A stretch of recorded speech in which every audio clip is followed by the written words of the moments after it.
You come down jacking up bad shots. You killing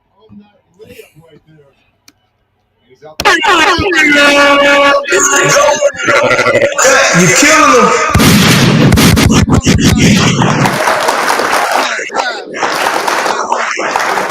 LeBron comes right back. He better make this up. And LeBron to go to the free throw line, try and tie the game. He better make this up, dog. Because what he did, you had full control of the game, dog. And that's a bad play by Denver. Denver fell asleep and just let LeBron run down the court, man. Bad play by Denver, man. Lack of focus and detail by Denver, bro. Yeah, we watching the last of the Lakers game, LeBron dog. ties the game. So we still got a game. Here comes Reggie Jackson. Jokic. Reggie. Jokic. Destroying Jackson Hayes. 2-point game.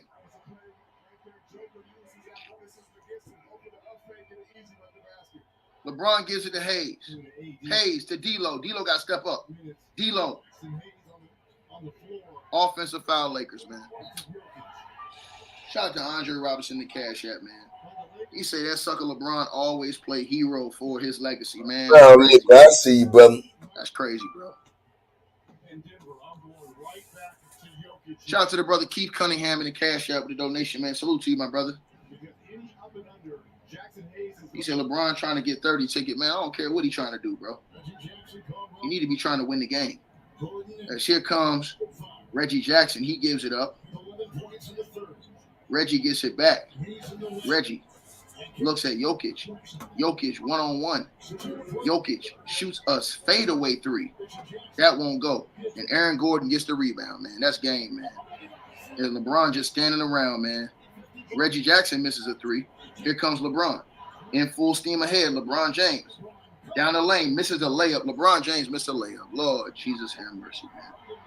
As here comes Aaron Gordon, extra pass. Michael Porter Jr. with the icing on the cake buckets. That shit ain't hit nothing but the bottom of the nets, man. Michael Porter Jr. is a monster. Sleep, whole winter, wake up and spit summers. Ghetto brother putting up Will Smith numbers. Surrounded by sixes and hummers. I'm trying not to let this BS become us. As LeBron scores the layup, falls down. Then LeBron James acting like he hurt. As here comes Jokic. Extra pass. Michael Porter Jr. tried to dominate and dunk all over. And LeBron James looked like he hurt. So now LeBron is hurt. Game over. LeBron is hurt, y'all. LeBron hurt. LeBron James is hurt. Let me see. Oh, LeBron twisted that joke. Reverse style. Oh, I know that shit hurt. Oh, I know that hurt, bro. LeBron got hurt for real, y'all. That's got to hurt. He reverse twisted that jump. Oh, I know that John hurt. He contorted his body and reverse twisted his jank. I know LeBron James hurting right now, bro. He trying to walk that off. If y'all see LeBron's ankle reverse twisted like this, ooh, that junk gonna hurt after the game tonight. He ain't fake that one, y'all. LeBron ain't fake that one. No. Hey, go. I'm about to. Hey, man, LeBron ain't human, man. Man, that guy's crazy. Hey, man. I'm about to drop the link just in case brothers want to come in and talk about this game before we get them on into the show in the marathon. He changed shoes at halftime too. LeBron did not have those shoes on in the first half. As D'Lo off the screen, D'Lo gives it up. And Spencer Dinwiddie hits a huge three. Whoa. Spencer Dinwiddie made a couple big threes tonight for the Lakers, y'all. 3-point game. Denver leads by 2. 2-point game. Denver is not out of this. The Lakers are still right there, y'all. We got less than a minute left to go in this quarter, and Denver's still right there as Denver turns it over almost. And here comes Reggie Jackson. He shoots a crazy three that won't go in. And here comes LeBron in the half court. LeBron directing traffic. LeBron off the screen. He wanted to get Jokic in that pick and roll. D'Lo one-on-one. D'Lo turns it over, man. Lord Jesus have mercy, man. Michael Porter Jr. throws an alley-oop, and Aaron Gordon could not catch it.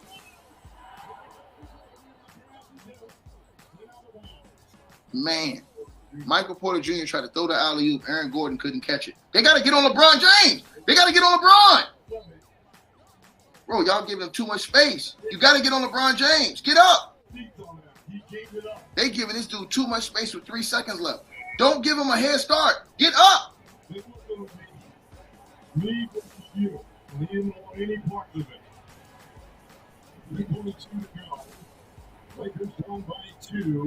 They gave too much space, y'all. Too much space. Oh, Austin Reeves almost hit that 3. The Denver Nuggets gave up too much space right there, bro. Here comes AD, yo.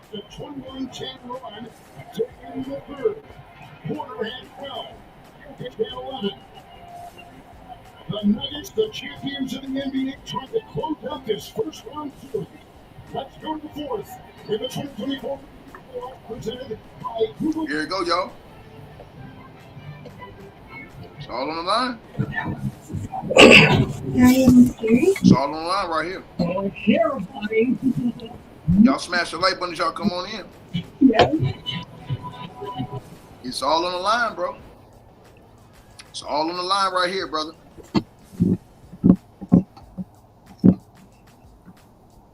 It's all on the line. Go. What you thinking about this game, man? Shout out to everybody, man. We about to go home. I mean, I'm rooting for LeBron, man. You know what I mean? And so it's frustrating because, you know, it's like they're making dumb mistakes. They playing good defense, man, but they turning over balls, doing dumb shit, man. So it's just now they down. You know what I mean? So it's frustrating and exciting at the same time. You know what I mean? So yeah. But I thought LeBron was hurt, man. Sheesh. Hey, man. Hey, I don't know what the fuck he said, man. I don't know what the fuck that nigga on. That man ain't human, bro. Sheesh. He was just waved him off and said, "No, I'm good." Shit just went back in place. Shit. You know what I'm saying? So shout out to LeBron for that, man. You don't like to see nobody get hurt, though. Yeah. Hey, man, what's the brother's name right here? This is Ticket, man. This is my man Ticket TV, man. Oh, what's up, Ticket? Shout out to TV. Yeah, man, that nigga, I love that nigga's commentary. He be having me laughing over the motherfucking show, over the goddamn game. I like him talking before I like anybody else when I'm watching the game. Listen to the video. What I told y'all. Oh, Ticket, man, you don't know what you're talking about, man. You capping. Okay, cool. I'm capping. Cool, I'm capping. All right, I'm capping. Yeah, I'm capping. All right, you gonna see. You gonna let him lose this game right here. You gonna see. You see how he switched to them gold shoes in the second half of this game? He ain't going back to Cleveland. Cleveland ain't gonna get the pick. You know who gonna get Bronny? The New York Knicks. They got 3 first-round picks. Didn't I tell y'all that already? The Knicks got 3 first-round picks. They're gonna take Bronny with one of them picks. Watch. Y'all finna see. And when y'all come back, just put some respect on my name when you come back. Put some respect on my name when you come back.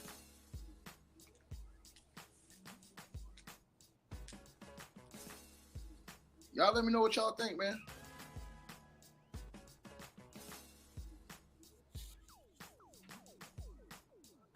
Somebody else said they heard what I had said too. Yeah, I've been told y'all that, but they said I was capping when I said, look, AD hadn't done nothing in the third quarter except for cry about the injury. AD got to show up big in his fourth quarter, bro. They need AD right now, bro. They need him, bro. You said, look, they miss AD in that third quarter, bro. Then we go off to the fourth quarter, y'all. Reggie Jackson. So now let's see who takes over the fourth quarter, y'all. Is it LeBron and the Lakers, or is it the Nuggets? Here comes Murray. He gives it up. A wide open 3 to the Nuggets is good. Lord Jesus, man. So the Nuggets said, Lord Jesus. 84-79, man. The Lakers cannot let this game get out of control, and Darvin Ham has to come back with LeBron James. He got to rock out with LeBron right now, bro. I know LeBron is tired, but he got to play LeBron James as Taurean Prince gets fouled.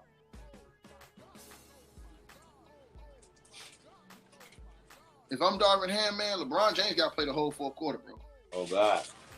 Him and AD got to play the whole fourth quarter till their tongue hanging out. Y'all just got to play, bro. And they said till they tongue hanging out. Because we got an 84-79 game.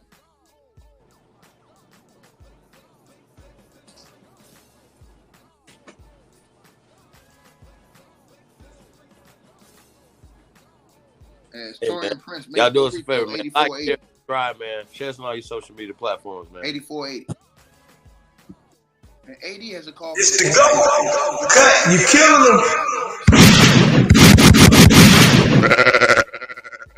You've been going through with all these damn theatrics, man. Come on, bro. Don't cop out like this, AD, man. Come on, bro.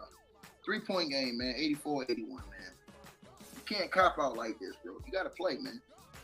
You cannot cop out like this, bro. As here comes in the half court. Aaron Gordon. He gets it to Reggie Jackson. Reggie Jackson, hot sauce. Off the screen. Reggie Jackson, wide open three. That won't go. Lakers get the rebound. Bad possessions. How are you having these possessions and you not going through Jamal Murray? That doesn't make any sense. Jokic is not on the court. Jamal Murray should have the ball. And here comes Spencer Dinwiddie. He drives. Dinwiddie gives it up. As D'Lo in the corner gives it to AD. AD turns and shoots a fadeaway that won't go. As here comes Aaron Gordon. Michael Porter Jr. He gives it back to Aaron Gordon. Aaron Gordon attacks.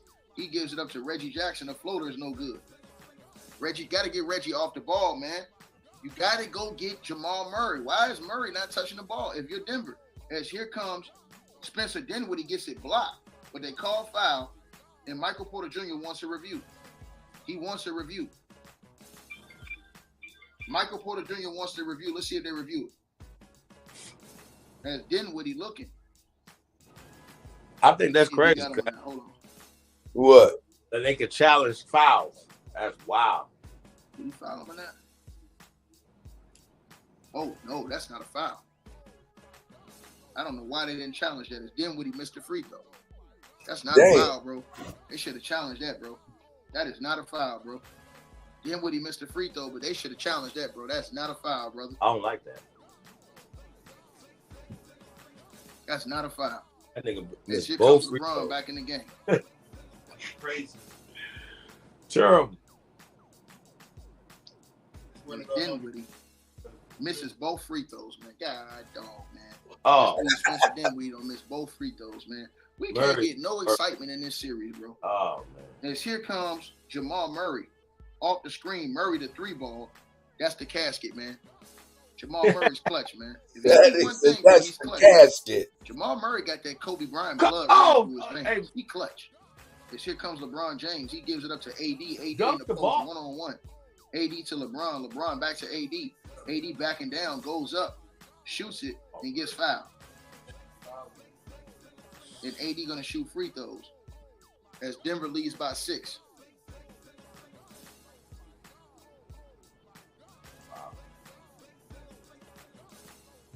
Oh no, that don't even look like a foul. It look like AD lost the ball.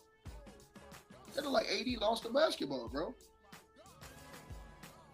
That don't even look like it was a foul. It look like AD just lost the ball in the air. Mike Malone is not challenging any of these calls. As AD gonna shoot the free throws, we got an 81-87 game, y'all. As AD makes the first free throw, you guys.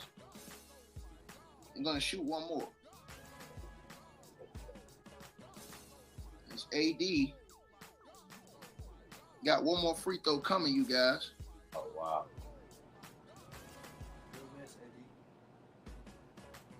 And AD with the second free throw, he missed it. But the Lakers get the rebound. Lakers trail by 5. Here comes Roy. Roy looking. Ooh. He gives it to AD. AD got a small man on him. Back to Roy. Roy is right at the basket and gives it up, bro. That's a bad seat by Roy as LeBron James shoots a 3. Shot clock violation, man. That's crazy. Shot clock violation, bro. LeBron didn't get it off in time. Didn't get it off in time, man. LeBron, the smartest player in the game, didn't see the shot clock. Didn't see the shot clock. Turnover. Playing the game, didn't see the soccer. 87-82 game. Here comes the Nuggets. In the half court. No Jokic right now. There's Jamal Murray. Gives it up. Reggie Jackson, another three. That won't go. Reggie Jackson is jacking up too many shots, man. LeBron? They got to get Reggie Jackson out of this game. Mike Malone has to get Reggie Jackson out of the game. Reggie Jackson shooting too many threes and bricking them. As LeBron shoots a three, and that is good. 2-point game, y'all. That's a bad shot by Reggie Jackson, bro. You got to get Reggie Jackson. That's why I told Herm today. I can't play Reggie Jackson in these moments. I don't want Reggie Jackson on the court right now. Reggie Jackson is really messing this game up for Denver.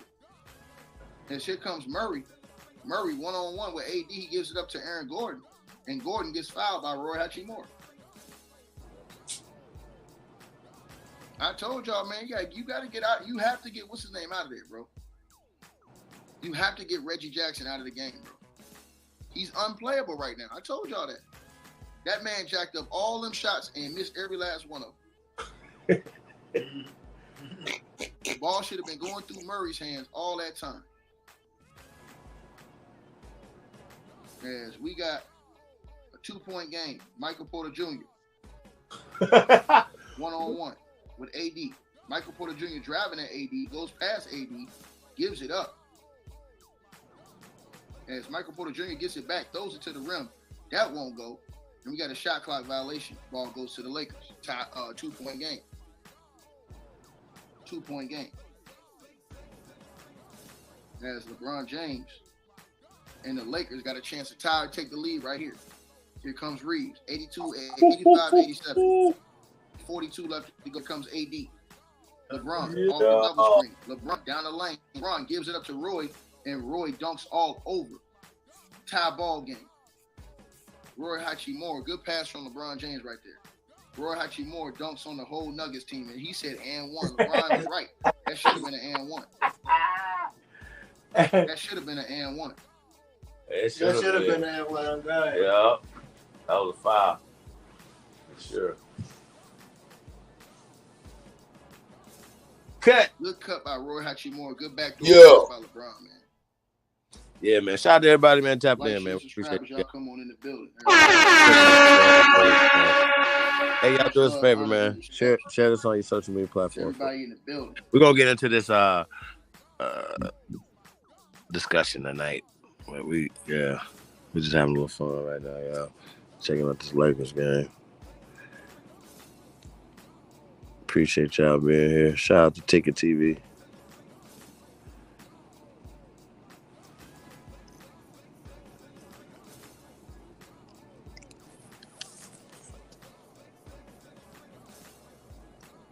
Can't see how many people. Yeah.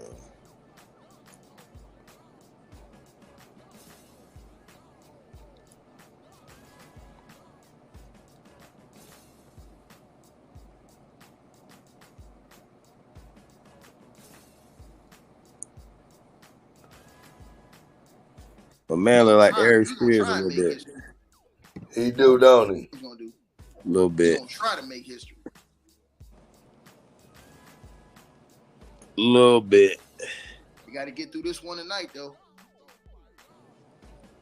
They got to get through this one tonight, man. One at a time. Nigga, I'm about to pass out sitting in this goddamn shit.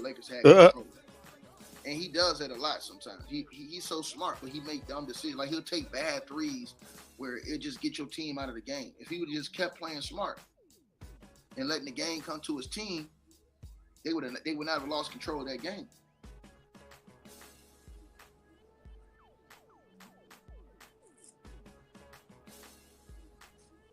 Bro, do y'all know what Game 6 gonna be a movie if the Lakers win this game? Game 6 gonna be a movie if the Lakers win this game. It's gonna be a movie. Bro, we only in the first round. Do y'all not forget we only in the first round of the playoffs? This shit feel like the conference finals, bro. We only in round one.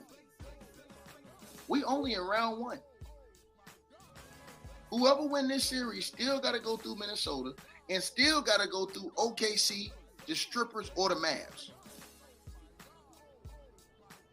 You call them strippers. This is great. It's great. Packed.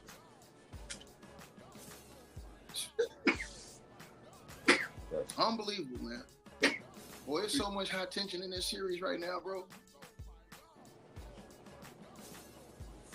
What y'all got going on up in there, man? Crazy how much high tension. Big dog in there, Reginald Jones. Crazy, bro. Pieces of guys, man. Jen, Black Panther, Jackie Brown's tapped in. Honey Kane, JW. Bro, they're watching all these replays of LeBron, man. This dude Stone, plays basketball, bro. He Bronze. He coming out them screens, getting to his Brown. spot, getting that J. Darius. James is balling. I ain't gonna front. He made a couple bad mistakes that cost them in the third quarter, but he can ball, bro. You gotta give him his credit, man. That nigga can play. He said that nigga play. Top ball game, y'all. Can't fucking front. That nigga can play basketball, man. Here comes Jokic. You gotta see Jokic has not been aggressive in the post either, bro. He has not been aggressive. But here comes Jokic again. 1-on-1 with Austin Reeves. Why would I put Austin Reeves on Jokic? Jokic misses it, and AD gets the rebound. Jokic couldn't even score on Austin Reeves, bro.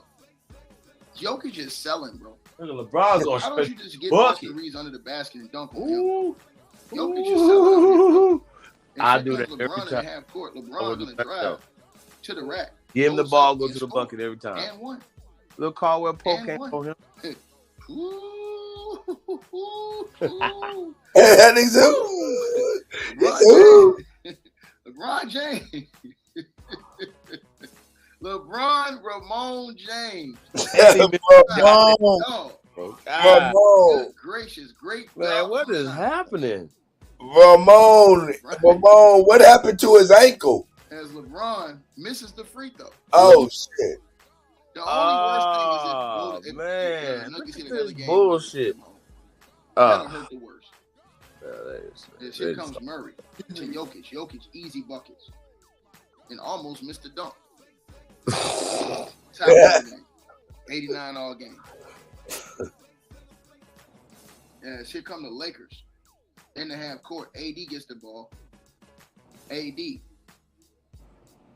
giving it to LeBron. LeBron in the half court, down the lane. LeBron gives it up. Roy Moore had a three. Sets it up, gives it to D'Lo. D'Lo drives LeBron wide open and shoots a brick. Man, LeBron was wide open, y'all. Y'all didn't get a better look than that, bro. He was wide open. He said it shoots a brick. Here comes Jokic in the post tie ball game. Jokic to Murray. Murray gives it up. KCP drives, throws it. Aaron Gordon goes up, misses the layup. Aaron Gordon missed the layup, y'all. Aaron Gordon missed the layup as here comes D'Lo, and D'Lo scores easy. Jokic don't even play no defense under the basket. D'Lo hits the layup. 91-89, y'all. And here comes Murray. What the fuck? 1-on-1 to Jokic. Jokic to Murray. Murray driving. Murray misses everything. Murray just threw it up and missed everything. And LeBron turns it over and then fouls. LeBron turned it over and then fouled. No, Jokic stole that. God. LeBron James turned the ball over and then got the foul. That's a bad play by LeBron. Oh, God.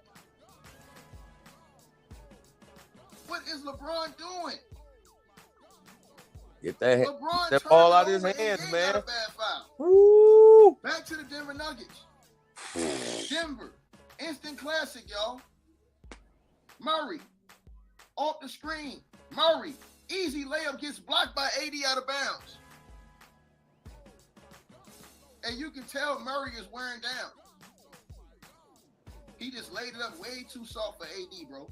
You can tell Murray is wearing down. Get the fuck out of here. How much does he have left? Jokic, 1-on-1. How bad do the Nuggets want it? Murray, off the glass. That won't go, y'all. Murray, offensive rebound. Gives it up. Wide open three. Casket. By KCP. LeBron is shot. 92-91. KCP with the casket. Oh, get the fuck. What the Lakers fuck trail are by they one. Here doing? comes D'Lo. LeBron, the casket. That's an air ball. LeBron shot the air ball. D'Lo, the casket. That's a brick. Here Good comes job, the good job. Jokic turns it over. Austin Reeves, the only one was. Pass by Jokic and Mike Malone can't believe. Didn't I say Austin Reeves. He the only one with some sense, man. Stop Goaltended. Lakers point. lead by one. 93. 92. Jokic had turned it over 3 times trying to throw that full court pass. fuck? Horrible pass Michael by Porter Jokic. What is Jokic doing, Jr. bro? is Jokic got like 7 turnovers God in this game. damn. What is he doing? Michael Porter Jr., the 3. Bang! Michael Yeah. Porter Jr., 3 to the dome. Oh my God. Eat your heart out, girls. Hands off the merchandise. Michael Porter Jr. gives the Nuggets a 2-point lead, 95-93. As here comes Reed. They don't want it. They don't want it. They don't One-on-one. want it. AD They don't want it. attacking. AD gives it up. Roy in the corner. Roy one-on-one. Roy the jumper. Oh no. That won't go. Jokic gets the rebound. Like the game, Here comes Big Yoke. He gives it up to Gordon. Gordon backing down Reed. KCP another one. That won't go. AD grabs the rebound from the heavens. Here comes Reeves. Reeves in attack mode. Reeves gets hit, goes up. Buckets. Tie ball game. That's Austin Reeves. Get him, get him, get him. Here comes Murray. Oh, That nigga said, Blood running oh. through his veins. you see? Michael Porter Jr. gives it up to Jokic one-on-one with the great one AD. Murray down the lane, dumps it on LeBron. Oh my God. Oh my God. Jamal Murray posterized LeBron. He dunks on 2-point game. Jamal Murray put LeBron James on the poster. As here comes Reed. Get the fuck out. What the fuck are y'all doing? Tie game. It bounced 3 times and went in. Tie ball game. Right under 4 minutes left. Here comes Murray again down the lane. Buckets, Jamal Murray. Jamal Murray flexing to the crowd. Like Hollywood Hulk Hogan. 2-point game. 97-99. Reed calls time. Oh my God, we got an instant classic, baby. Jamal Murray punched that thing on LeBron James. Oh, sit on that thing, boy. He sat on LeBron James. Hold that. And one. That should have been an and one. And he flexed on him. He flexed. He said, acknowledge me. He told LeBron James to acknowledge me. 2-point game, 99-97. Denver leads by 2. Lakers ball. That should have been an and one. He posterized LeBron James. The ref should have called that. Should have been an and one. That was body to body. Guard your grill. Guard your grill. That's crazy. That should have been an and one, bro. LeBron fouled the hell out of it. He fouled the hell out of him. Man. Boy, that shit gonna be looking nasty on the poster. When they got that shit on the poster like this, on LeBron James like this, body to body, ooh, that shit gonna look disgusting. Somebody got that picture for a poster. I want to see that picture, bro. Somebody got that picture, bro. That shit gonna be nasty, him yamming on LeBron like that. Oh my God. That nigga said like, he sat on that thing. Dog, he flexed on LeBron James. God. Oh, man. Boy. And that was an and one. The refs been slipping. That was supposed to be an and one right there, bro. The refs let them play. Bro, we got another instant classic, y'all. We got another instant classic, everybody. This is an instant classic, y'all. This is another instant classic, everybody. Another instant classic, bro. Unbelievable, man. Unbelievable stuff, man. Y'all smash a like. If y'all have not subscribed, man, subscribe to the channel, bro. We supposed to have well over 1,000 likes. If you guys haven't liked the video, man, I don't know what's wrong with y'all, man. Come get a load of this, y'all. Come get a load of this, everybody. I mean, if you, like I said, if you have not, I'm just telling y'all right now, brother. Make sure y'all want to do that, bro. If you guys have not subscribed to the channel, bro, and hit the like button, make sure y'all do that right now while we got a second. This game is unbelievable, bro. This game is worth all the drama, all the price of admission. That should have been an and one dunk. That should have been an and one dunk on LeBron James, bro. The ref slipped on that, bro. The ref should have called that an and one game, man.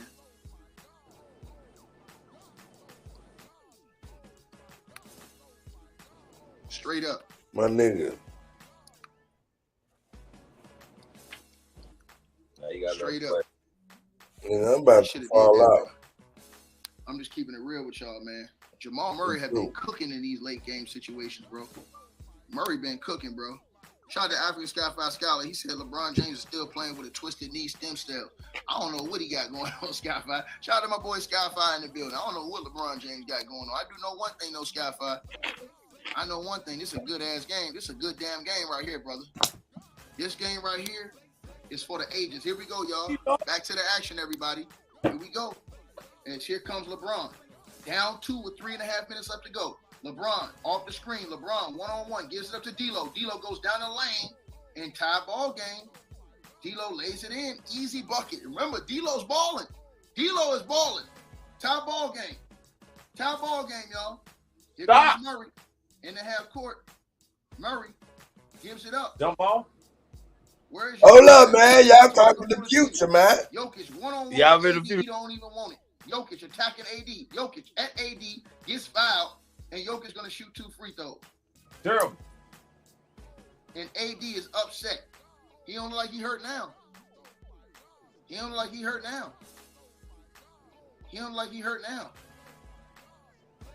Oh, that looked like that was a good block. Nah, AD was riding the whole time. They're gonna call foul before he even got it. They're gonna call foul before Jokic shot it. They're gonna call foul. They probably challenging it, but they're probably gonna call foul before that shot, because AD pushed him in the back before he went to block it. I don't know where it depends on where they called the foul at, y'all. Shout out to Bricks Dunbar in the PayPal with the donation. Salute to you, my brother. Bricks Dunbar in the PayPal with the donation. Salute to you, homie. I appreciate you, man. Came through $20 donation in the PayPal, man. Salute, brother. Much love to you, homie. Yeah, I don't know if they're gonna call it in the back or what. But AD fouled him the first time. Yeah, he fouled him. He fouled him before. He fouled him on the floor before it went up. But if they call it on the way up, y'all, I don't think AD got a shot. If they call it on the way up, he fouled him before the shot.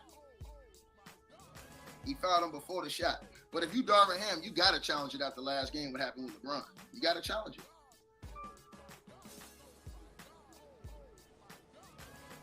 Shout out to my boy Sean Lewis coming through. King Cash App, $100 donation tonight, man. He said, ticket with the great commentary as usual. Salute to you, my brother. I appreciate that, man. And shout out to Shamichael Hope in the Cash App with the donation as well. Salute to you, brother, coming through. $25 donation, man. Much love to you, brother.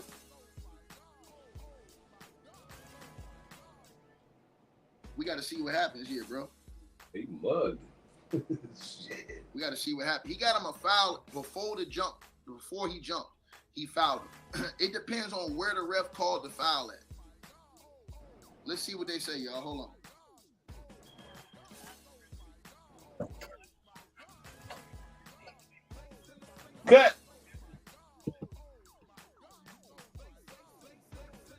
Overturn. Hey, man. Hey. Yeah, Chief Holiday.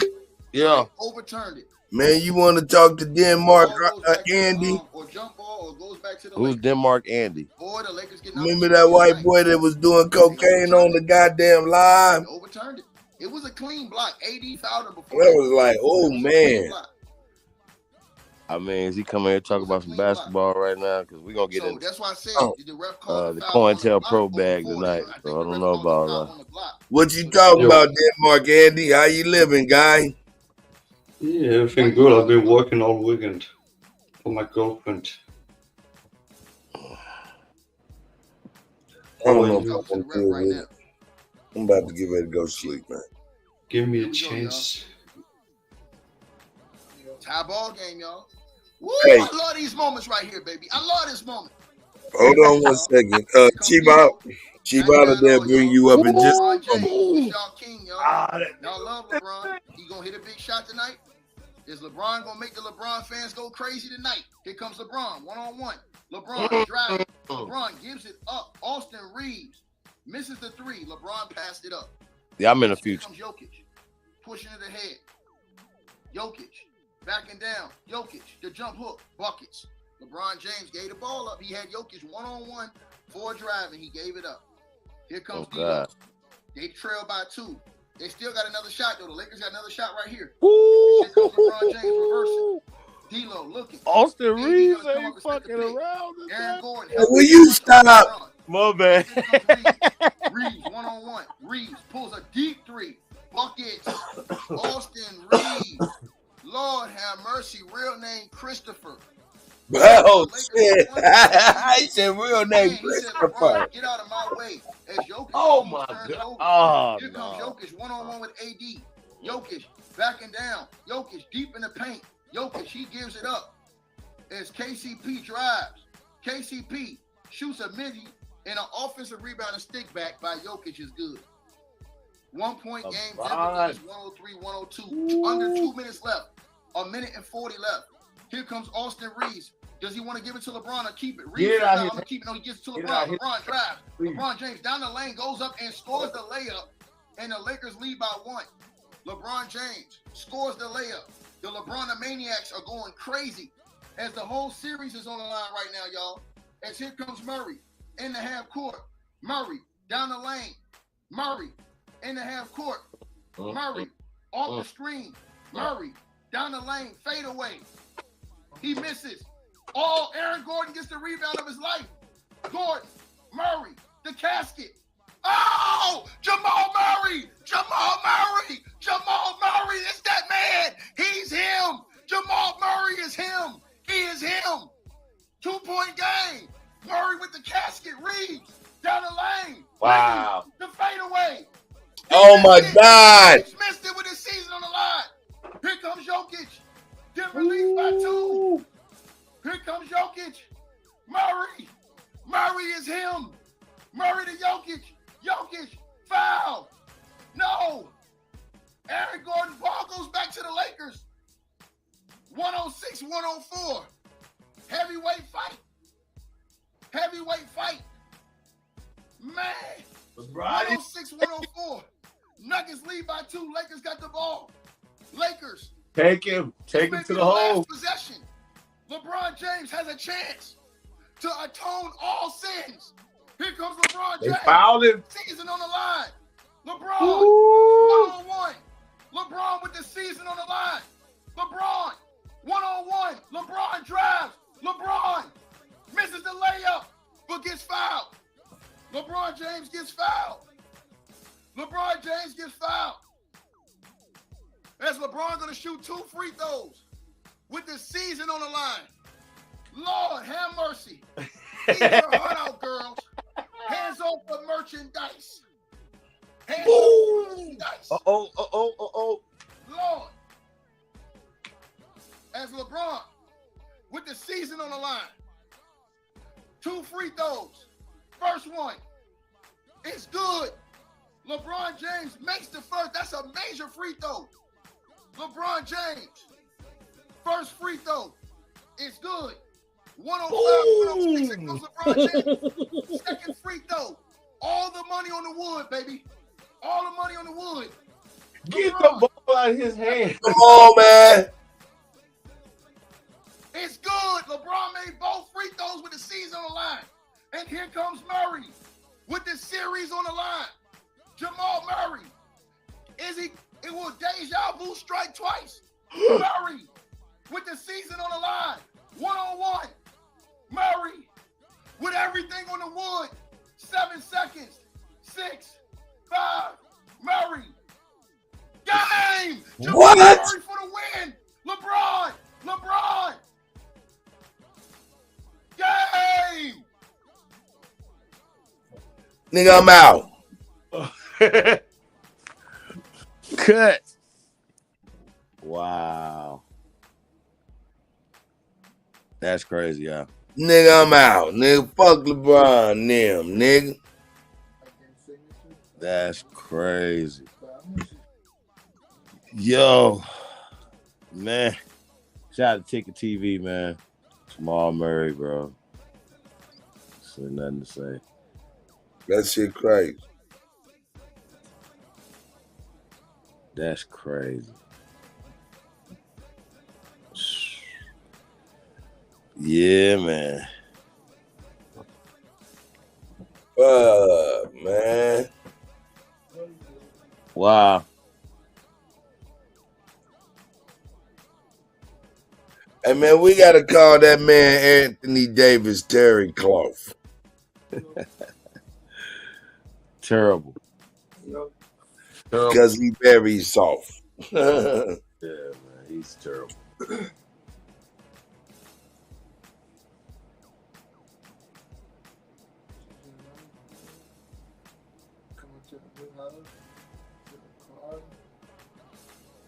That's crazy. So, cut. The Lakers out of there, huh? Yep. Look like it. And nigga, I'm about to be out of here too, nigga. I'm tired as a motherfucker.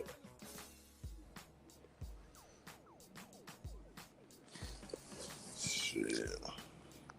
So you gonna be back in the morning? Yeah. But we're gonna keep it going. What you need me to do?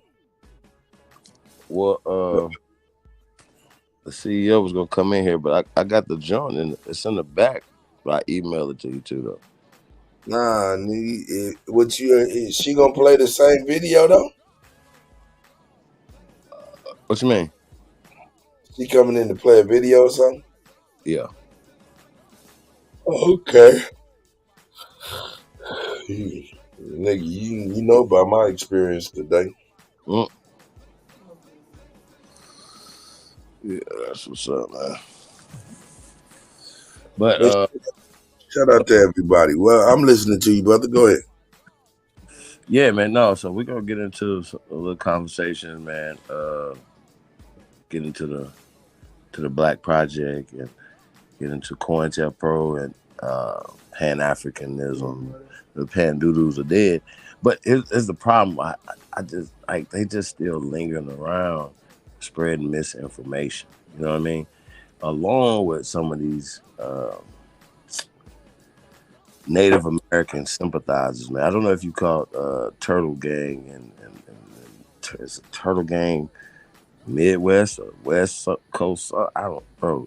It's just craziness going on, bro. Man, you talking about on Sonetta? Yeah. Yeah, I did catch a little bit of that young lady as well.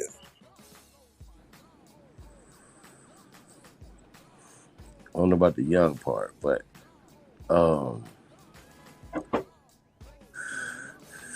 I mean, you know, it's crazy to me. Like I said, anybody running around here calling himself American Indian is a Negro, and saying they're not Aborigines is an agent.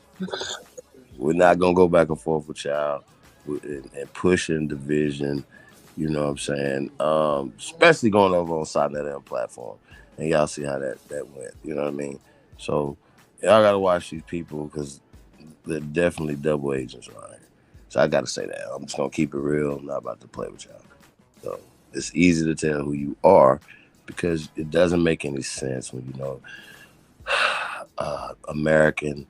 The definition of American is the Aborigines or the copper color race of the people. So you know American Indian leads back. All roads lead back to the Aborigines. Stop with the bullshit, please. With all your urban Indian bullshit and all your other stuff, we've already exposed all this. Don't make us do this again. Please stop with the bullshit. Real shit, y'all. Now what the hell? What?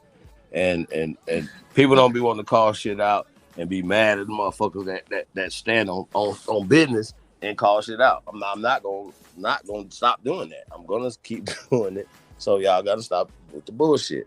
I'm gonna call you the fuck out every time you do it. We're talking Cointelpro. People that working with the feds is that is automatic, right? Cut is that automatic? That's automatic. Yeah. Okay.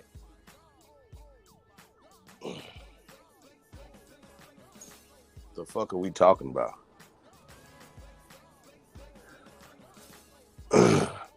So y'all don't be keeping this shit real. I'm not about to play with y'all. The hell is y'all talking about? I ain't forget. You know what I'm saying? Let's just keep it real. And that is the ultimate definition of it. Not to be going back and forth. So we just let anybody say anything, do anything, and it's just we're gonna forget about it. No, we're not forgetting about shit. I'm not forgetting about nothing. Shout out to Mr. Aboriginal Smith in the building. Jimmy Rizzo. Shout out to all the new subscribers out there, man. We appreciate y'all. Hey, my man said these niggas is crazy. Hey, got a new word.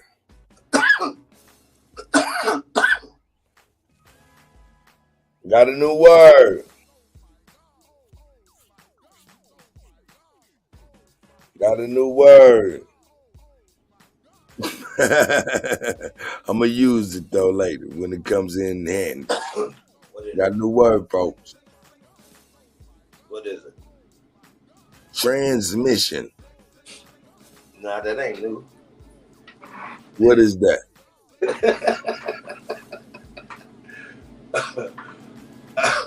It's Optimus Prime in them. Oh, I'm sorry. Decepticons in them. Shit. Don't get me started. I ain't one. No.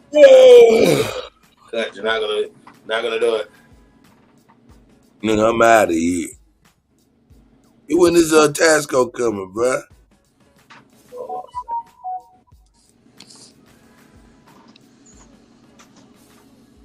Let me see.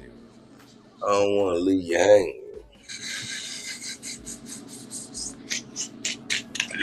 You say I won't leave you hanging. Yeah.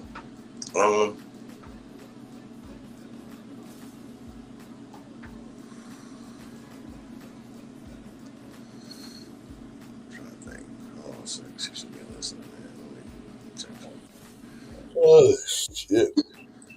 It ain't cut. No, he passed his bid. So 11:30 out there. Yep.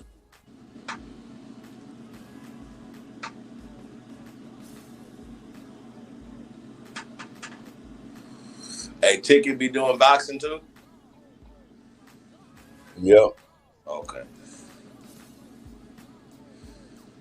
I like to listen to his color commentary over the game rather than listen to nobody else. Yeah, man.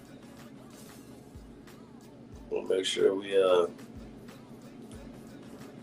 get that Tyson fight, man.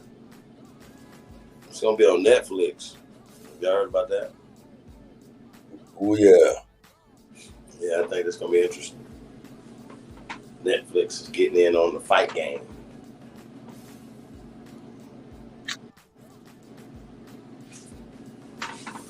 Next, YouTube's gonna be in on the fight game. Mark my words. Think about it. Yeah. They probably already are on the fight game. Yeah. Well, I'm just saying though, like far as we're just talking about a platform. Yeah. Look, YouTube and other places might be broadcasting the fights and shit.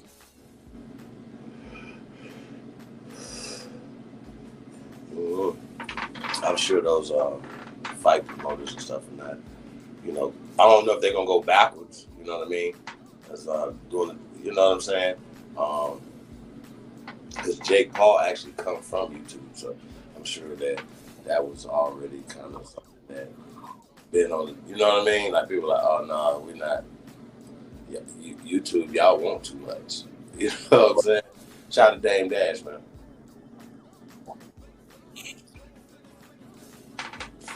Shout out to America New. I see you, B. Yeah. Shout out to P. Shout out to everybody, man. Tap there, man. Appreciate you guys, man. Hey, like I said, we're gonna get into this Cointelpro stuff tonight, man. It's gonna be crazy. Hold on one second, cut. All right. I see y'all, man.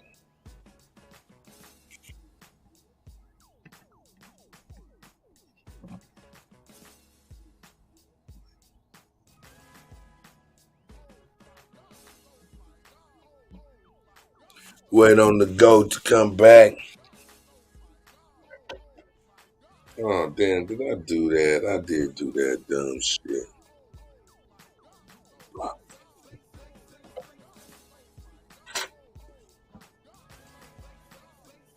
Shit, I gotta step away too.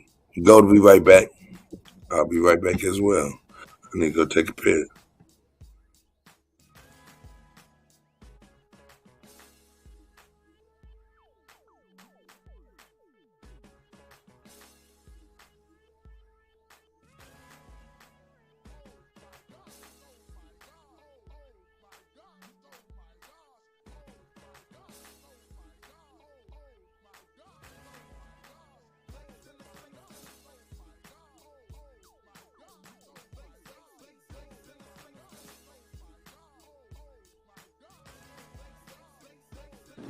Cut.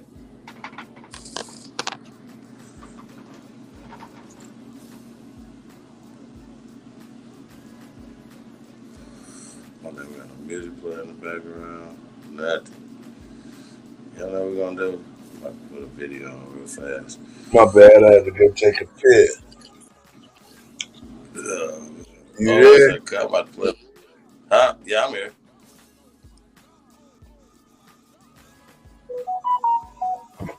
What's that? Freestyle. What the f you need? Yo, I inhale a weed. Yeah, and what they telling me?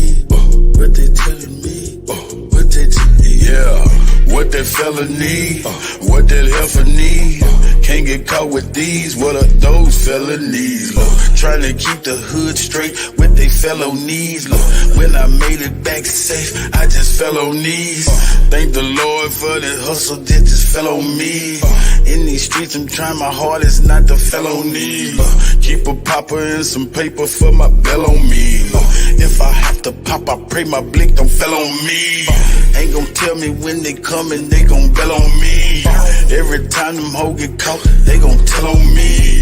There's a lot of people out here wishing hell on me. Niggas ratting law enforcement got they trail on me. Cause they know that I got something that's for sale on me. Nothing heavy, private stock, and some mellow weed. Yeah, mellow weed. Car, mellow weed. Make you say ooh la la when you inhale a weed. You can tell I keep that Zod cause the smell on me. Probably why these pretty bitches wanna smell on me. I don't sweat up seed, I just let her be. I might call her something that start with the letter B. I just let her see, you'll never be. Just be all that you can be, never me. I can sell a key, I can sell a pea. Make her think it's lemonade, I can sell a pea. Got a big old ass shaking like it's Jello seed. Every time they see me with her, I smell jealousy. Built like Meg Thee Stallion, but she got some better knees. Got her gossiping and looking for some better tea. Find you something else to talk about instead of me. I'm just trying to find a plug with some better fees. I'm just trying to hit a plug with some cheddar cheese. Catch me whipping up another, I got recipes. I be whipping up that butter like a yellow tea. Catch me cooking like my mother in a yellow tea. I got stripes like a zebra in a referee. I gave everybody a slice, say the rest for me. I got 40 dead homies, may they rest in peace. I'm still praying for their families, may they rest in peace. I can't give you everything, this is just a piece. There's a big storm brewing, this is just a peek. 10,000 new followers, it's been just a week. She been fucking everything, she's just a freak. I ain't had to say a thing, open sesame. Something strange for some change, get that neck to me. I ain't had to pay a thing, got the neck for free. Pussy fat, fuzzy, man, like a nectarine. When she giving up that neck, I'ma name her nectarine. In my phone, under neck, get that nectarine. I proposed to the neck, made that neck a queen. I got married to the neck, gave that neck a ring. If that neck disrespect, get that neck a ring. Where you at? Bring that check and that neck to me. Where's destiny? That's my destiny. If I had an eye on my knee, bet my legacy, legacy, get it, legacy. If I had an eye on my knee, bet my legacy, legacy, yep, legacy. Ask them what my real name, they say Lester C. Yep, Lester C. Yep, Lester C. Yep. I done seen more than most Nas, Lester C.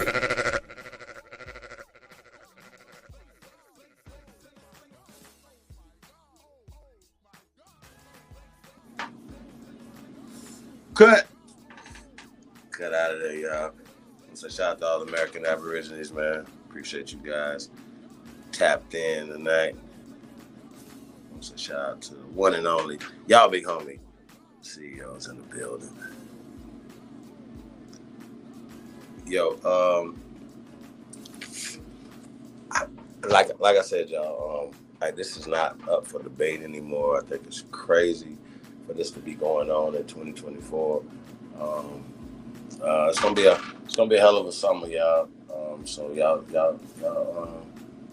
buckle up. It's gonna be a hell of a ride. I just don't know, man. I don't understand the conversations, but we are gonna get into this Untamed at Night, y'all. I hope y'all enjoy this. I know y'all gonna enjoy this, man. Solid information. Take notes, wind it. Like I said, share this. Probably might come in and I'm gonna be here for a minute, y'all. So we're gonna talk about it. If there's anything we need to talk about, I think, like I said, this is self-explanatory. So let's get it. Let's go. Shout out DJ Cutag, man. Shout out to y'all, man. Shout out to all the ghosts out there, man. Press GOAT if you truly descend from the greatest human beings in world history. And press number 1. Let them know when you're untamed at night, man. Yeah, we untamed, man. Y'all already know, man. We're gonna free all our people, man. So shout out to all the untamed ones, man. Shout out to all the free ones out there, man. Freedom starts within your mind. Let's go.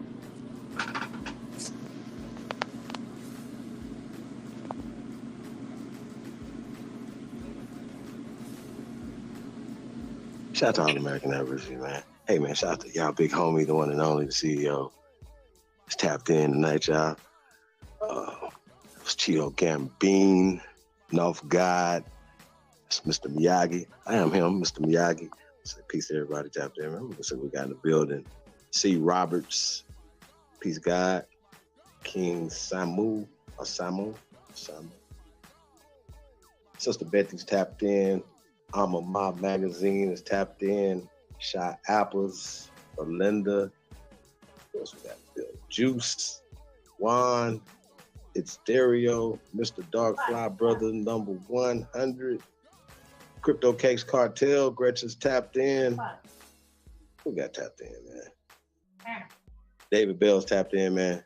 One second. Press GOAT, if you truly descend from the greatest human beings in world history, put a number 1 beside it, man, because y'all truly number 1, man. Hey, look, go to log, man, before we get into this, man. I want to say, shout out to everybody, man, that's putting in the pressure, man, putting in this work, man. Because y'all see the result of that, man. These people are they all out Hail Marys right now. They doing everything. They throwing the kitchen sink at it. They really press, and they really, the Aboriginal awakening has really got these people pressing. We're going to get into this tonight. You guys see the title, man. Cointelpro, Pan-Africanism, eugenics, how all these things are tied together. You guys, we got a video we're going to be showing from Straight Up. Shout out to Straight Up. Great work, man. He's been gone a while. He's been doing some research, so going to get a reaction. I haven't seen this video yet, but it's how eugenics erase, he's saying it's Black history. We're going to say American history, Aboriginal history. So shout out to Straight Up, man. You know, I gotta say this, man. You know, when we talk about this thing, Cointelpro, I think it's interesting how the opposition to this don't want to address it. I thought they supposed to be the guys that are fighting against injustice and things with air quote Black people, the things that happen here in America. So they know the history of it. So we're gonna get into some of that stuff tonight. For that, like I said, we're gonna see this video. Straight up, man. It's how eugenics. We're gonna tie all this together. How eugenics erased American history. He's saying Black history, but he's saying American history, Aboriginal history, and just like I said, it's just a continuation on exposure of the connection between the CIA and Pan-Africans. You know what I'm saying? So that's what we're gonna be doing tonight, you guys. So I want to say shout out to everybody, man, tapped in. Shout out to Navi in there. Hold on a second.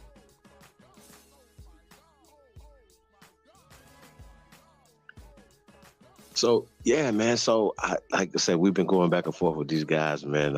Seen a clip, Grandmaster Ty Street Bay, a few years back on the streets talking to these guys, and he was in their face and was telling them. He literally said that that when the Pope rescinded the doctrine of discovery and all that stuff, it exposed the CIA. He said the Cointelpro operatives. Got to be precise with these guys. They say it's not the CIA. They don't work. It's not. They're not going after what. You guys, we're gonna have to play that clip too, man. Shout out to Q Butter, man. But dang, that was just terrible, bro. Cointel, right? And all the things we know, the historical aspects of it. So we're gonna get into some of that stuff, you know, the receipts of this, right? And some of the things that are being exposed, you know what I'm saying? And these people have exposed themselves, you know what I'm saying, throughout interviews and throughout things that they have said, exposing themselves, and they can't take it back. So when we go do the research on it, we find the paperwork, right? They say you have documentation, the paperwork that ties these people to not only the Melville Hershey exam or whatever, but the funding that comes from people like Black Lives Matter through Open Society, right? And people say, well, why do we talk about George Soros? There's a reason why. The things that this guy has done throughout history that we could prove. We could prove the things that Black Lives Matter and how they are opposition to our people. We could prove this. We could prove the connection between these people. We're going to continue to keep proving these things or whatever.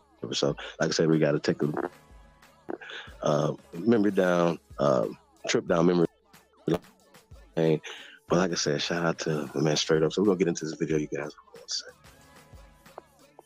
We're going to get into this video. So shout out to Straight Up, man.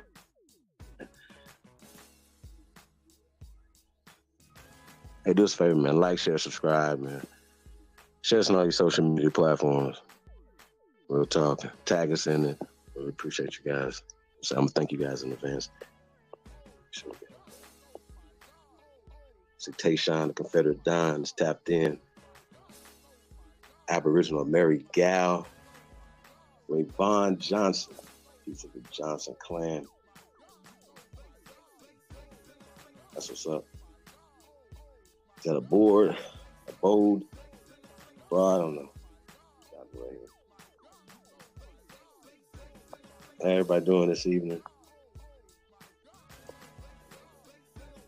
Like I said, share this on all your social media platforms, man. It's going to be a very informative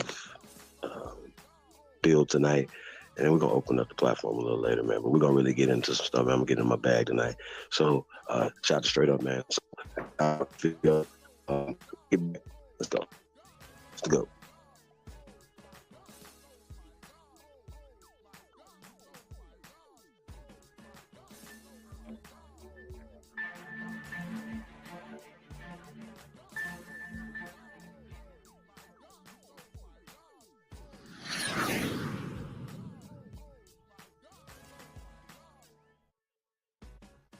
Before I get started, please do me a favor by subscribing to my channel and clicking on the notification bell. That way you will get notified whenever I launch a new video. That's right. Hello to all my subscribers and Get a little hello to volume. any new viewers. I've been off the radar for a while, but I'm now back to bring you more real history. If you are a subscriber to my channel and have seen several of my channel's videos, this video will not be a shock to you, but rather provide you with a deeper understanding and further exploration of American history. If you are new to my channel and this is the first video you've seen, do yourself and me a favor and check out several of my past videos first. The topics I discuss and the information I uncover/rediscover are deep and totally fly in the face of the current history we have been fed. All right, so if you're still with me, I think you will really be fascinated by this video. But be warned, I'm going to hit you with a lot of information. You may want to grab your favorite beverage and get cozy. So let me emphasize what this video is all about. How eugenics was used to erase Black history. Another way to put it is, why do so many people around the world currently believe that Europe and the Americas, meaning North and South America, were always ruled by people we currently identify and label as white?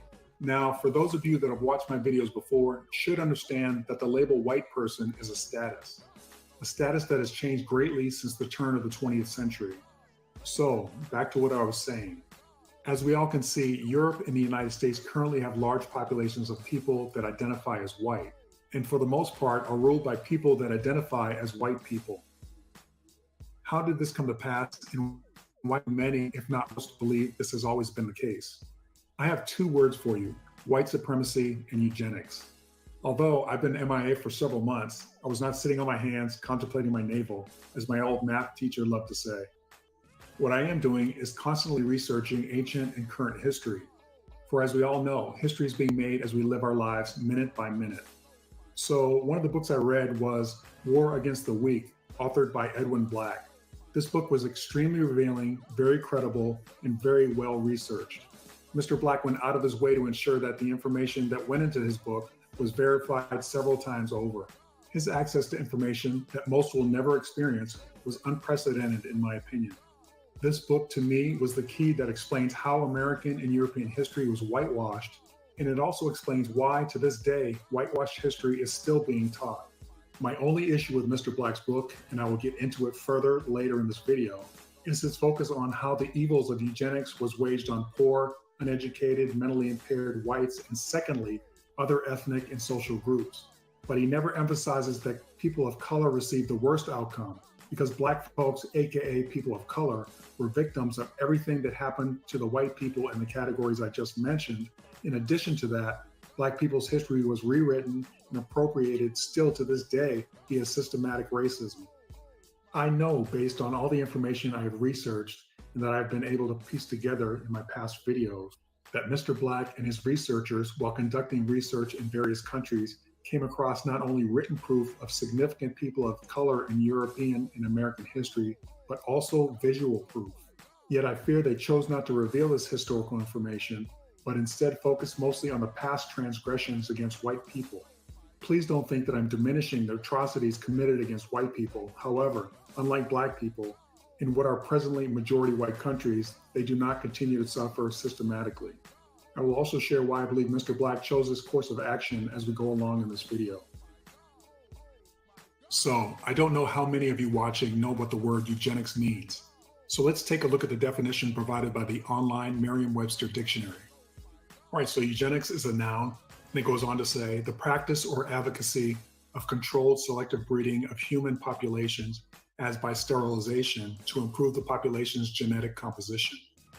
In 1883, Francis Galton in England coined the term eugenics to encompass the idea of modification of natural selection through the selective breeding for the improvement of humankind, Jeremiah A. Brandes. A half century ago, eugenics became associated with Hitler, genocide, and master race theories, and its reputation has never recovered. Dan Seligman. Then it goes on to say, after the Second World War, eugenics became a word to be hedged with caveats in Britain and virtually a dirty word in the United States, where it had long been identified with racism. Daniel J. Cavels. Now let's also define the term white supremacy. I will again use the definition provided by the online Merriam-Webster dictionary. All right, so white supremacy is a noun, and it goes on to say the belief that the white race is inherently superior to other races and that white people should have control over people of other races. The alt-right is a reactionary conservative movement. It is characterized by an embrace of fascism, white supremacy, and misogyny. Constance Grady. Under number 2, it says the social, economic, and political systems that collectively enable white people to maintain power over people of other races. William Kelly turned his considerable intellect and imagination to the question of what it is like to be white in this country and what it is like for all Americans to live under the conditions of white supremacy. Catherine Schultz. All right, so those are the two definitions I'd like us to keep in mind as we go through this video. I have been trying to figure out how and why history was rewritten, and beyond that, how it was adopted worldwide. Well, folks, this video will delve into exactly those two questions, how and why. So now that we've dealt with the definitions of eugenics and white supremacy, let me, as I did myself, trying to figure out at what point did American society change. I kept coming back to the end of the American Civil War and the time during Reconstruction. Some of this information was covered in my last video, The Black Southern Confederacy. Looking at the time period of approximately 12 years between 1865 and approximately 1877 is when the country underwent a radical shift. Not only did men labeled as Negroes obtain the ability to vote as a direct consequence of the North winning the Civil War, but also slavery/indentured servitude for people labeled as Negroes and people labeled as white was illegal in the United States after the ratification of the 13th Amendment of the United States Constitution. The ruling class that depended on slavery/indentured servitude before the Civil War, wages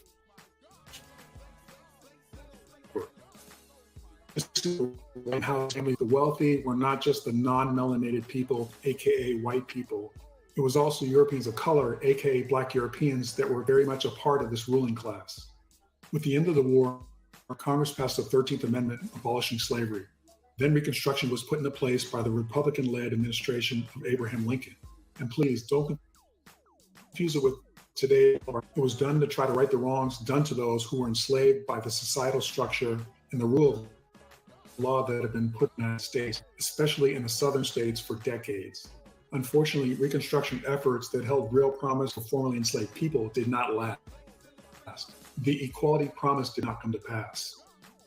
All right, so you may ask yourselves, what happened to the Reconstruction efforts that the Republican Party put in place? Again, let me remind you, the Republican Party before and after the Civil War was comprised of many Black men. I show you this fact in several of my previous videos. However, as enthusiasm for the Southern Reconstruction efforts waned due to many of the federal and state legislatures, city councils, and other official positions being full of elected Black officials, they did not pay attention to the undercurrent of white supremacy and the adversity to Black rule gaining traction, especially in that says colored men. States. That doesn't say Black, that says colored men. That led up to the Compromise of 1877.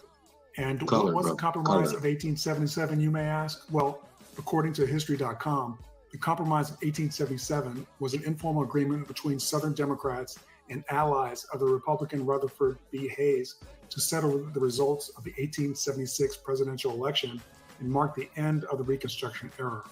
Immediately after the presidential election of 1876, it became clear that the outcome of the race hinged largely on the disputed returns from Florida, Louisiana, and South Carolina, the only three states in the South with Reconstruction-era Republican governors still in power. As a bipartisan congressional commission debated over the outcome early in 1877, allies of the Republican Party candidate Rutherford Hayes met in secret with moderate Southern Democrats in order to negotiate acceptance of Hayes' election. The Democrats agreed not to block Hayes' victory on the condition that the Republicans withdraw all federal troops from the South, thus consolidating Democratic control over the region. As a result of the so-called Compromise of 1877, Florida, Louisiana, and South Carolina became Democratic once again, effectively bringing an end to the Reconstruction era. Again, let me remind you, the Democratic Party at that time was the party of the South, aka the old Confederacy. It is not the Democratic Party of today. What did occur was lawless violence against Black men, women, and children across the United States. According to the EJI, EqualJusticeInitiative.org, during the 12 years from 1865 to 1877, thousands of Black people were killed, attacked, sexually assaulted, and terrorized by white mobs, and individuals were shielded from arrest and prosecution. These white perpetrators of violence were never held accountable. On the contrary, they were often celebrated. Also, according to the EJI.org, in a series of devastating decisions, the U.S. Supreme Court blocked congressional effort to protect people of color and instead cede control to the same white Southerners who used terror and violence to stop Black people from participating in political processes. They upheld new laws codifying racial hierarchy and embraced the new constitutional order defined by states' rights. Continuing from the EJI.org website, within a decade after the Civil War, Congress began to abandon the promises of assistance to millions of formerly enslaved Black people. Violence, mass lynchings, and lawlessness enabled white Southerners to create a regime of white supremacy and Black disenfranchisement alongside a new economic order that continued to exploit Black labor.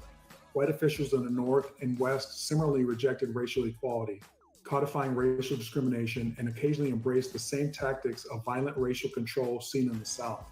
Again, as I have mentioned in many of my videos, there's a reason most students do not receive any instruction on this part of American history.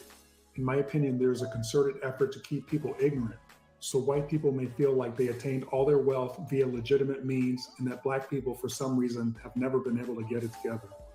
I have also covered in some of my videos the documented Black towns that were destroyed, flooded, or massacred by lawless white people that often used one accusation of crime to justify displacing by force entire towns and or killing or lynching many of its Black citizens.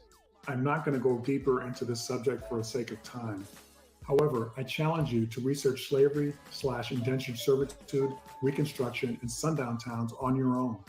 It may open your eyes to why things are the way they are in the United States, and why, to this day, governors like Rick DeSantis don't want you to know true history in the United States. DeSantis recently signed legislation to stop Florida citizens from understanding their own history. Wow. It's 2023 and still the United States refuses to come to grips with the truth. Anyway, I could go on, but I don't want to lose you. So how did eugenics erase Black history? I'm going to read the introduction of the book I mentioned, War on the Weak by Edwin Black. This should give you some idea of what the eugenics movement was all about. Just be forewarned, it's somewhat lengthy, but I feel it's necessary in order to understand what went on in the United States and abroad during the onset of the height of the eugenics movement. Just as a disclaimer, I don't receive any compensation for talking about this book, nor have I ever been contacted by the author or its publisher. Okay, so the introduction goes on to state, voices haunted the pages of every book. This particular book, however, speaks of the never born, for those whose questions have never been heard, for those who have never existed.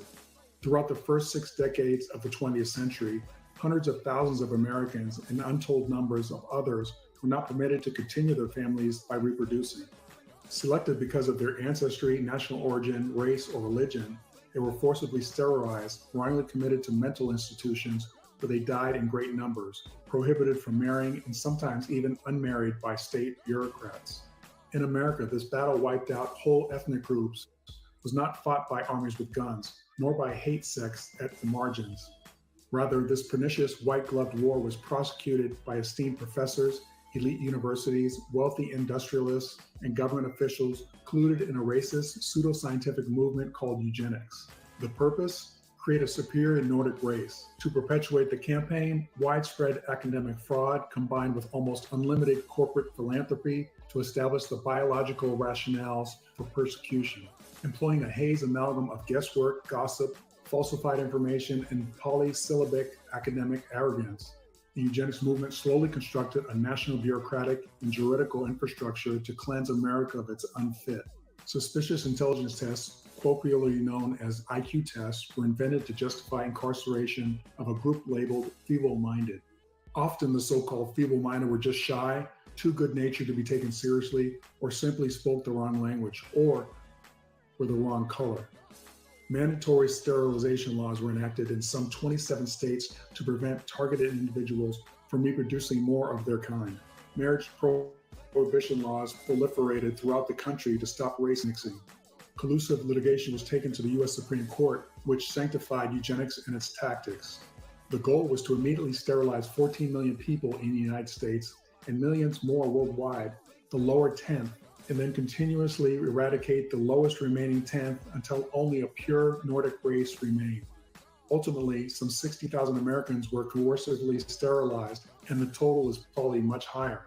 No one knows how many marriages were thwarted by state felony statutes. Although much of the persecution was simply racism, ethnic hatred, and academic elitism, eugenics wore the mantle of respectable science to mask its true character.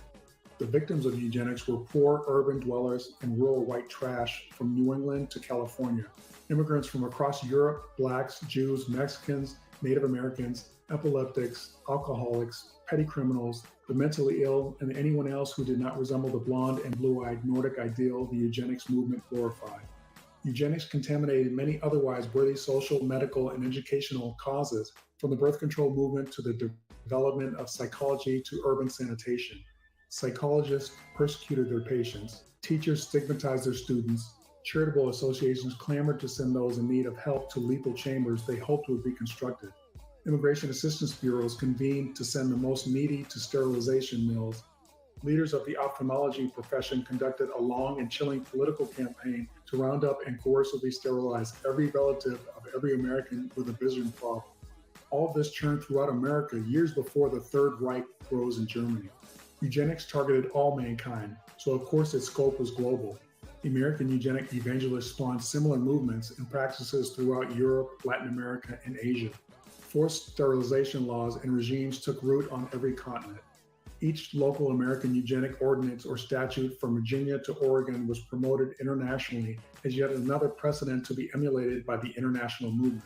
A tight-knit network of mainstream medical and eugenical journals, international meetings, and conferences kept the generals and soldiers of eugenics up to date and armed with their nation's next legislative opportunity.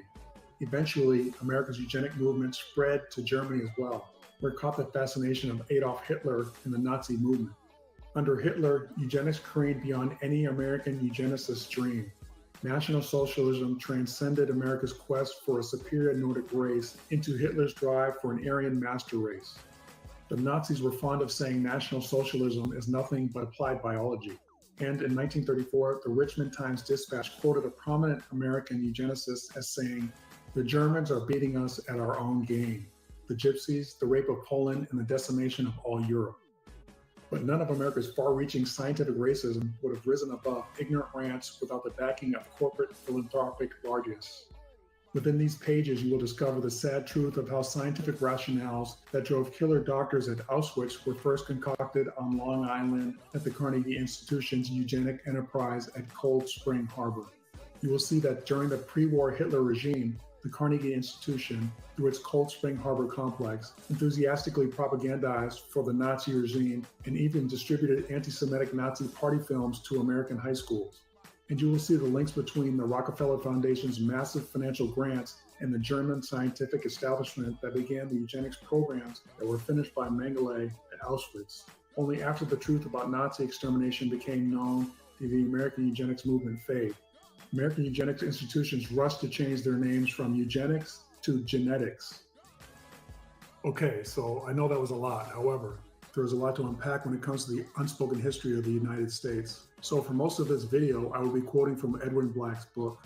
In order to compile the research, Mr. Black utilized a network of dozens of researchers, mostly volunteers, working in the United States, England, Germany, and Canada, unearthed some 50,000 documents and period publications from more than 40 archives, dozens of libraries, special collections, and other repositories, page 19. As I read in the introduction, eugenics was international. Why do I mention this fact? Because it goes to show how the white supremacist ideology spread to the majority of the world and why they currently believe in the whitewash history being taught in all of our educational institutions. I'm going to be paraphrasing much of this book due to the fact that it's over 600 pages. That said, I will add page numbers in case you want to find the exact wording in the book. As Mr. Black set out to research in the United States, he found archived information on eugenics at the American Philosophical Society in Philadelphia, the Truman State University in northern Missouri, to numerous obscure community colleges in the Appalachian states, and a long list of state archives, county historical files, and institutional archives where personal papers and period materials are stored. He also spent much time in many small private libraries and archives, such as the one maintained by Planned Parenthood. His team examined records at the Rockefeller Foundation and the Carnegie Institution. He also noted there are probably 200 important repositories in America, many of them special collections and manuscript departments of local libraries or universities. Because eugenics was administered on the local level, every state probably possessed 3 to 5 sites hosting important eugenics documentation. Mr. Black noted that many of the propaganda pamphlets used to promote eugenics in the U.S. were purged from files, However, they could still be found in British records, page 20. So that tells me that the United States has and will purge, aka destroy information they don't want people to know about or remember. Mr. Black goes on further to say, because the German and American wings collaborated so closely, the German archives clearly trace the development of German race hygiene as it emulated the American program. More importantly, because the American and German movements function as a binary, their leaders brag to one another and exchange information constantly. Therefore, he learned much about America's record by examining Reich-era files. For instance, the number of individuals sterilized in Vermont has eluded researchers in the state. The information is readily available in the files of Nazi organizations. Still on page 20, it says, when it was finished, the journey to discover America's eugenic history had taken me from an austere highway warehouse in Vermont, where the state's official files are stacked right next to the automotive supplies and retrieved by forklift, to the architectonic British Library, to the massive Bundesarchiv in Berlin, and every type of research environment in between. Sometimes I sat in a chair in a reading room, sometimes I poked through boxes in a basement.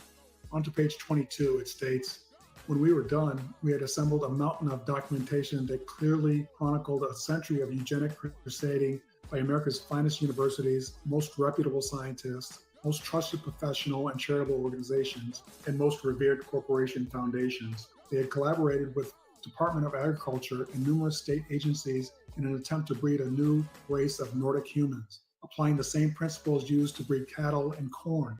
The names defined power and prestige in America. The Carnegie Institution, the Rockefeller Foundation, the Harriman Railroad Fortune, Harvard University, Princeton University, Yale University, Stanford University, and the American Medical Association, Margaret Sanger, Oliver Wendell Holmes, Robert Yerkes, Woodrow Wilson, American Museum of Natural History, the American Genetic Association, a sweeping array of government agencies, from the obscure Virginia Bureau of Vital Statistics to the United States State Department. On page 23, Mr. Black states, when the research phase was over, I realized that less than half of the information I had assembled would ever make it into the book. Frankly, I had amassed enough information to write a freestanding book for each of the 21 chapters in this volume. It was painful to pick and choose which information would be included. But I am confident that with so many journalists throughout America now aggressively delving into eugenics, the field will soon be as broad and diverse as the investigations of the Holocaust and American slavery. At least one book could be written for each state, starting with California, which was America's most energetic eugenic state. Do you remember in the beginning of this video, I told you one of the issues I had with this book was that I felt that Mr. Black came across information that would bolster my claim that people of color ruled Europe and the United States before Reconstruction. However, like he states, he had to pick and choose what information to place in the book. Okay, so on page 24, Mr. Black states, this is the right place to note that virtually all the organizations I investigated cooperated with unprecedented rigor because they want the history illuminated as much as anyone. This includes the Rockefeller Foundation, the Carnegie Institution, Cold Spring Harbor Laboratory, and the Max Planck Institute, successor to the Kaiser Wilhelm Institute. All gave me unlimited access and unstinting assistance. All right, so here's my question. Do you think Mr. Black would have been given access to all those inaccessible archives and private collections unless he promised them he would only stick to information regarding eugenics? I truly believe this is the deal that was struck in order for him to be granted this unprecedented access. All right, so on page 25, Mr. Black states, my mission is to expose who paid for these bleak episodes, who agreed to them, who made them possible, and who used his lofty status as a university scholar, a medical expert, a governor, a judge, a legislator, a prominent attorney, or wealthy philanthropic organization to press forward on the gearshift of genocide.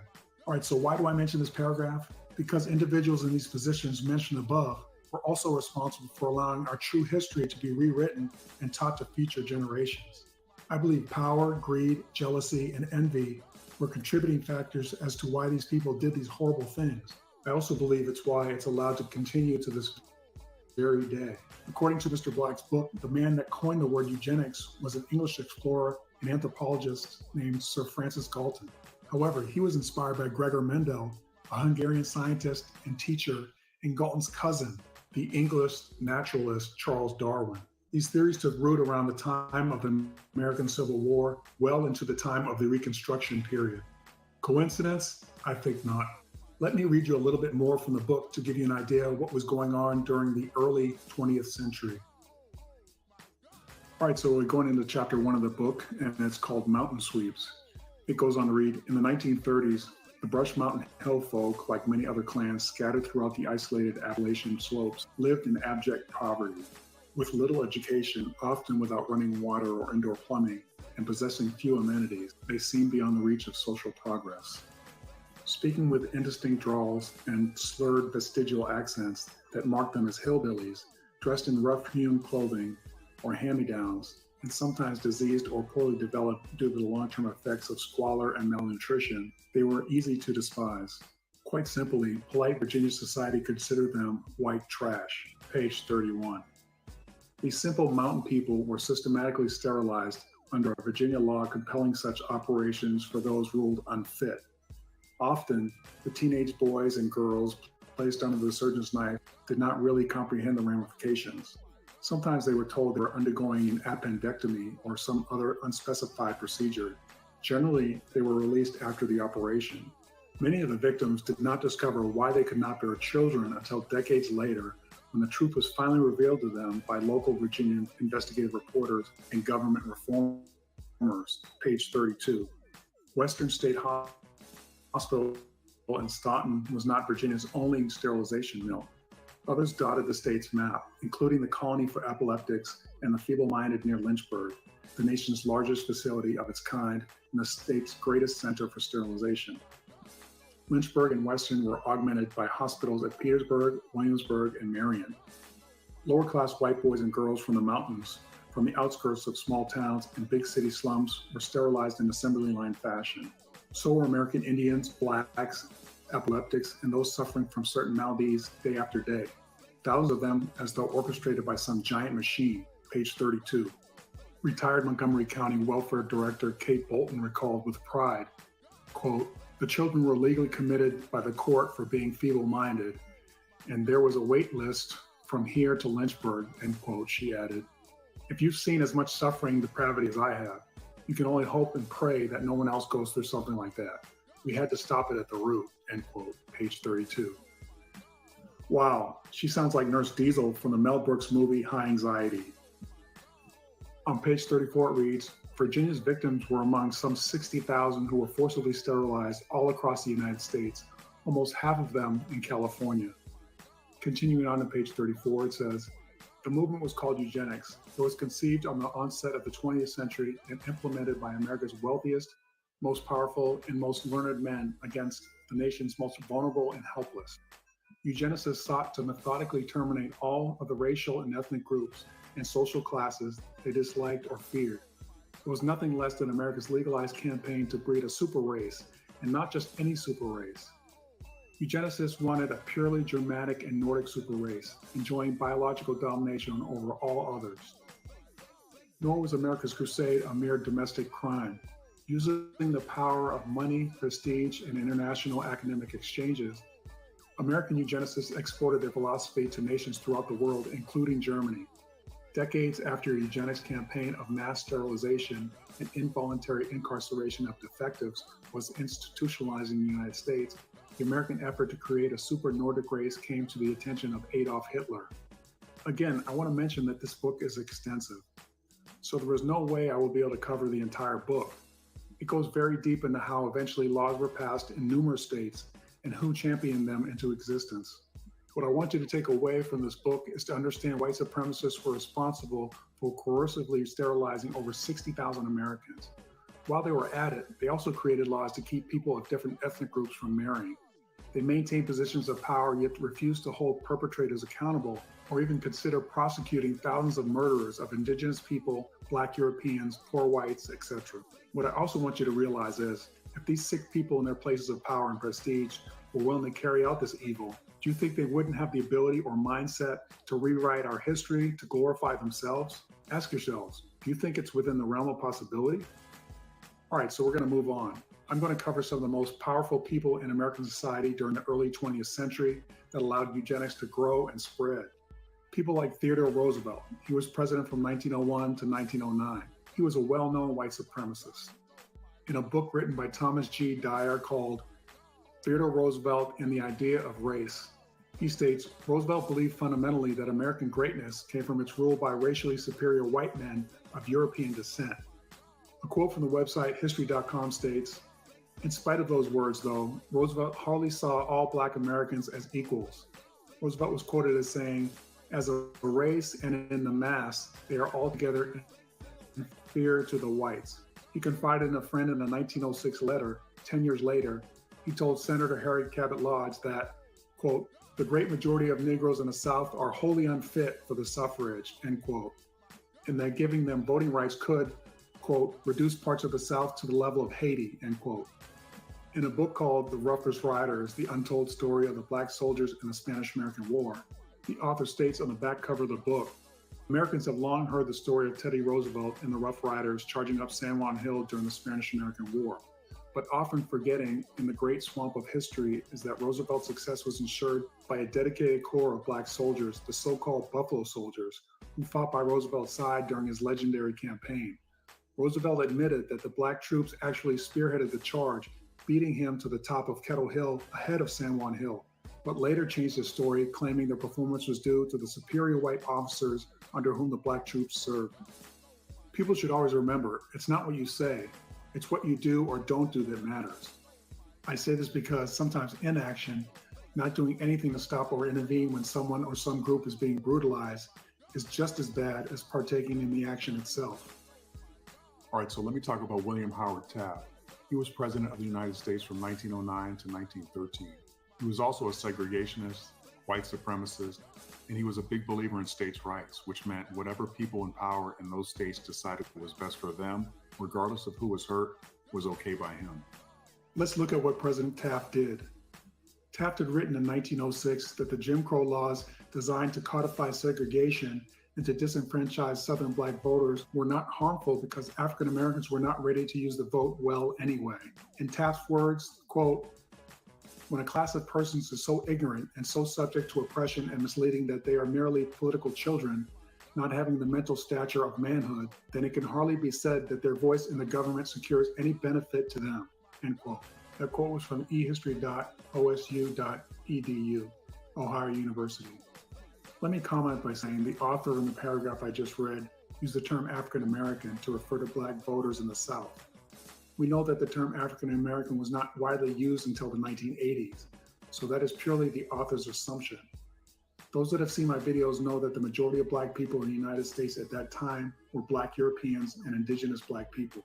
Folks, I feel that it's my job to debunk the myths whenever I see them. All right, so on April 3rd, 1911, President William Howard Taft directed his U.S. Army to expel the 9th Cavalry, an all-Black unit from San Antonio, Texas. Earlier that day, the president had met with San Antonio's U.S. Congressman, John Garner, who urged President Taft to expel the Black cavalrymen from the entire state of Texas because their protest of segregated seating on city streetcars threatened local law and order. Immediately after, President Taft issued a memorandum to General Wood, the Army's chief of staff, directing the nation's highest-ranking Army official to remove the 9th Cavalry from San Antonio. That was from EJI.org, EqualJusticeInitiative.org. A quote from a book written by Ira Katznelson, Fear Itself, The Deal and the Origins of Our Time, states, by 1908, the South had perfected a political system that guarded white supremacy successfully, even in counties with all Black majorities. A host of mechanisms ensured virtually no chance to vote for African Americans and low turnout franchise for white citizens. These devices included white primaries, declarations that political parties were restricted to private clubs, poll taxes, property taxes, literacy taxes, and understanding clauses that tested for arcane knowledge of the provisions in state constitutions. This paints the picture of the climate where President Roosevelt was leaving office and William Howard Taft was just starting his administration. In a speech given by Taft, he declared, quote, so long as the statutes of the states meet the tests of the 15th Amendment and are not otherwise in conflict with the Constitution and laws of the United States, it is not the disposition or within the province of the federal government to interfere with the regulation by southern states of their domestic affairs, end quote. Basically what he was saying was, let them do whatever they want, however they want, to whoever they want, without accountability to the federal government. Taft was also known for removing numerous Black men from federal government positions. Sadly, after his presidency, he was appointed to the Supreme Court as Chief Justice. All I can say is no wonder discrimination, racism, hate, and lynching were allowed to flourish. Lastly, let me tell you about President Woodrow Wilson. I've mentioned former President Woodrow Wilson in several of my previous videos. All right, so Wilson held many powerful positions during the entire time eugenics was wreaking havoc across the United States and Europe. Wilson was the president of Princeton University starting in 1902, then governor of New Jersey starting in 1911, and then he was elected president of the United States in 1913 for 2 full terms. He was a well-known eugenicist and white supremacist, and he was mentioned several times throughout Mr. Black's book. Wilson literally authored his own series of history books called The History of the American People. These books praised and glorified his in Fighting the Birth of the Nation, a Ku Klux Klan recruiting film, at a special White House screening, President Woodrow Wilson reportedly remarked, quote, "It's like writing history with lightning. My only regret is that it is all so terribly true," end quote. At this time, the KKK made a huge comeback with thousands of members nationwide. These members held all types of positions around the country. Here's what I'm saying. Woodrow Wilson, wealthy elite families, government officials, judges, school board members, etc., and all other like-minded individuals imposed their wills and beliefs on society, which culminated into the history and education we receive today. Unfortunately, so far, no one has been able to produce a smoking gun, showing that history was deliberately whitewashed and who all the perpetrators were. What I'm showing you is that I believe the whitewashing happened during this time period because the climate at that time in history, with all the hateful and awful things that were allowed and in many cases encouraged to go on. Not only that, what we can do is look at the actions of people and groups and see what they actually did for themselves and what they did to other people who they did not respect. All right, so I know many of you watching are just like you. I want to know how the paintings were hidden, recreated, or overpainted, and how photos were replaced or altered to remove all traces of people of color from history. As I was finalizing this video, I was thinking to myself, I've so far emphasized more of the why, but not necessarily the how. So this section addressed the issue of how history was whitewashed. All right, so I really hope I haven't lost you. If you need a break, please pause the video, take a break, and come on back. All right, so if you took a break, welcome back. If not, here we go. So I've already told you who some of the major players are that were identified in the book. The financiers, the politicians, doctors, directors of institutions, university presidents, and faculty. Of course, these are the main figures, yet it doesn't account for and name the lower level, everyday federal, state, and local employees that actually did the work involved in carrying out this horrible lie. Not to mention the hundreds of American citizens and citizens of foreign countries that volunteered to assist in this hoax. They actually believed in negative eugenics, white superiority, and domination. Or I'm sure in some cases they took part in it for the money and power that came along with collaboration. First, I believe there are 4 main scenarios that provide for the opportunity to pull off this sort of big lie. And those 4 would be 1, act of God, 2, pure accidents, 3, fraudulent accidents, and 4, war. Now, there may be more, but these are the ones that I've read about. So what do I mean by act of God? What I mean are things that happen naturally like fires, floods, tornadoes, earthquakes, hurricanes, etc. All these situations can occur without people's intervention. Then for number 2, you have pure accidents. These situations can occur due to leaving a candle burning and it gets knocked over, or maybe a water pipe that bursts in a building. All right, so for number 3, I had fraudulent accidents. These are situations that are intentionally done to destroy property or cause fear. These are strategically planned events. An example would be setting a fire in a building. By doing so, it removes any trace of the original one-of-a-kind documents, paintings, books, journals, carvings, movies, etc. All right, in 4th position on the list, I have wars. During wars, people, buildings, statues, museums, archives get destroyed as collateral damage, or often on purpose. This is often a military strategy to demoralize a population by destroying cultural and historical icons and landmarks and replace them with the invading army's culture and values.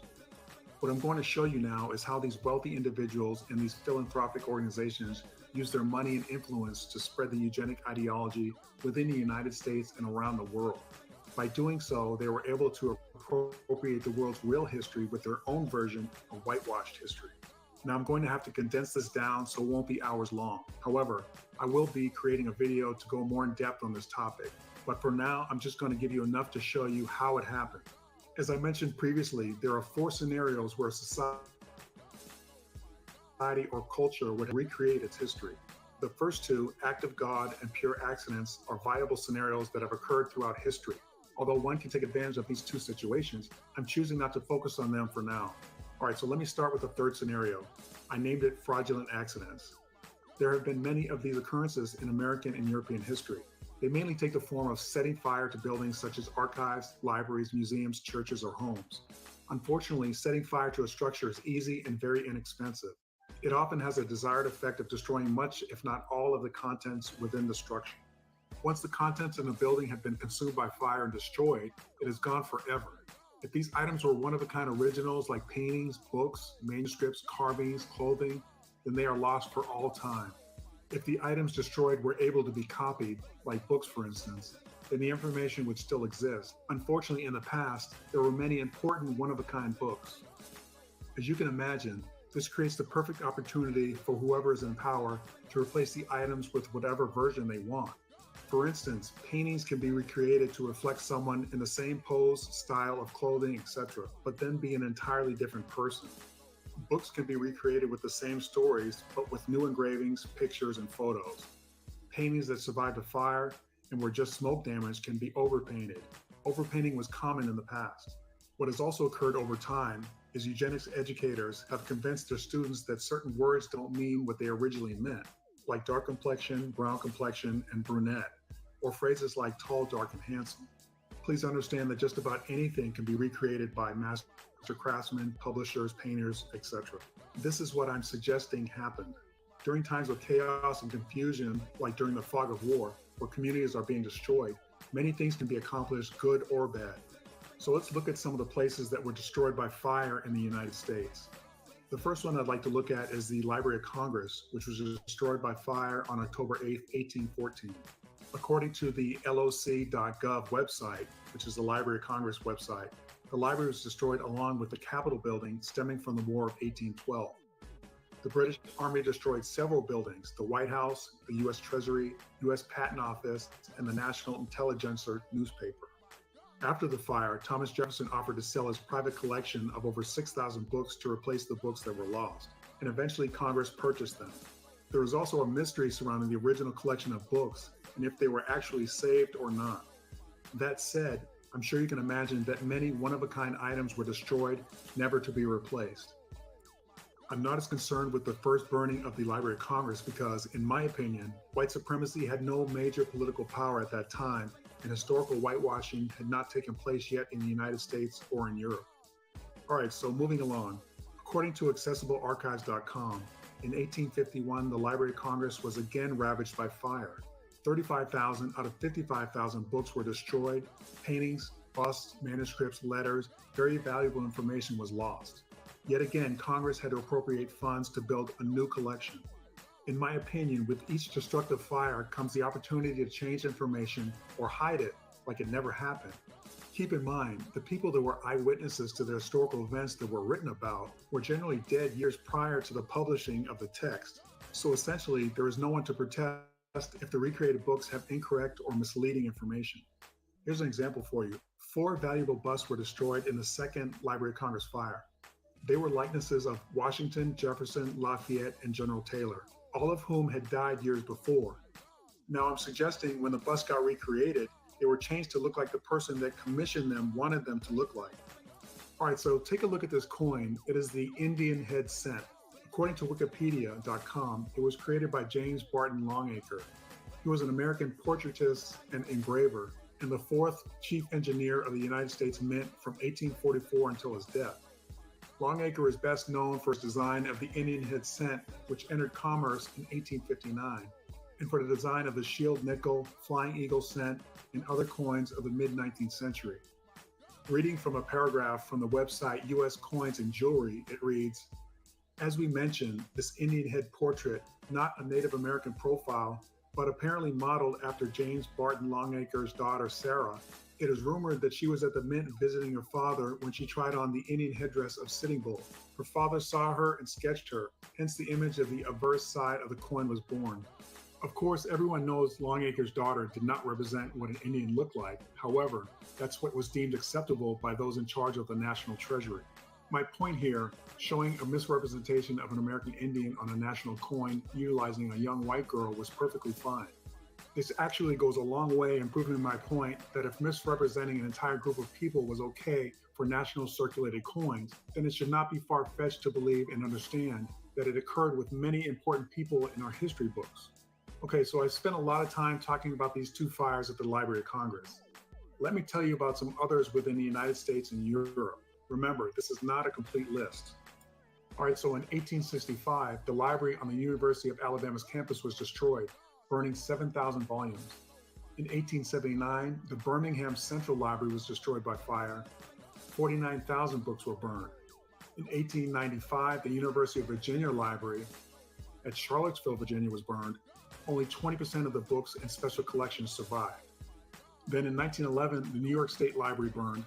And in 1986, the Los Angeles Central Library caught fire. 400,000 books were destroyed. Also, keep in mind, whatever adorned the walls of these libraries, like paintings for instance, were also destroyed. Now, moving over to Europe, fires destroyed the Mosque Library in Bulgaria in 1877. In 1914, the Library of the Catholic University in Belgium. In 1922, the Public Records Office in Dublin, Ireland.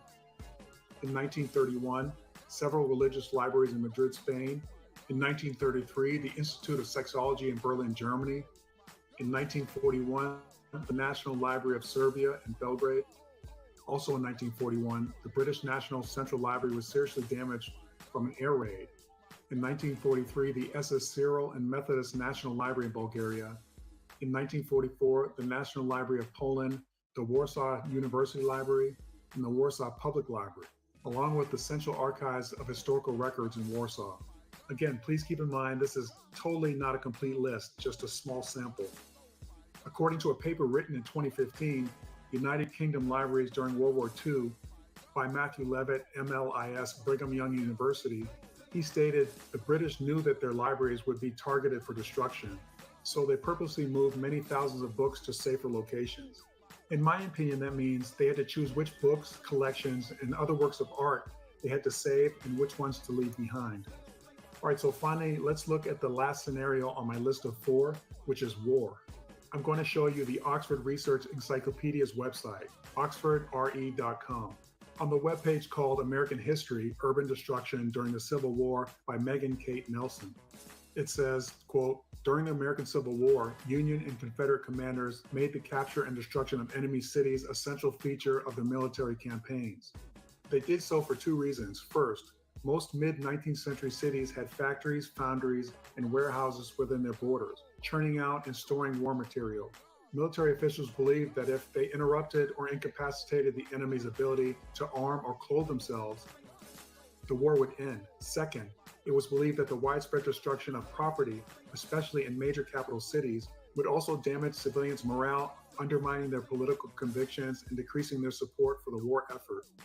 Further down the page, under the heading Cities as Military Targets, it reads, the antebellum era was a time of rapid urbanization in the United States.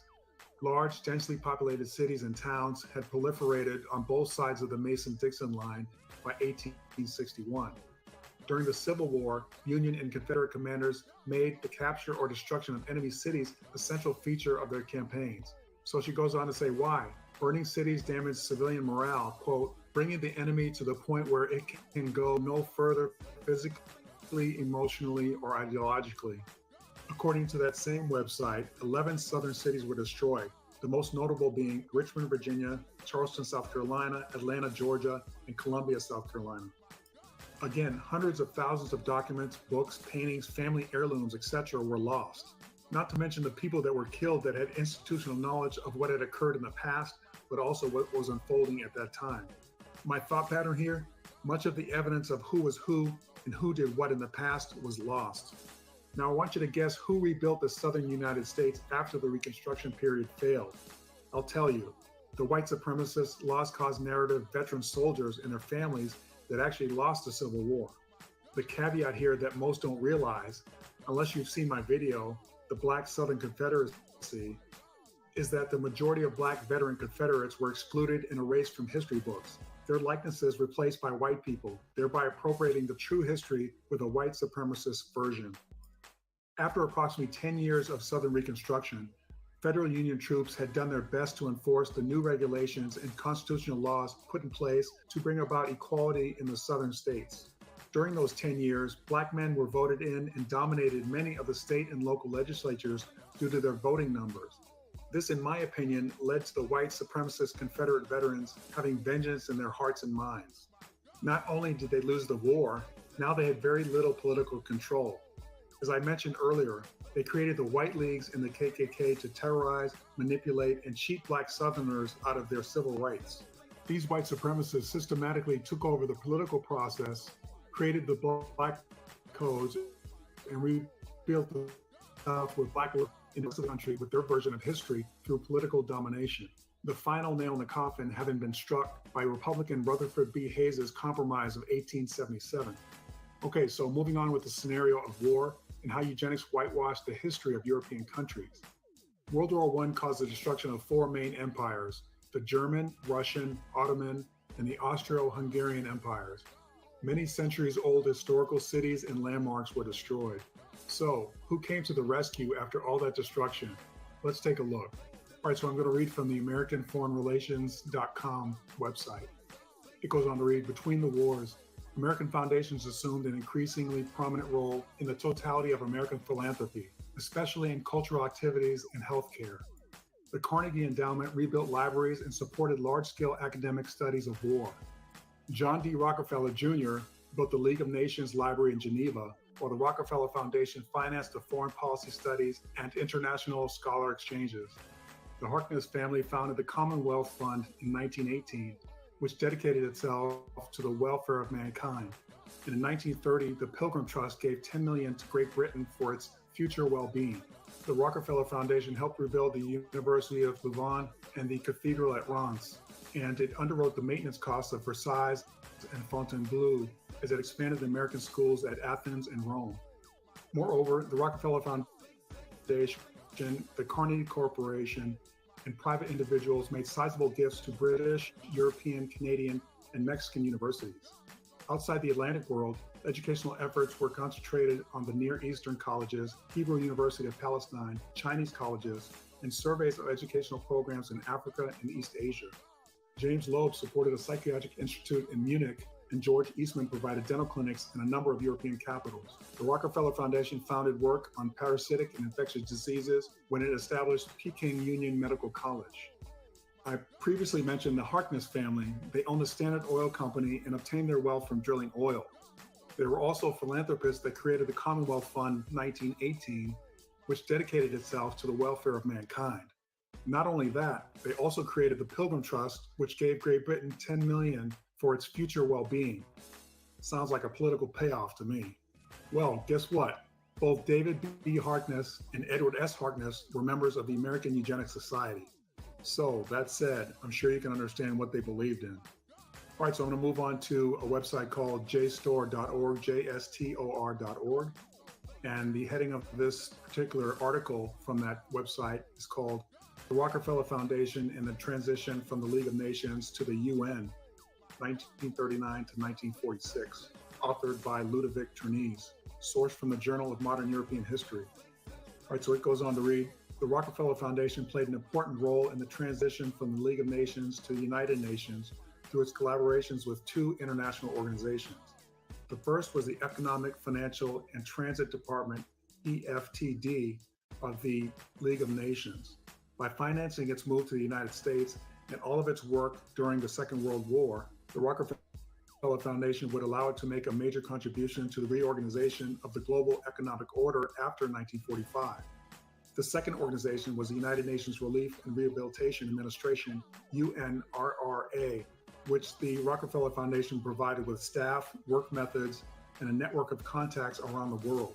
The Rockefeller Foundation was thus deeply involved in the redefinition of the overall structure of the system of international organizations during World War II. All right, so this next bit of information comes from the journals.sagepub.com under the heading American Library Association and the Post-World War II Rebuilding of Eastern European Libraries. All right, so it says the topic of the destruction of libraries during World War II has been well publicized. However, the American Library Association's assistance with the post-war cultural rehabilitation of Eastern European libraries remains relatively unknown.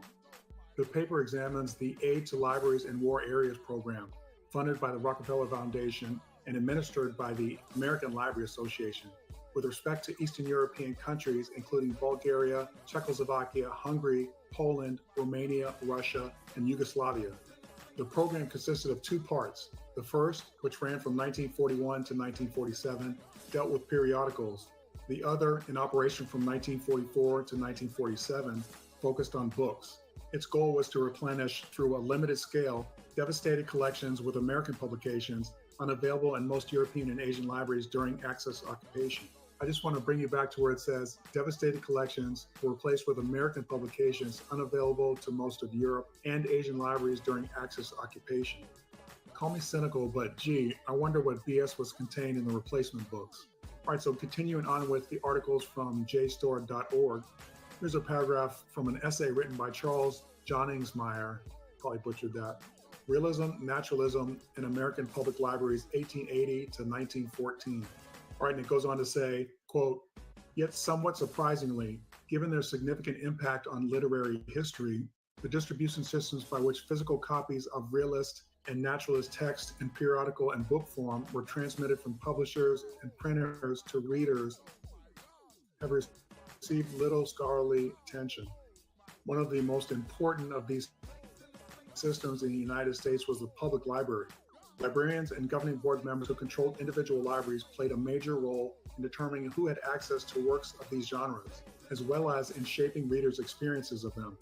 Nonetheless, beyond some oft-repeated stories about supposed censorship of a few especially controversial texts, almost no research has been carried out on how librarians in general actually treated the extremely broad range of realist and naturalist fictions and how their actions might have influenced library patrons' access to and attitudes towards such works. In my opinion, you can see that librarians and their governing boards were gateway keepers to what was purchased and visually consumed in these libraries. Let me ask you a question. If an organization builds and funds a library, do you think the people that get placed on the library board and the head librarian in charge of the library are in agreement with the philosophy of the organization that funded the project? I would have to answer with a resounding yes. All right, so now I'm going to show you a piece of information from the website located at library.columbia.edu. And it's under the heading Carnegie Corporation of New York Historical Note. And it says Carnegie Corporation of New York, which was established by Andrew Carnegie in 1911 to promote the advancement and diffusion of knowledge and understanding, is one of the oldest, largest, and most influential of American foundations. I'm going to skip down a paragraph to where it says Carnegie Corporation has helped establish or endowed a variety of institutions, including the Carnegie Libraries, the National Research Council, the Russian Research Center at Harvard, and the Children's Television Workshop, and for many years heavily supported Carnegie's other philanthropic organizations, especially Carnegie Endowment for International Peace, CEIP, and the Carnegie Foundation for Advancement of Teaching, CFAT, and the Carnegie Institution of Washington, CIW. It has funded the writing of books and studies, as well as the organization of conferences and international exchanges, radio shows, legal proceedings, and other activities. Through its activities, the corporation has had a great impact on the information and knowledge available to citizens and government alike.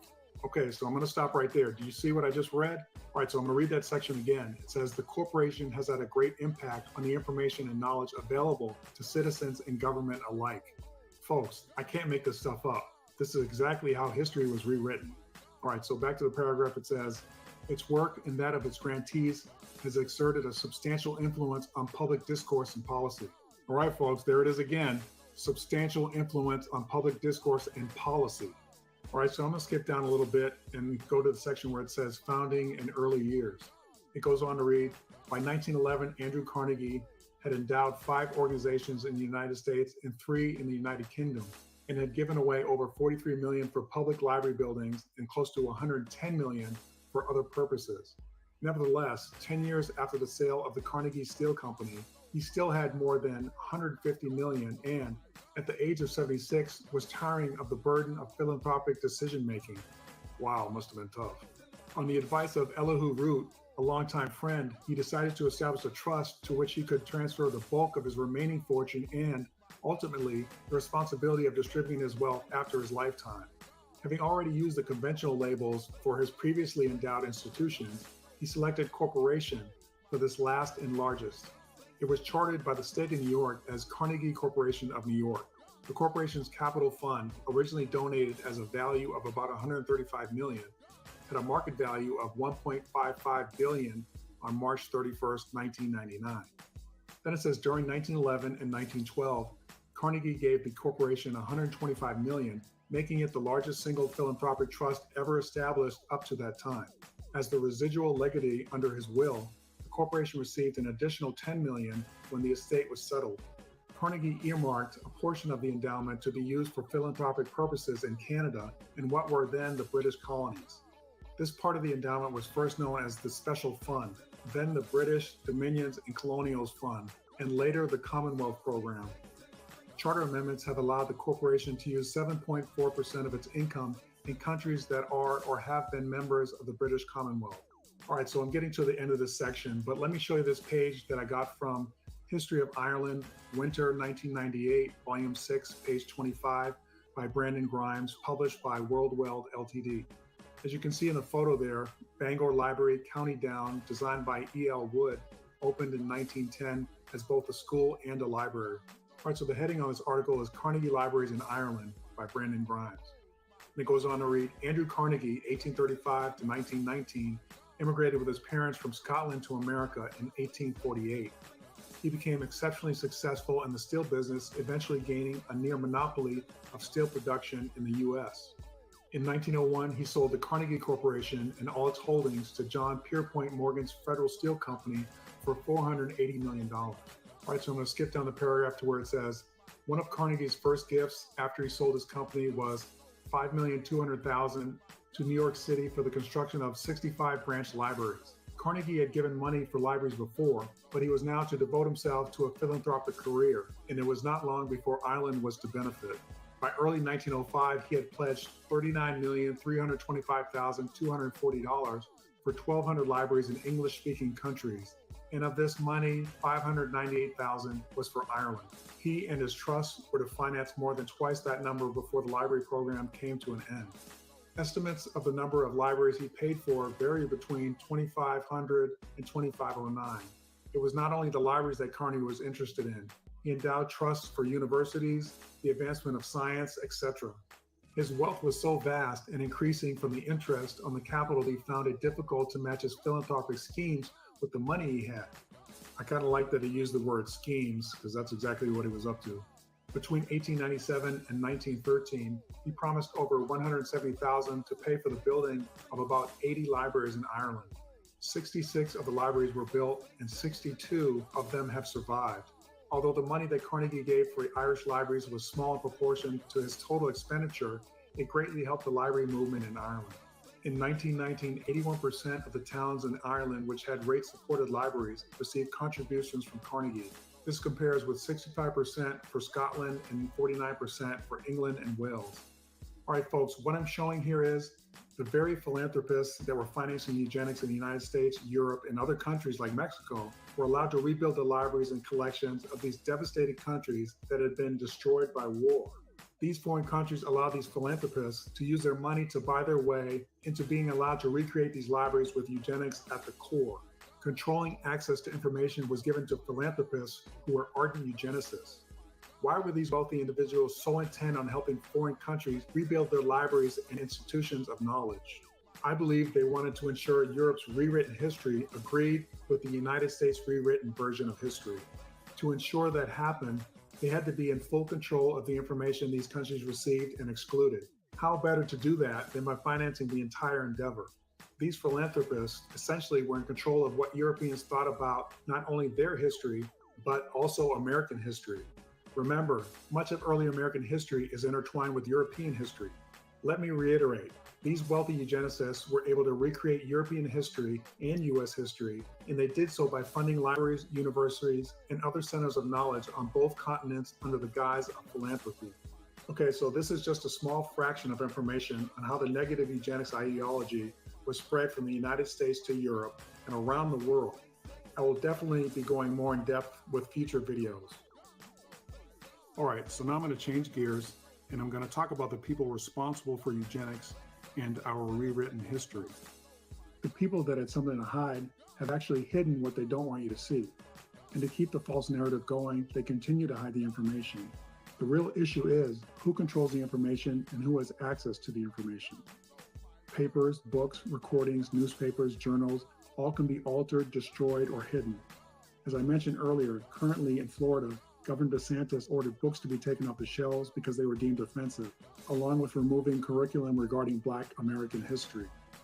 This has caused a serious outcry from thousands of teachers and Floridians, not to mention other concerned American citizens. The sad thing is, I'm not surprised by this move. It's already been done in the past. DeSantis is just taking a move out of a very old playbook. Since the end of Reconstruction, Congress, along with the Republican Party, implemented photo their hands and let the very individuals that try to divide the country with the secession movement back into the seek revenge and set up society as to never again allow people of color, aka Black people, to return to power. If I am confusing you when I say Black people returning to power, that means you haven't watched my previous videos. So do me a favor and please check them out so you will be caught up with my other channel subscribers. All right, folks, take a deep breath. If you need an intermission, I get it. It's a lot of information. Maybe pause the video, get some munchies, and come back for the second half. All right, so I'm going to be continuing with Mr. Black's book. You may consider this part 2 of the video. I'm going to go into chapter 5 of the book called Legitimizing Raceology. This chapter covers a lot of the perpetrators of eugenics. On page 85, Black writes about Kansas physician F. Hoyt Plitcher, who became the first in modern times to castrate to prevent procreation. In the mid-1890s, Dr. Plitcher, superintendent of the Kansas Home for the Feeble-Minded, surgically asexualized 58 children. Plitcher's procedure was undertaken without legal sanctions, demanding he stop. The Kansas Home and Battle Board of Trustees suspended Plitcher's operations, but staunchly defended. The board nightly proclaimed, quote, "Those who are now criticizing Dr. Plitcher will, in a few years, be talking of erecting a monument to his memory," end quote. Later, Dr. Plitcher's National Association of Institution of Directors praised him as courageous and as a pioneer, strong enough to face ignorance and prejudice. Then also on page 85, we have Dr. Harry Clay Sharp, physician at an Indiana reformatory at Jeffersonville. In early 1899, he read an article in the Journal of American Medical Association by distinguished Chicago physician Albert John Ochsner, who later co-founded the American College of Surgeons. Dr. Ochsner advocated compulsory vasectomy of prisoners to eliminate all habitual criminals from the possibility of having children. In this way, Ochsner hoped to reduce not only the number of born criminals, but also chronic inebriates, imbeciles, perverts, and paupers.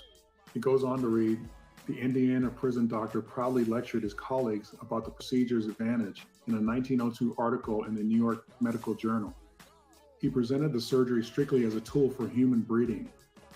Quoting an old essay, Sharp railed, "We make the choice of the best rams of our sheep and keep the best dogs. How carefully then should we be in begetting children?"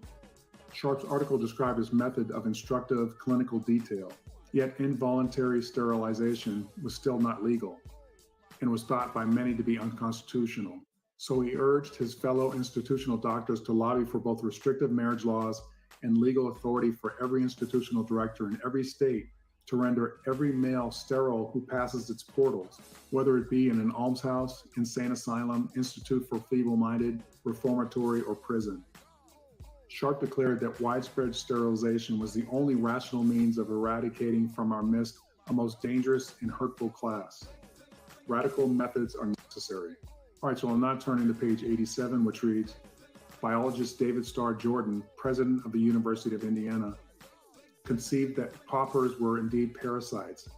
As McCulloch so fervently claimed, Jordan lectured his students and faculty to accept that some men were dwarfs in body and mind.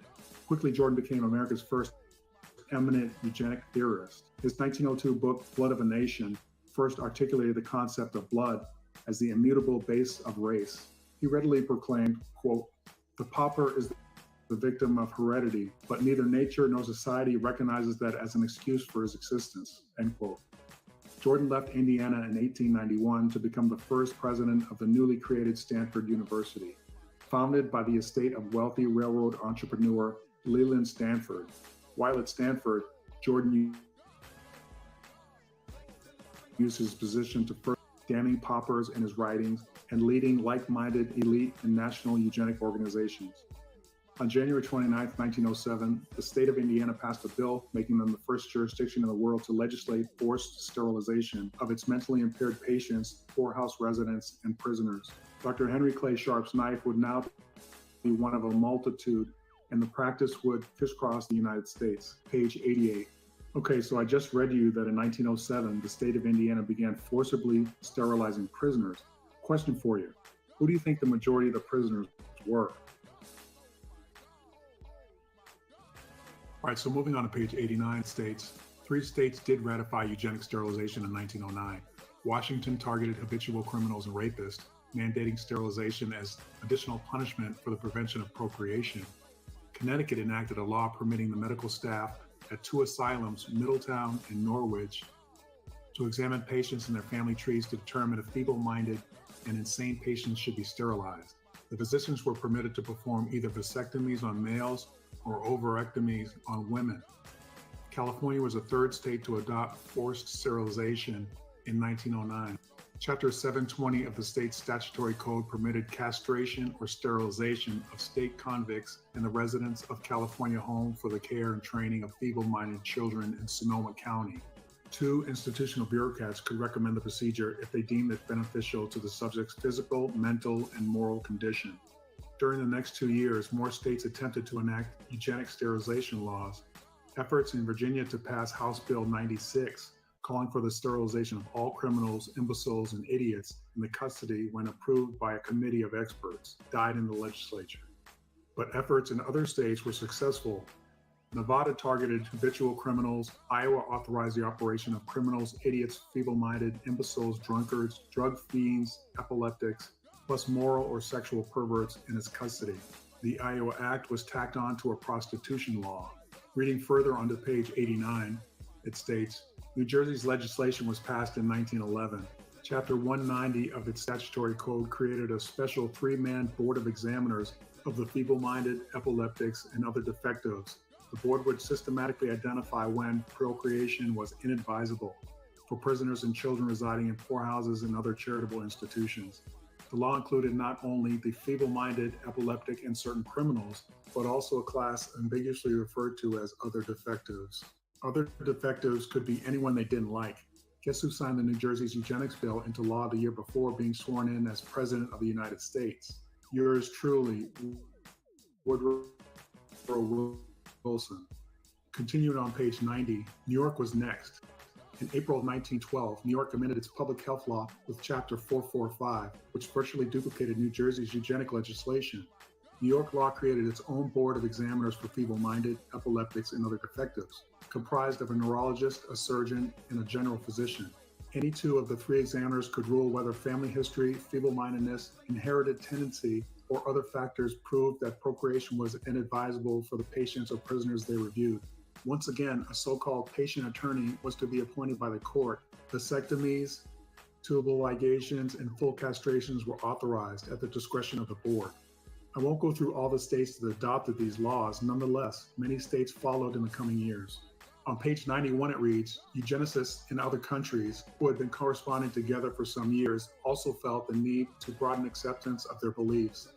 All of them wanted eugenic solutions to be applied on a global basis. Their mission, after all, was to completely reshape humanity, not just corner of. The Americans worked closely with their counterparts in Germany and England, scheduled an international conference in London. July 1912 was selected because it coincided with a visit to London by Stanford University's Jordan and other eugenic leaders.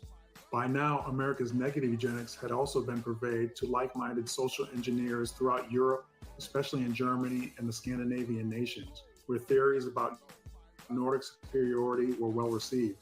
Hence, this first conference was aptly called the first International Congress on Eugenics, bringing together some several hundred delegates and speakers from across America, Belgium, England, France, Germany, Italy, Japan, Spain, and Norway. As I've been preaching in all my videos, many countries use this ideology to get rid of the people they didn't like systematically, thereby reshaping their countries into what they wanted them to be, white-run countries. Please check out my video called Vanishing Black History. In that video, I show how the United States government created its own history and how they exported it to other countries for consumption, thereby creating a blueprint for those countries to emulate, just like Hitler emulated the United States using the eugenics model. All right, so on page 94 it reads, some 400 delegates from America and Europe gathered at the University of London in late July of 1912, where for 5 days a diverse assemblage of research papers were presented exploring the social science and heredity of man half century. Alcoholism as an inheritable trait was debated, but the proceedings were dominated by the U.S. contingent in their theories of racial eugenics. So the U.S. was not just content on just targeting the feeble-minded or imbeciles. They used it to go after people they considered non-white. It was basically the slippery slope theory. And that theory states, using an idea or course of action which eventually leads to something unacceptable, wrong, or disastrous. And that's from the Oxford Online Languages Dictionary. All right, so continuing on to page 94, it states, the medical establishment began to take notice as well, presenting eugenics as a legitimate medical concept. The Journal of the American Medical Association's coverage glowed. JAMA's headline rang out, quote, the International Eugenics Congress, an event of great importance to the history of evolution, has taken place, end quote. Its correspondent enthusiastically portrayed the eugenics theory of social Darwinism, spotlighting the destructive quality of charity and stressing the value of disease, natural.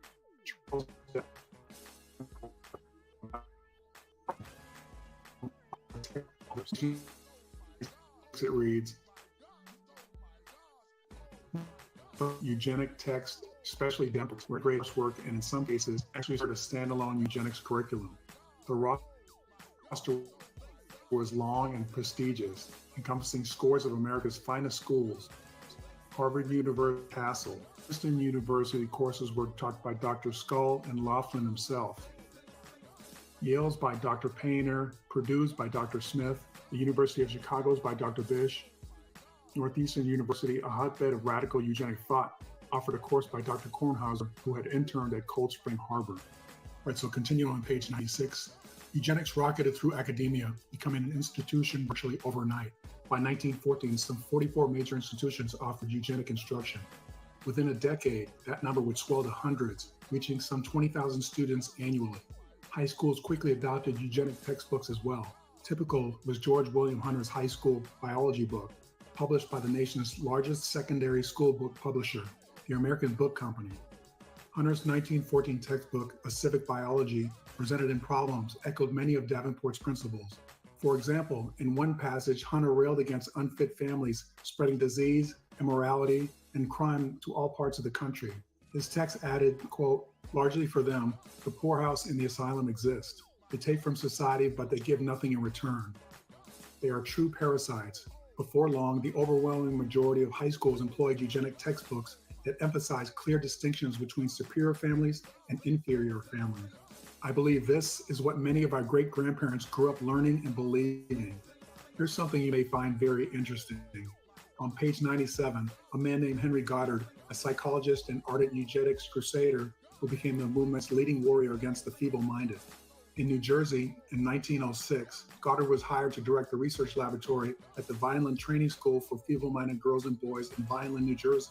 Then in 1913, Goddard published an influential book in the eugenics world, The Kallikak Family, a study in the heredity of feeble-mindedness. In the tradition of the Jukes and the tribal Ishmael, Goddard traced the ancestry, morality, and social menace of a large family he named the Kallikaks.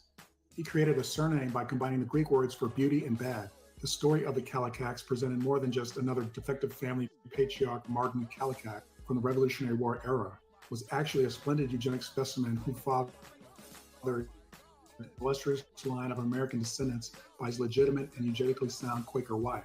But Goddard claimed that the same Martin Kalkak had also engaged in an illicit affair with feeble-minded curse. Goddard wrote that bad Kalakaks were feeble-minded, and no amount of education or good environment can change a feeble-minded individual into a normal one, any more than it can change a red-haired stock into a black-haired stock. To drive his point home, Goddard included a series of photographs of nefarious-looking and supposedly defective Kalakak family members. These photos had been doctored, darkening and distorting the eyes, mouths, and eyebrows, nose, and other facial features to make the adults and children appear stupid. Although retouching published photos was common during this era, the consistent addition of sinister features allowed Goddard to effectively portray the Kalakaks as mental and social defectives. All right, so let me comment on this section. Do you see where I read that retouching photos was common during this era? This goes to my point in previous videos when I assert that photos have been altered, replaced, etc. Many commenters on my videos believe that historical photos were not able to be manipulated back then. This is far from the truth. Photos had begun being manipulated in the mid-1800s. By the early 1900s, many photographers were very adept at manipulating photos. Anyway, back to Henry Goddard. On page 98, it states, mass sterilization, in Goddard's view, was merely the first step in corralling the feeble-minded. Sterilization did not diminish sexual function, just reproductive capability.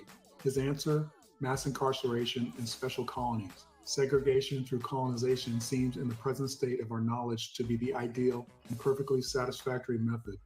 On page 99, it states, Goddard coining a new word, moron. It was derived from moros, Greek for stupid and foolish. By 1913, he had taken his new intelligence test and a team of testers to Ellis Island to conduct experiments. American eugenicists long believed that the majority of immigrants, especially brown-haired Irish, Eastern European Jews, and Southeastern Italians, were genetically defective. He explained, it should be noted that the immigration of recent years is of a decidedly different character from the earlier immigration. It is no longer representative of the respective races. It is admitted on all sides that we are now getting the poorest of each race. On page 100, it states, Chicago Municipal Chief Judge Harry Olson, responsible for sentencing prisoners to the House of Corrections, was a revered leader of the eugenics movement. At the time of the House of the Corrections study, he reminded colleagues, quote, we have laid too great importance on the environmental factors and paid too little attention to the problem of heredity, end quote. On the same page, it continues on to say, mental tests applied to blacks led to an article in the Archives of Psychology reporting that when 486 whites and 907 blacks were examined, blacks scored only 3/4 as well as their white counterparts. The article noted that pure blacks tested the lowest, about 60% lower than whites. But as the amount of white blood increased in their ancestry, so did their test scores. It does not seem possible to raise the scholastic attainments of the Negro. It is probable that no expenditure of time or money would accomplish this end, since education cannot create mental power. Then on to page 101, it reads, quote, Harvard psychologist Robert Yerkes was a leading eugenic theorist and a former student of Davenport's. Yerkes was a member of many elite eugenic committees, including a committee on the inheritance of mental traits and the committee on the genetic basis of human behavior. 2 years after helping invent the point scale, Yerkes became president of the American Psychological Association. Europe exploded into the war in 1914. America did not join the fray until 1917, but when it did, Washington struggled to classify more than 3 million drafted and enlisted soldiers. American Psychological Association President Yerkes pleaded for intelligence testing. He gathered Goddard and Stanford University eugenic activist Louis Terman and others to help develop standardized examinations. Working from May to July of 1917 at Goddard's laboratory at the Vineland Training School for Feeble-Minded Girls and Boys in New Jersey, these eugenic psychologists and others jointly developed what they portrayed as scientifically designed Army intelligence tests.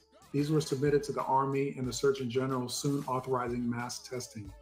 2 main tests were devised, the written Army Alpha test for English-speaking literate men, and the pictorial Army Beta test for those who could not read or speak English. The Alpha test multiple choice questions could certainly be answered by sophisticated urbanites familiar with the country's latest consumer products, popular art, and entertainment. Yet, most of America's draftees hailed from unsophisticated rural society. Large numbers of them had never been off the farm. Many came from insular religious families, which disdained theater, slick magazines, and smoking. No matter, the mental capacity of everyone who could read and write was measured by the same pop culture yardstick. Take a look at several examples of these questions provided from the book. The first one says, question, 500 is played with, then possible answers, brackets, pins, cards, dice, correct response, cards. Second one there, it says, question, Becky Sharp appears in, possible answers, Vanity Fair, Romola, The Christmas Carol, Henry V, correct response, Vanity Fair.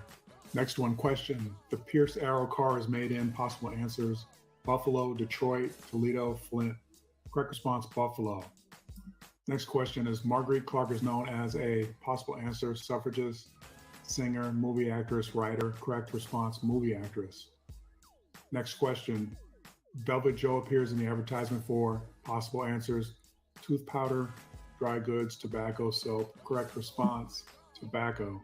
All right, so for the last question, it says, hasn't scratched yet, is used in advertising A, possible answers, drink, revolver, flour, cleanser, correct response, cleanser. All right, so the book goes on to read, Americans and naturalized immigrants who could neither read nor write English were administered the beta picture exam. For example, beta test 6 offered 20 simple sketches with something missing. Fix it, the subject was instructed. He was then expected to pencil in the missing element. Bowling balls were missing from a bowling lane. The center net was subtracted from the tennis court. The incandescent filament was erased from the light bulb. A stamp was missing from a postcard. The upper left diamond was missing from a sketch of the Jack of Diamonds on a playing card. All right, so moving on to page 102, predictable. Yerkes' results from all three tests identified vast numbers of morons among the eugenically inferior groups, so that Yerkes asserted the army could not afford to reject all of them and still go to war. It would be totally impossible to exclude all morons, reported Yerkes, because 47% of whites and 89% of Negroes were shown to have a mental capacity below that of a 13-year-old. All right, so let me comment here real quick. We can see that the Army tests, they were rigged in favor of the well-educated, wealthy elite, not the average man that was signing up to be drafted into military service. Remember, there was no social media during those times. To stay up to date with current events and happenings, you would have to have been subscribed to multiple newspapers and magazines and have actually had the time to read them, which most hardworking Americans had very little of. According to the National Center of Education Statistics, the literacy rate in the early 1900s was very low, especially among foreign-born immigrants and Black Americans. All right, so getting back to the book, it says, in 1912, the German psychologist William Stern had begun referring to the original intelligence level as an intelligence age.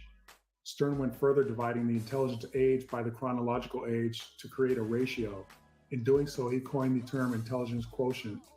In 1916, used the Stanford-Binet test, determined divided mental age by chronological age, and then multiplied by 100. This became the American version of the intelligence quotient. Terman nicknamed it IQ. The moniker became an instant icon of intelligence.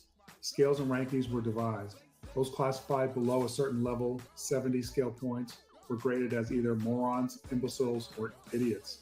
Feeble-mindedness had now a number. Soon everyone would receive one. Terman knew how such a number would be used. While studying California public school children, he argued, quote, if we would preserve our state for a class of people worthy of possessing it, we must prevent as far as possible the propagation of mental degenerates. Yerkes' work was advanced by another eugenic activist, Princeton psychologist Carl Brigham.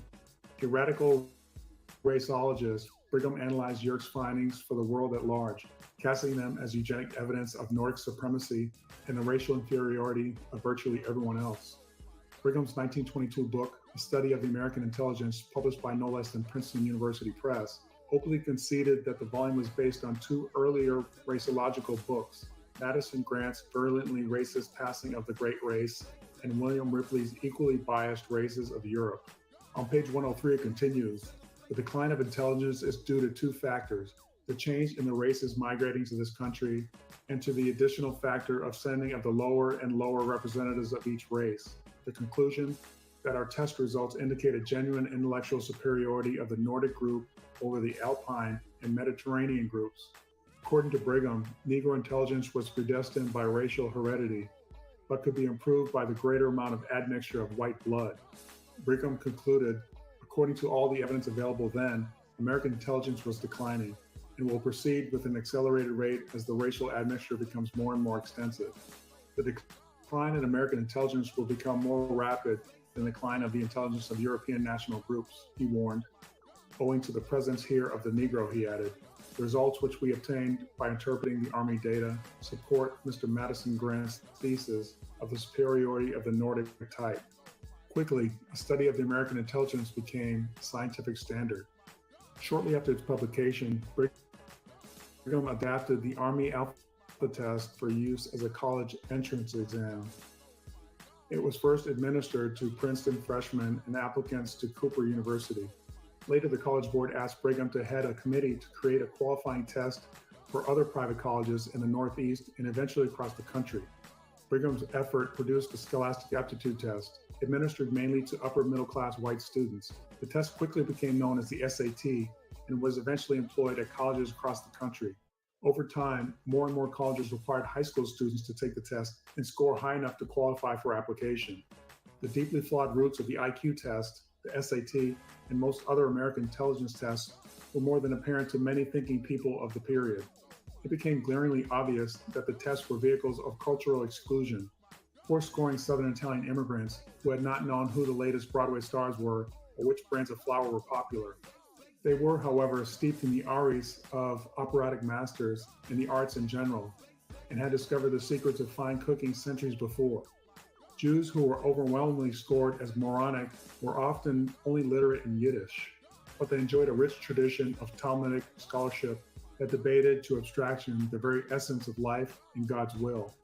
Farm boys may not have been aware that Velvet Joe was a cigarette advertising character, but they grasped the intricate agrarian tenets of growing and curing tobacco leaves to produce the perfect smoke.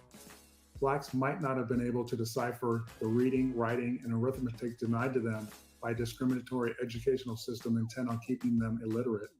They may not have been able to comprehend the first thing about tennis nets, bowling lanes, and incandescent light bulbs, but the descendants of men and women ripped from Africa had cultivated a rich oral storytelling tradition, an intense, almost enraptured scriptural quoting religion, and as a group, they would originate the revolutionary music that would dominate the 20th century. Okay, so I have two issues here. First of all, Mr. Black, like so many researchers, failed to acknowledge that labeling all people with dark skin as African is ignorant and frankly lazy scholarship. Presently, we know that people with dark skin are present and have been present on all continents with the exception of Antarctica.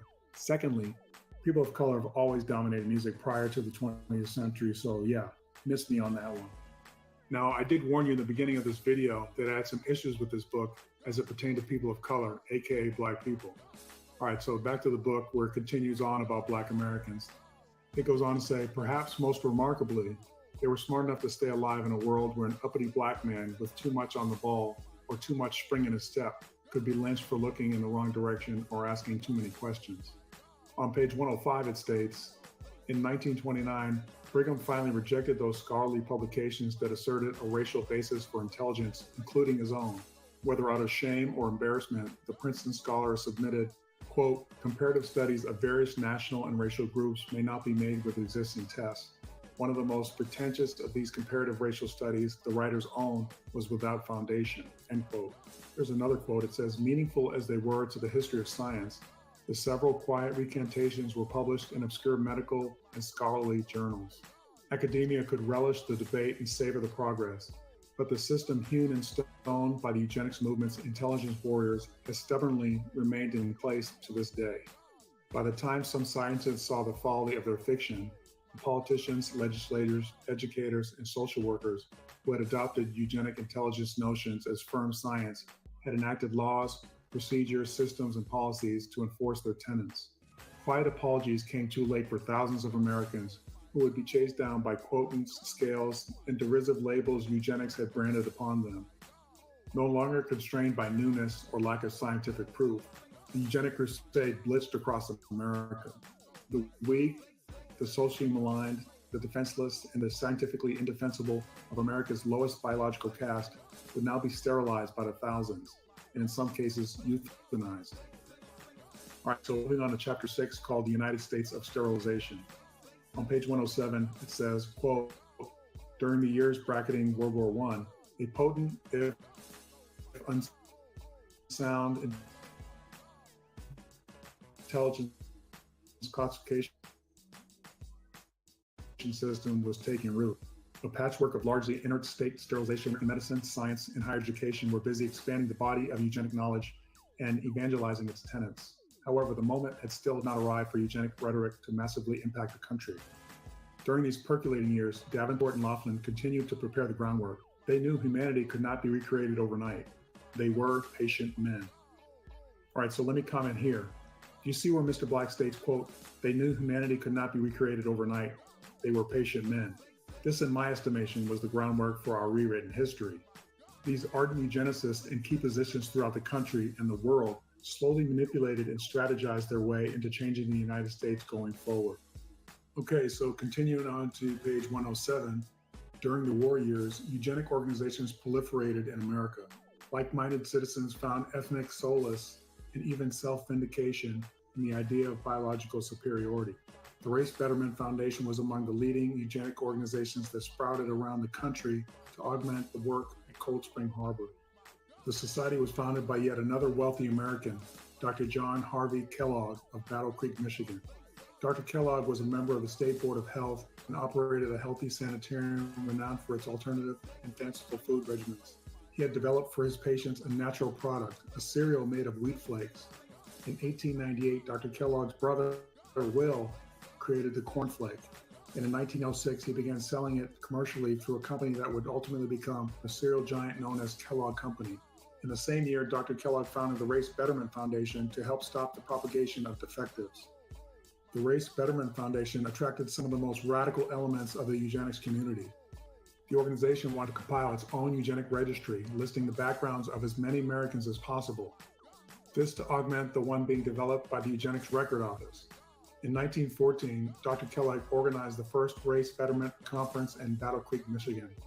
The conference's purpose was to lay the foundations for the creation of a super race, amid an atmosphere of lavish banquets, stirring calls to biological action, and scientific grandiloquence.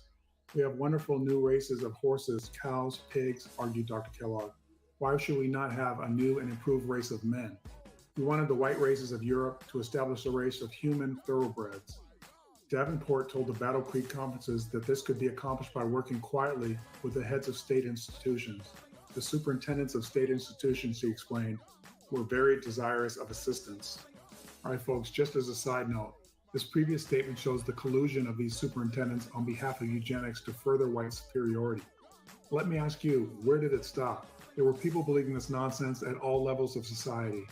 Again, this is how we got the false history and education we are given today. Just let that sink in for a minute. Okay, getting back to the book, it states, whatever restraint Laughlin used in his formal writings was absent from his speeches to the eugenic vanguard. Laughlin boldly put the Battle Creek gathering on notice, quote, to purify the breeding stock of the race at all costs is the slogan of eugenics, end quote. His three-pronged program was based on sterilization, mass incarceration, and sweeping immigration restrictions. Okay, sorry for chiming in again so soon. However, based on what I just read, it occurred to me that we have mass incarceration and immigration restrictions going on today. I guess the plan is still in place, right? All right, so getting back to the book, it says, at the second Race Betterment Conference held the next year, ERO Scientific Director Irving Fisher, a Yale University economist, was equally blunt. Quote, gentlemen and ladies, end quote, Fisher sermonized. Quote, you have not any idea unless you have studied the subject mathematically, how rapidly we could exterminate this contamination if we really got at it, or how rapidly the contamination goes on if we do not get at it. All right, moving on to page 109. Eugenic extremism enjoyed layer upon layer of scientific veneer, not only because eminent scholars enunciated its doctrine and advanced its solutions, but also by virtue of its numerous respected research bodies. The Eugenics Record Office had inaugurated a board of scientific directors in December of 1912. The board was initially comprised of Davenport, plus eminent Harvard neuropathologist E.E. Southard, Alexander Graham Bell, and renowned Johns Hopkins University pathologist William Welsh. Welsh enjoyed impeccable qualifications. He had served as both the first scientific director of the Rockefeller Institute for Medical Research and as a trustee of the Carnegie Institution. Moreover, before and during his term on the ERO's scientific board, Welsh was also elected president of the American Association for the Advancement of Sciences, the American Medical Association, and the National Academy of Science. Understandably, Laughlin and Davenport felt only fitting that he should serve as chairman of the ERO's board of scientific directors. Among the biological issues the board identified as vital were the, quote, consequences of marriages between distinct races, miscegenation, end quote. And again, another quote, the study of America's most effective bloodlines, end quote, as well as restricting the strains that require state care. The board also sought to examine the ancestral caliber of immigrants being allowed into the country. And feeble-mindedness took the spotlight. Several key regions of the East Coast were targeted for investigation. Perhaps the most militant of the eugenic research bodies was the Eugenics Research Association, created in June of 1913 at Cold Spring Harbor. The body was determined to escalate its research into legislative and administrative action and public propaganda for the causes of eugenics, raceology, and the Nordic race supremacy.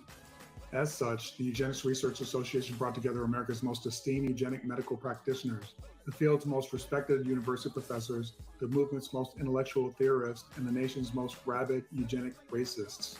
Only 51 charter members created the ERA, and its ranks did not exceed 500 in the later years. Those 51 charter members included men and women from the senior echelons of psychology, such as Yerkes and Adolf Mayer. Later, Goddard, Brigham, Durham, and other intelligence measurement authorities would join up. Professors from the medical schools and life science departments of Harvard, Columbia, Yale, Emory, Brown, and Johns Hopkins were counted among the ranks. All right, again, I'm going to chime in real quick. Did you hear that list of prominent institutions? These professors were instructing and preaching eugenics to the future lawyers, judges, doctors, politicians, teachers of the United States, and to foreign students who, after graduating, took this information back to their countries. All right, so back to the book, it says, two race hatred fanatics, Madison Grant and Lothrop Stoddard, achieved leadership roles within the organization. Grant was internationally known for his bestseller, The Passing of the Great Race, which promoted Nordic whites as a superior race. Grant's book, revered by eugenicists, lamented that America had been infested by a large and increasing number of weak, the broken, and the mentally crippled of all races drawn from the lowest stratum of the Mediterranean basin and the Balkans, together with hordes of the wretched, submerged populations of the Polish ghetto. Grant called these human flotsam. Stoddard would write an equally belligerent bestseller, published by Scribner's, entitled The Rising Tide of Color Against the White World Supremacy. Harvard-educated Stoddard defiantly summarized his science in these words, quote, "You cannot make bad stock into good, any more than you can turn a cart horse into a hunter by putting it into a fine stable, or making a mongrel into a fine dog by teaching it tricks."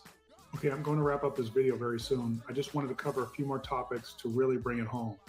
I want to show you how eugenics was able to flourish and become the basis for changing the United States going forward from this time period. All right, on to page 112, it states, in 1912, shortly before the Eugenics Record Office installed its board of scientific directors, the New York State Legislature had created the Rockefeller Foundation, which boasted fabulous assets. John D. Rockefeller donated $35 million the first year and $65 million more the next year. Shy and intensely private, the oil heir seemed to enjoy corresponding with Davenport about sundry eugenic topics. On January 27, 1912, using his personal 26 Broadway stationery, the young Rockefeller wrote Davenport a letter about a plan to incarcerate feeble-minded criminal women for an extra length of time so they would, quote, be kept from perpetuating their kind until after the period of childbearing had been passed. Then it goes on to say, big money made all the difference for eugenics. Indeed, biological supremacy, raceology, and the coercive eugenic battle plans were just talk until those ideas married into American affluence. With that affluence came the means and the connections to make eugenic theory an administrative reality. Mrs. Harriman, the railroad heiress, wielded great power.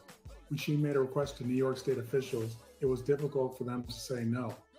Davenport's proposed county surveys in search of the unfit, for example, were implemented by state officials. Eugenic agencies were established, often bearing innocuous names. Robert Hebard, Secretary of the State of New York State Board of Charities, reported to Mrs. Harriman that, quote, our eugenics bureau is known officially as the Bureau of Analysis and Investigation, end quote. In describing the agency's work, Hubbard's letter reflected the usual eugenic parlance. The study of groups of defective individuals is so closely related to the welfare of future generations that the lessons drawn from the histories of abnormal families can prevent the continuance of conditions which foster social evils, end quote. He added that, to this end, the records of some 300,000 people had already been tabulated in 24 of New York State's counties. Hubbard promised to coordinate his agency's work with privately financed eugenic field surveys. In Rock County, under your direction, he deferentially added, permit me to say that it is gratifying to know your deep interest in this branch of work of the State Board of Charities. Another such agency was organized that became known as the National Committee on Prison and Prison Labor, first organized in 1910 by the New York State Department of Labor to investigate the exploitation of convict manufactured goods. 4 years later, the body changed its name amid a widening of its activities. Judge Olson, the stalwart eugenic activist who also directed the Municipal Court of Chicago Psychopathic Laboratory, steered his colleagues on the prison committee to create similar municipal psychopathic labs to document hereditary criminality in their cities. The New York Police Department did indeed establish a psychopathic laboratory for eugenic investigations, utilizing eugenics record office field workers supplied by Mrs. Harriman. Davenport himself headed up the prisons group's special committee on eugenics, which was established, quote, to get at the hereditary factors in antisocial behavior with the aid of a careful family history, end quote. Prisoners at Sing Sing were the first to be examined by Davenport's researchers under a year-long joint project with the Eugenics Record Office, page 115. There was no way for the public to know if a seemingly unrelated government agency was actively pursuing a eugenic agenda. The United States Department of Agriculture maintained an active role in America's eugenic movement by virtue of its quasi-official domination of the American Breeders Association. Various Department of Agriculture officials either sponsored or officially encouraged eugenic research. Agriculture Department meetings went beyond the bounds of simple agronomy. They often encompassed human breeding as well. On November 14, 1912, Professor C.L. Goodrich at the Washington office of the Department of Agriculture was asked by a colleague in the USDA's Columbia, South Carolina office whether two Negro siblings, both with 6 fingers on each hand, should be brought to the ABA meeting at the National Corn Exposition for eugenic evaluation. Professor Goodrich, who controlled the presentations of the ABA's eugenic section, replied a few days later, have the children brought. I will put them on the program for a paper before the eugenics section. Then it goes on to say on January 3rd, 1913, Davenport wrote George W. Core at the USDA in Washington asking, quote, if not too late, please add 2 titles to the eugenics program. One of these would be Davenport's own last-minute entry, quote, a biologist's view of the Southern Negro problem, end quote. Then moving on further down the page, it says, Secretary of Agriculture James Wilson doubled as president of the ABA. At the group's 1913 convention, he rallied the forces. In his presidential address, Wilson declared, quote, you have developed in your eugenics section a great experiment station and institution of research with a splendid building called the Eugenics Record Office. Your laboratory material is the heredity that runs through the veins of the good, bad, and the indifferent families of our great country, assembling the genetic data of thousands of families, making records of the very souls of our people, of the very life essence of our racial blood.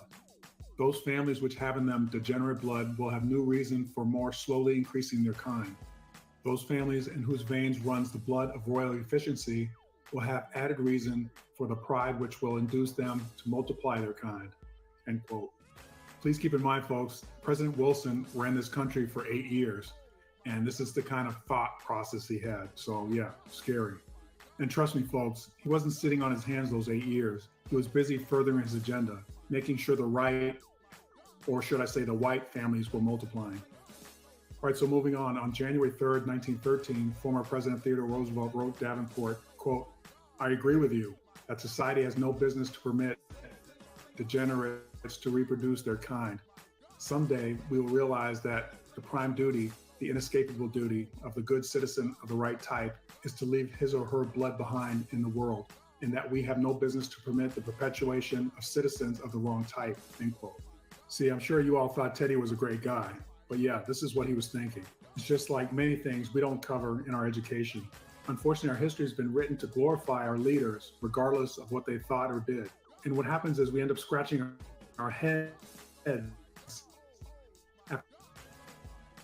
history, wondering, everything great, how did we up we are? Now, so, hey, there's nothing in this country, everything's perfect. Well, that's because you're probably of the privileged class. For many of us, that's not the case. All right, so moving on to the book, it says, Dr. Ada Comstock, president of Radcliffe College, declared publicly, quote, eugenics is the greatest concern of the human race. The development of civilization depends on it, end quote.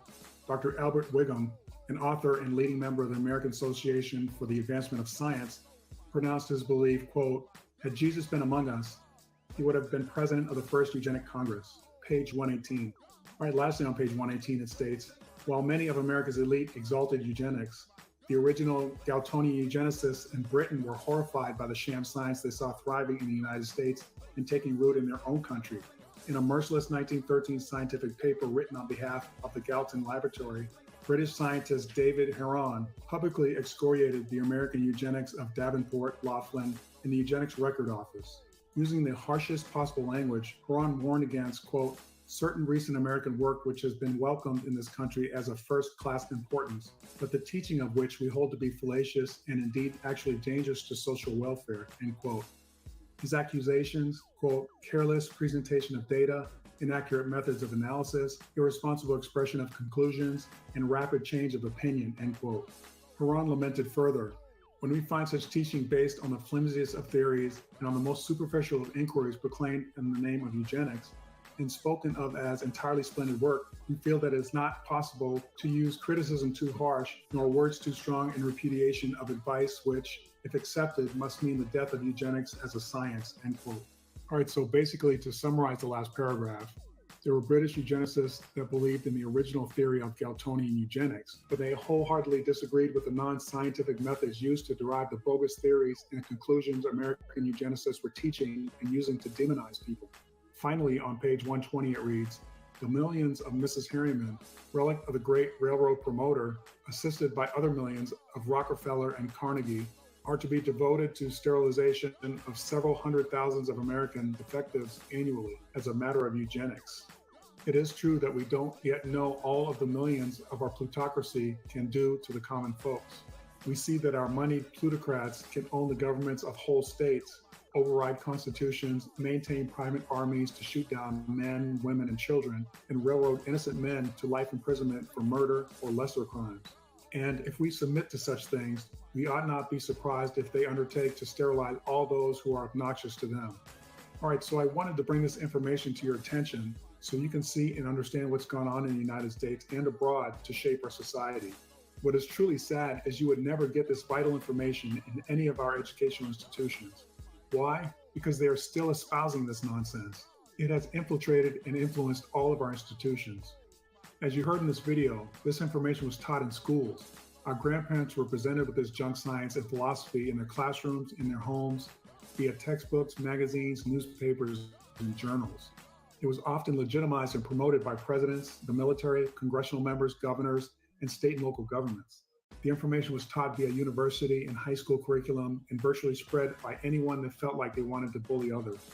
There is so much more information in this book, as I mentioned. It's over 600 pages.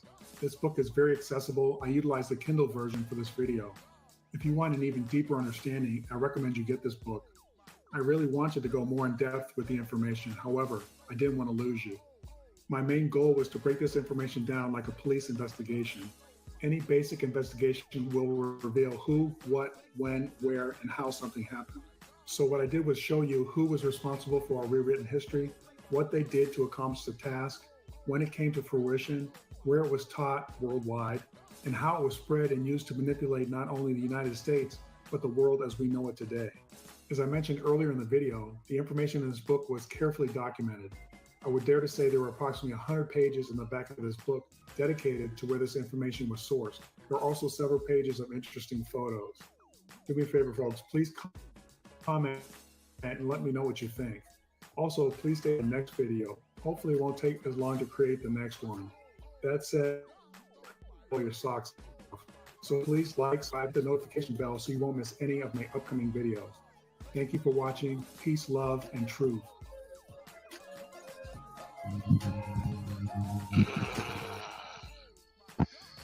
Strong. Shot straight up. Say, man, I think you know, a lot of you guys has been around for a while. You know, we talk about a lot of the stuff. We show in different levels. The brother was definitely had the visuals. It's definitely dope, man. He does great work. Together some great videos, man.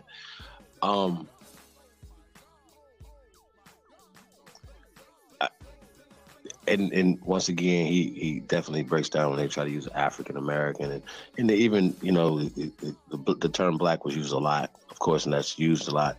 But it's also written back in time.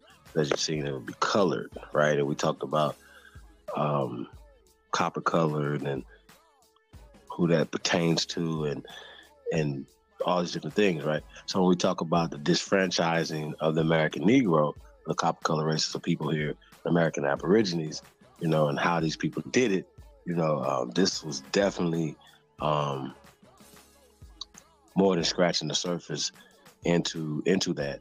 And we're gonna definitely get we're gonna talk about it a little bit deeper.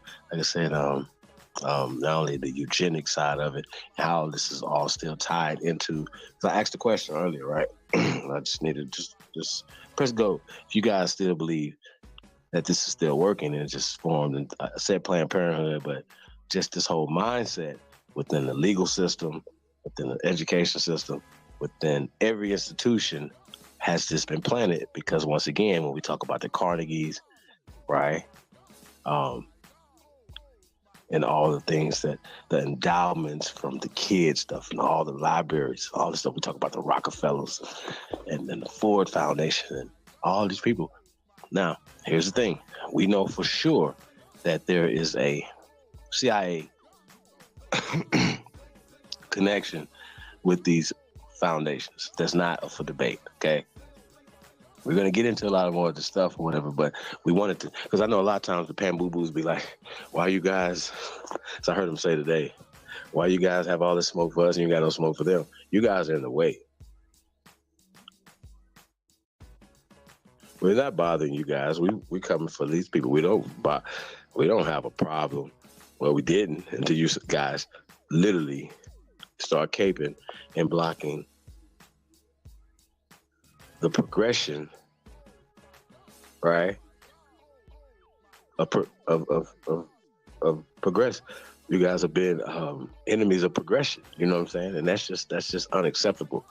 And all the other things that you guys are attempting to do, it's just treasonous, treacherous. And so, you know, that's the problem. It wouldn't be a problem if you little niggas wouldn't get stepped on if you wouldn't get in the way to get stepped on. You know what I'm talking about? And that's what y'all doing. Y'all getting in the way and y'all getting stepped on. Okay? So I'm gonna get back to y'all. Gonna stay focused on these people. Now, said names. Now, once again,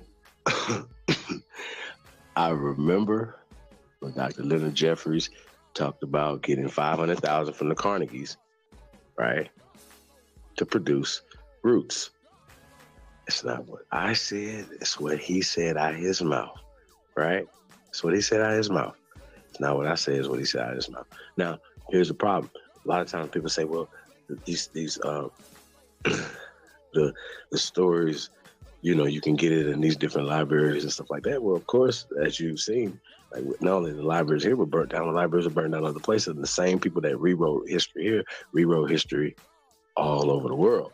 Now, this is all lining up with the phonetic science that they funded. So the Rockefellers, for instance, Carnegies, the Fords, and all these other Slavonic people who came here originally were not speaking English, okay? It's a Germanic, Indo-European speaking Slavs, period. I know it hurts, okay? And now, what's interesting about this video, right, and we talk about this as well, how do they get in power, right? Now, if you set up a system and you say, well, within this system, you've got to have these tests, right, to vote, to be in this position of power. right? You have to go through this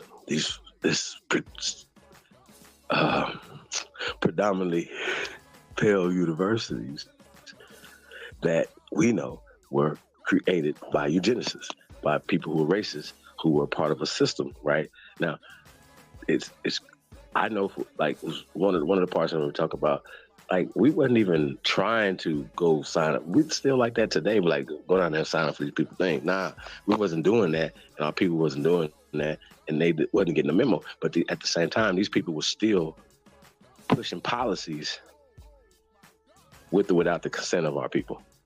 And they still are, with or without the consent of the majority of the American people. So this stuff is still happening today, live and well. The sterilization, the forced sterilization of people that they feel that's feeble-minded is still happening today, legally, in the United States of America, yeah. Who they deem to be feeble-minded. They also, if feeble-minded people have children that they haven't sterilized, will take a baby at the hospital.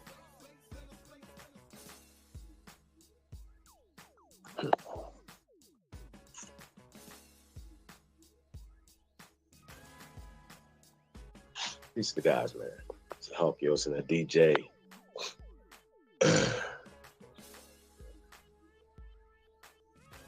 Nora, Aru, M. Brown.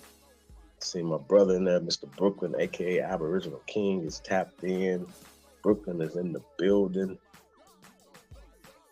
Yeah, the Garfield Rule is in the building. Queens is tapped in. Original Skywalker's tapped in. I think all American Aborigines, man. Hey, I know y'all, I know this is triggering. Once again, we got to talk about it. Talk about the time periods, like, you know, the brother was hitting on all cylinders when we talk about after Reconstruction. Now, it's interesting how they push slavery, right? Jim Crow era and stuff is after 1865, after the Emancipation Proclamation, which is literally, you guys, your children turn 18 and now they're independent. That is the Emancipation Proclamation. Now, when we talk about this term enslavement, when it pertains to the American Aborigines, the American Indian, the American Negro, it's been misclassified as Negro and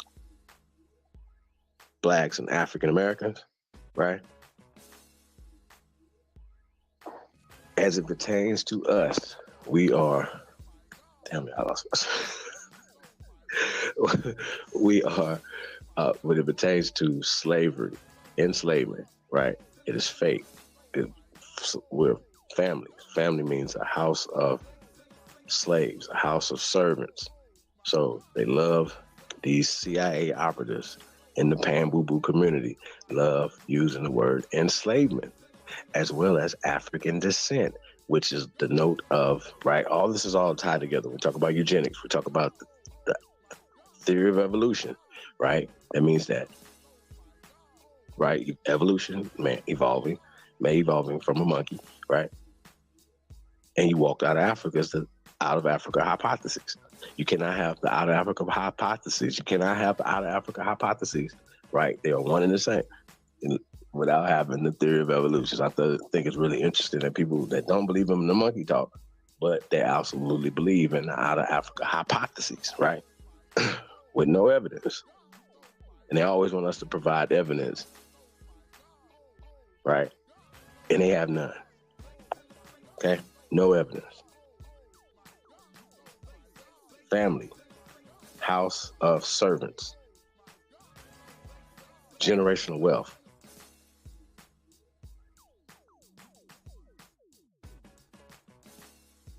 That's what we had. And they abolished that. And they made us cheer for the abolitionists and all these other people that abolished our generational wealth and our family businesses in the South. Speculative check.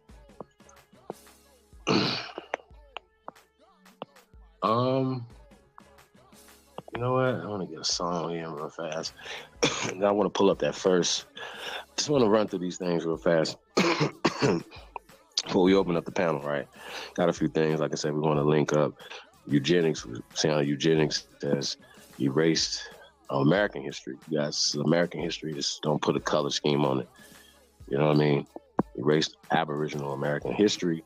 You know what I mean? We're going to get more into Cointelpro as it relates to Pan-Africanism. Now we've seen who Carnegies and all other people who are the hidden hands behind these people. Now, it's no doubt when we say they have endowments and they have funding from the Carnegies and they have funding from these different groups, right?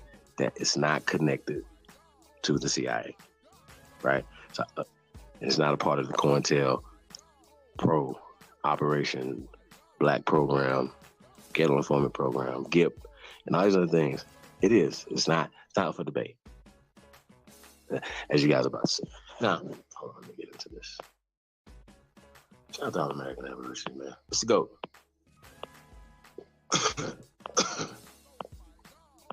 One second, man. Shout out to my OG. Get this thing real fast, man.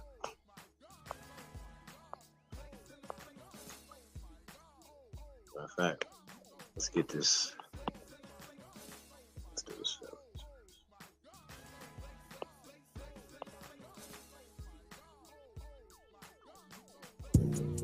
Freestyle. What the f you need? Yeah, I inhale a weed. Yeah, that what they telling me. What they telling me. What they telling me. Yeah, what that fella need. What that heifer need. Can't get caught with these. What are those felonies? Look, trying to keep the hood straight with they fellow knees. Look, when I made it back safe, I just fell on knees. Thank the Lord for the hustle that just fell on me. In these streets, I'm trying my hardest not to fell on knees. Keep a popper and some paper for my bell on me. If I have to pop, I pray my blink don't fell on me. Ain't gonna tell me when they come and they gon' bell on me. Every time them hoes get caught, they gon' tell on me. There's a lot of people out here wishing hell on me. Niggas ratting law enforcement got they trail on me. Cause they know that I got something that's for sale on me. Nothing heavy, private stock, it's some mellow weed. Mellow weed, mellow weed. Make you say ooh la la when you inhale a weed. You can tell I keep that Zod cause it smell on me. Probably why these pretty bitches wanna smell on me. I don't sweat up seed, I just let her be. I might call her something that start with the letter B.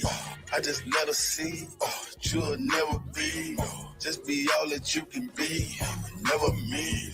I can sell a key, I can sell a pea.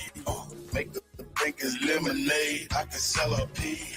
Got a big old ass shaking like it's Jello seed. Every time they see me with her, I smell jealousy. Built like Meg the Stallion, but she got some better knees. Got a gossiping and looking for some better tea. Find you something else to talk about instead of me. I'm just trying to find a plug with some better fees. I'm just trying to hit a plug with some cheddar cheese. Catch me whipping up another, I got recipes. I be whipping up that butter like a yellow tea. Catch me cooking like my mother in a yellow tea. I got stripes like a zebra in a referee. I gave everybody a slice and say the rest for me. I got 40 dead homies, may they rest in peace. I'm still praying for their families, may they rest in peace. I can't give you everything, this is just a piece. There's a big storm brewing, this is just a peek. 10,000 new followers, it's been just a week. She been fucking everything, she's just a freak. I ain't have to say a thing, open sesame. Something strange for some change, get it neck to me. I ain't have to pay a thing, got the neck for free. Pussy fat and fuzzy, man, like a nectarine. When she giving up that neck, I'ma name her nectarine. In my phone, under neck, get that nectarine. I proposed to the neck, made that neck a queen. I got married to the neck, gave that neck a ring. If the neck disrespect, get that neck a ring. Where you at? Bring the check and the neck to me. Where's destiny? That's my destiny. If I had an eye on my knee, bet my legacy. Legacy, get it? Legacy. If I had an eye on my knee, bet my legacy. Legacy, yep, legacy. Ask them what my real name, they say Lester C. Yep, Lester C. Yep, Lester C. Yep, I done seen more than most Nas. Lester C.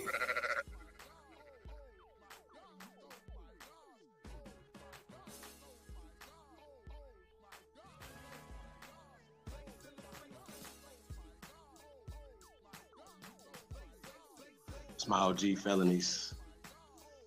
Dropping soon, yeah. I've been working on a few things, man. So peace to the guys, man. Shout out to everybody, man. Tapped in, man. Original Purple Panthers, Free Jazzy Tuck. It's the GOAT. Got the CEO in the building. Hey, can you pull up the first one just pull them up in the chronological order I sent them to you. Now, you guys, like I said, I know a lot of people need receipts. Just us having these conversations. Like I said, I was having a conversation earlier. I know we might get into that tonight. I know you guys want to talk about this eugenic video, and I know you guys want to talk about what we're about to present now. It's really interesting. It's an interesting dynamic to me, right? That if you ask these guys, do they rock with the immortal Steve Coakley, rest in paradise to him, right? They'll be like, yeah, you know what I mean? And I didn't see them having any objection to Grandmaster Taj Street-Bey, who was in their face, told them about the Cointelpro operations that's been working with them, with amongst us. You guys know this is just facts. And a lot of you guys have been in these organizations, and now you can think about some of the inner things and now the things that we know now with the Freedom of Information Act, once you guys are about to see. Yeah, this information is out and it cannot be denied. So, linking this up, okay, we know that we're going to been proven that it was started by these people when we're talking about Melvin Hershkovich and Boaz and these people who were funded by these guys right here to push this eugenic, racist, un-American, you guys, it's not American, propaganda while rewriting history. So once again, shout straight up, man. That was a dope video. You know, we talk about a lot of the Library of Congress and the National Archives. But think about all the churches with all our records and things that were burnt down, flooded, homes that people, you know, houses and all the valuable artifacts and things, pictures and stuff like that. Then for them to turn around and whitewash things, I think it's really interesting, especially when we know that it was important for these people to do that.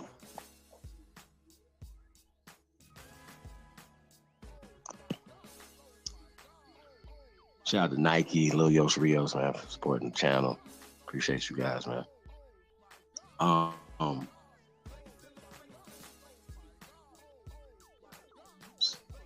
Sagittarius, piece of God, man. Do us a favor, man. Share this on all your social media platforms, man. Hodge Online.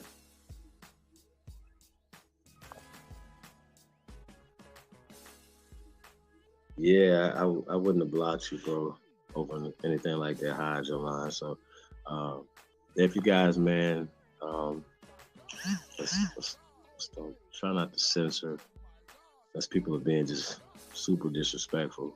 You know what I mean? For a difference of opinion, because ultimately our job is to change the minds and hearts of our people, man, who have been indoctrinated. You know what I mean? So I definitely, I don't want to have any more conversations about who we are. I think that's very disrespectful. You know what I'm saying? So anytime that Pam Boo Boo's having any conversations, I think you guys will have enough ammunition and things to ask them about, as far as them trying to clear these things up right here for or as it pertains to their activities, it pertains to Cointelpro.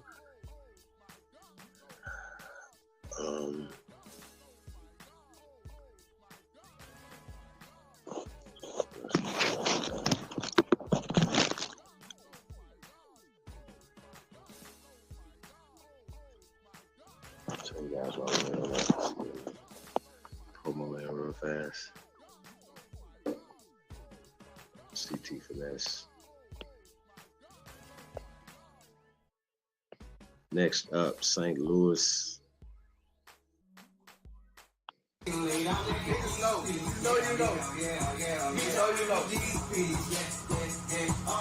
to the trap, guys, I'm protected. This is GDPs.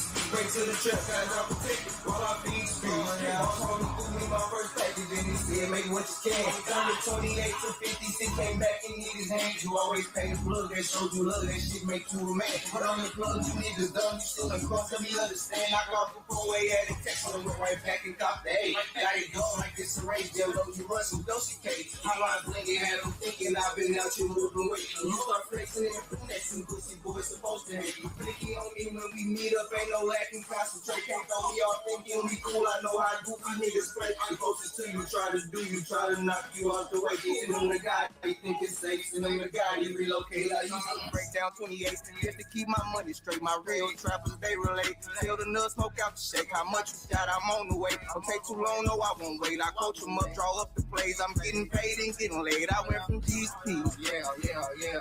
Bitch, I went from G's to P's. Yeah. Oh, yeah. Pray to the trap guys, I'm protected. Let the G's to P's. Pray to the trap guys, I'm protected. While I beat the speech.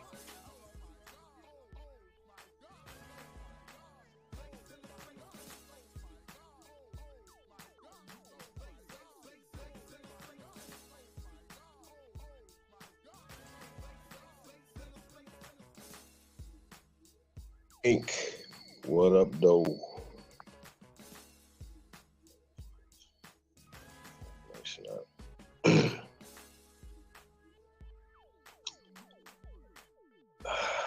All right.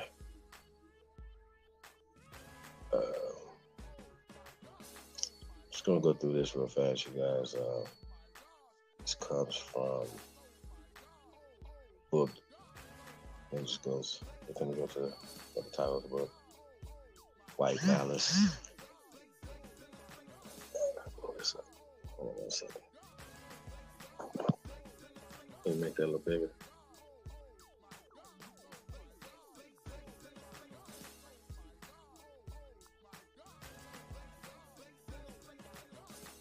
All right. Yeah. Go. So, links and stuff here. Yeah. This is called White Malice. This book's called White Malice, right? And this is a brief history of the CIA's effort to infiltrate Africa by funding an elaborate network of non-profit goodwill organizations.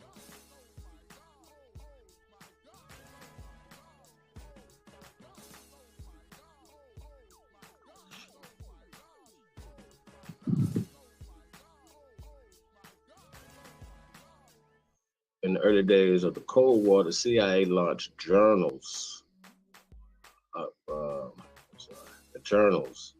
concerts, and co-opted high-profile African-American non-governmental organizations, NGOs, right? The absence of a goodwill communique from America to the All African People's Conference in Accra had been noted with regret by the delegates. Then, just before the final session, a message arrived from Vice President Nixon. He had been advised of the bad impression created by America's silence and was seeking to put this right. Even so, one of the American delegates described the telegram as a lukewarm statement, quite out of keeping with the spirit of the conference. In any case, this telegram arrived too late. The hard-working committees did not have time to read it out. However, the U.S. had, in fact, been well represented throughout the conference. In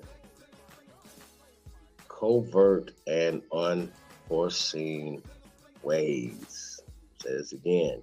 In covert and unforeseen ways. Okay? This is Nixon before he became president. He was running this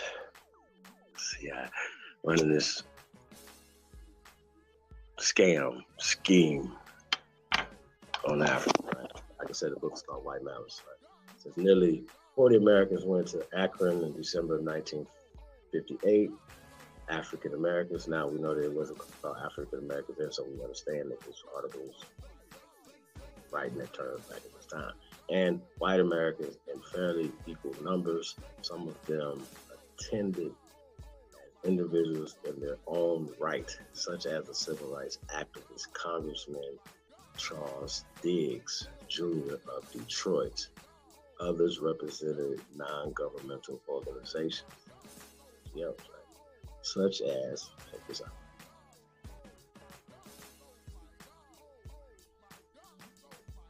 Such as the African American Institute. I'll say this again. Such as the African American Institute. The American Society of African Culture. Have you guys heard of these? The Harlem,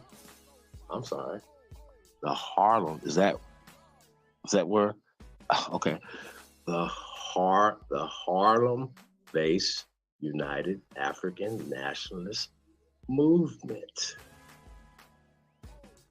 The Quaker organization, right? They all the Quaker organizations, by the way. I think that's interesting. Known as the American Friends Service Committee, the American Committee on Africa, the American Federation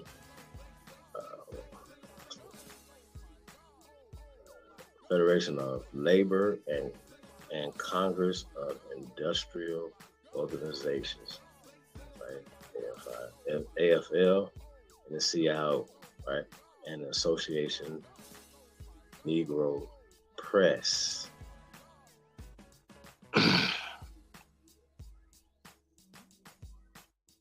Negro Press, okay? 1958. Although they all shared an interest in Africa, they came from varied backgrounds and had different political points of view. Now, you guys gotta understand they had been trying to infiltrate Africa with this program since the 1940s, right? And it was always rejected. And they just wasn't feeling it. They wouldn't, like, the people over there wasn't feeling people trying to tell them who they were. The point is, right, that even if some of these groups had good intentions going in, that they were infiltrated. This is according to their documents, that they started taking funding from these endowments and stuff like that. So here's our point. Regardless if these guys, whether it's Leonard Jeffries, Dr. John Henry Clark, which from reports that he advocated to the CIA, like he went to Langley, Virginia to get his funding, you know what I'm saying, from these people. So I don't know, once again, by us exposing this, hopefully the pan-boo-boos now who are still pushing the same agenda on our people will stop doing it. Okay? Pan-Africanism is dead. Dead. It's over, you guys. So, my bad. My bad. Sheesh. Where we at? Dang. Those who were the Nkrumahs, you know what that is, personal friends, had a history of involvement in the Council of African Affairs, which had been created in 1937. Hold on, let me make sure we got it. 1937. Okay. in the U.S. as a way of supporting the struggle against colonialism and racism in Africa. Okay. Its headquarters were at Sinap Studios in Harlem in New York City. The first executive director was Dr. Reggie Dobbs Flag, was Max Jurgen, an American intellectual who had been amongst the first Black YMCA missionaries in South Africa. Horrified by racism of South Africa, he had eschewed the more mainstream civil rights organizations in favor of communism.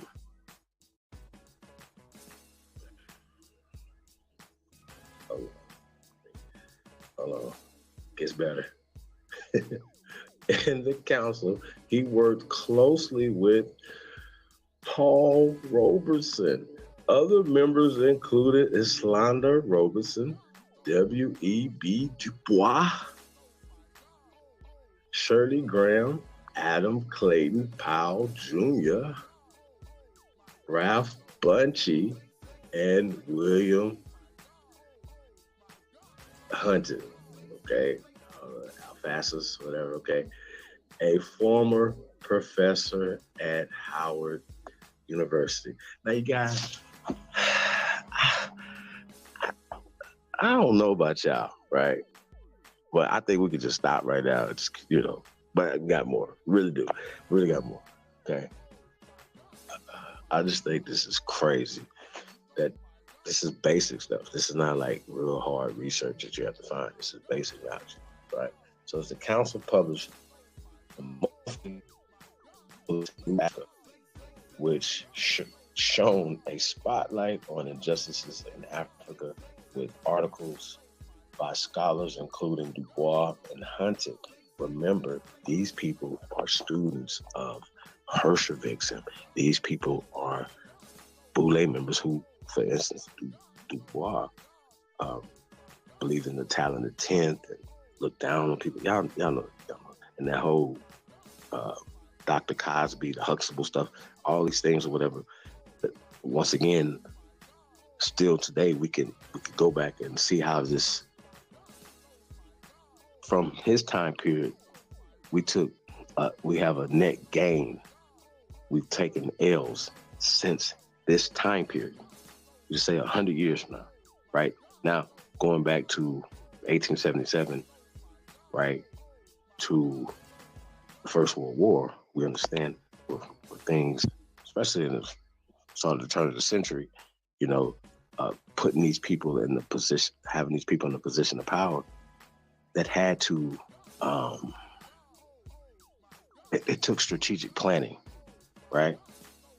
And so once again, we're going to dive, not tonight, we don't have time tonight to dive deeper into the disfranchisement of the American Negro. You know what I'm saying? Because it's documented what these people did to put themselves in this position. But a lot of it's hocus pocus, if that makes sense. Hocus pocus. And it's still maintained to continue the social political structure. And the words that we're allowing people to use to describe us, to put us in this social stratosphere, right, is the reason why they're maintaining their power structure. And so this is what we're fighting against, you guys. So let's get back to it.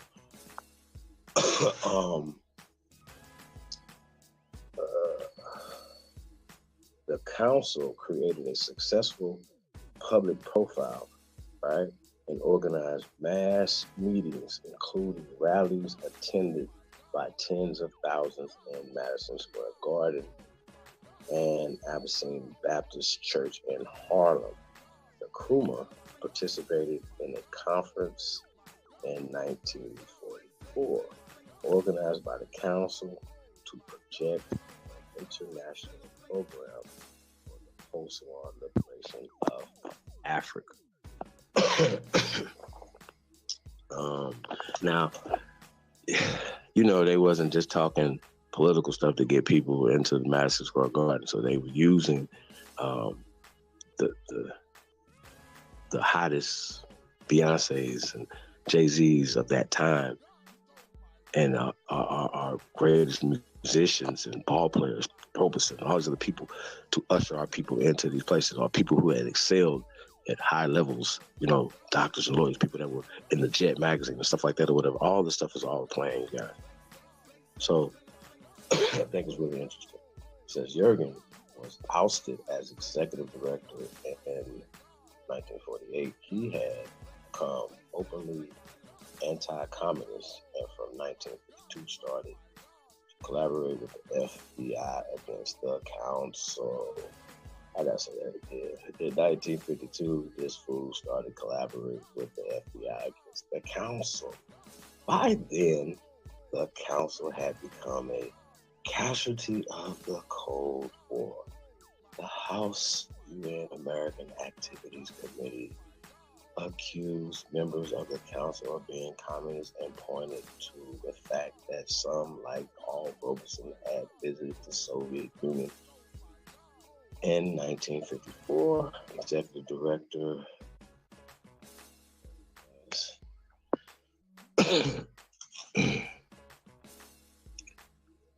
Hunton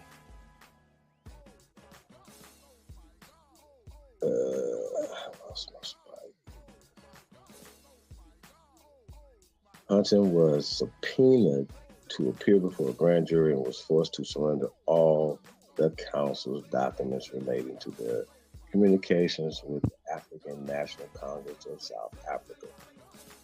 The council, effectively crippled by the investigations of the HUAC, was dissolved in 1955. Meanwhile, Hunton served 6 months in prison for refusing to reveal the names of the contributors of the Civil Rights Bail Fund. Jurgen, who had been working with the FBI, was named as communist and called to appear before the House Un-American Activities Committee. There, he disowned his earlier political convictions, vigorously denying any willing association with communism.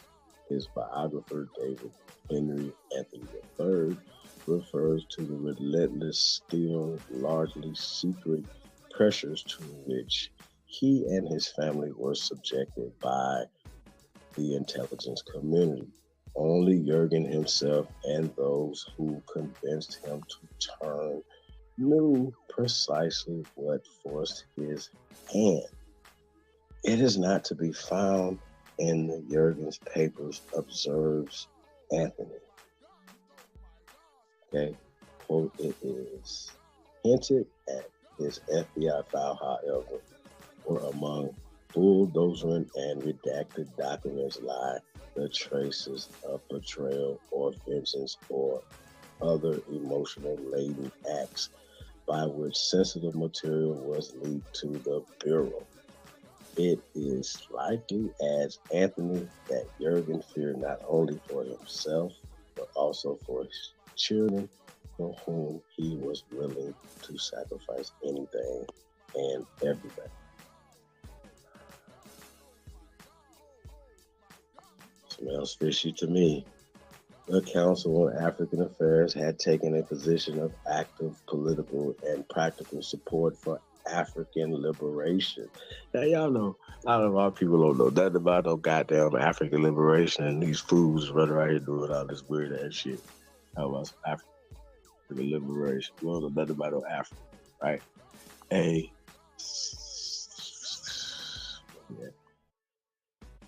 Okay. When the Council on African Affairs was dissolved, it left a substantial and significant gap in American society that, from the point of view of the CIA, needed to be filled safely by individuals who were not susceptible to communism. Oh, wait. When I said that I thought it was fishy, you guys, like right before the paragraph, right before this, Jurgen spelled like CIA to me the whole time. Spelled like CIA to me. Like, what niggas know about some communism and all this other stuff? You know what I'm saying?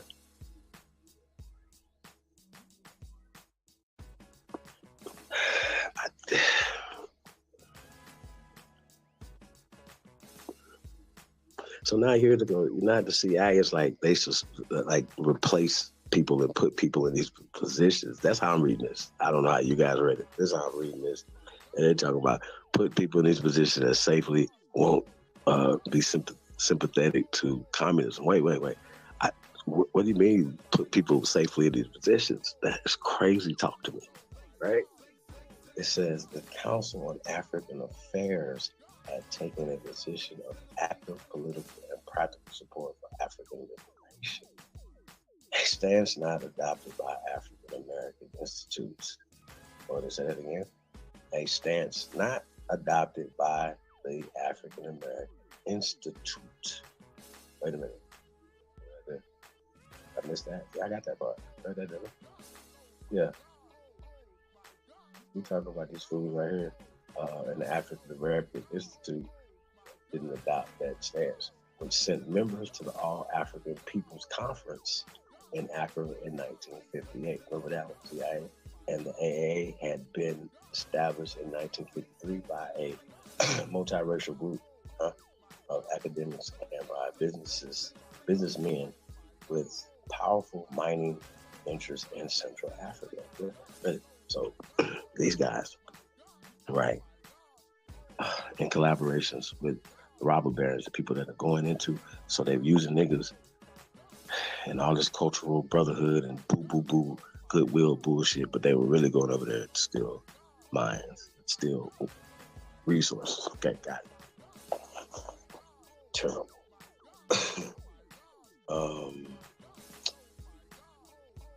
Terrible.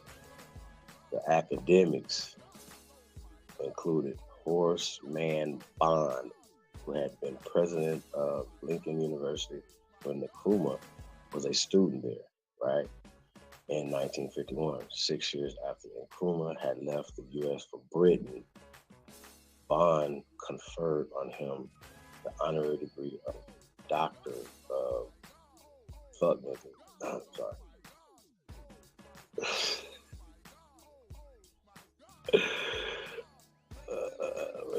Doctor of Laws. Bond went to Accra for Ghana's independence ceremony, and he also attended the AAPC the following year. By then, he was the dean of Atlanta University and been forced to resign from Lincoln University in 1957 because of concerns about his management. Okay? You guys with me? I was hanging in there. See what y'all talking about. Hanging in there. Everybody good? Yeah. Tyron Lue.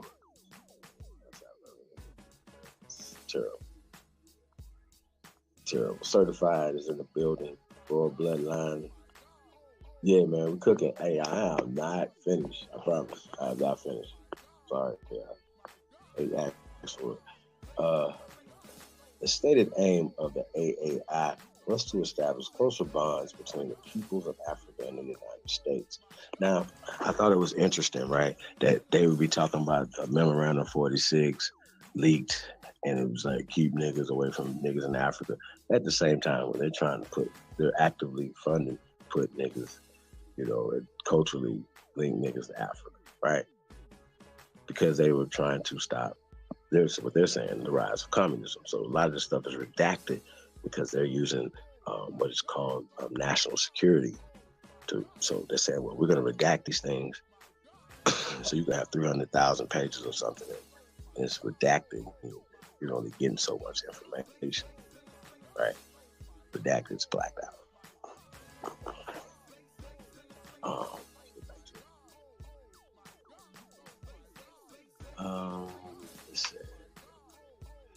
It organized scholarship programs, teacher placements in Africa, and a variety of lecture, information, and visitors services. The AAI headquarters were in New York City, y'all remember that, where it had plush offices at 345 East 46th Street, only a 4-minute walk from the UN General Assembly. Been there, which facilitates access to the United Nations delegates and events. It also had an office in Washington, D.C., centrally located at 1234. And you know these guys are definitely funded by these folks. You guys stop it. Definitely. Now, we already know they are, so it's not for debate, but that's what they're doing.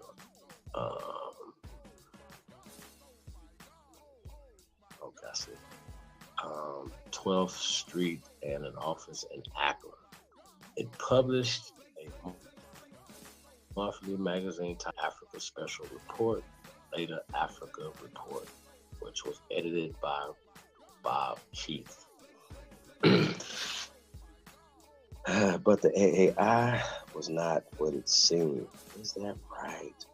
This fact emerged in 1967, less than 10 years after the AAPC in Accra, when the Washington Post revealed on February 26 that a number of American organizations were fronts created by the Central Intelligence Agency and were funded secretly through an array of pass-through channels and foundations.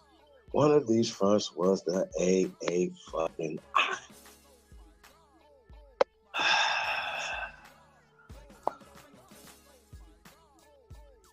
Fresco.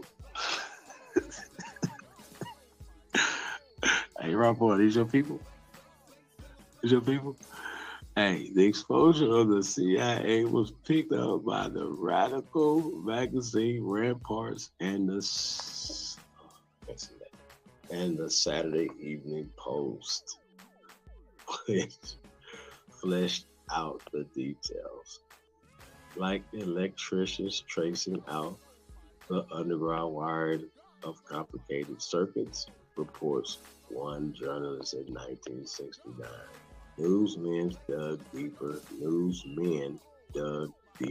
and examined hundreds of foundation tax records and grant lists.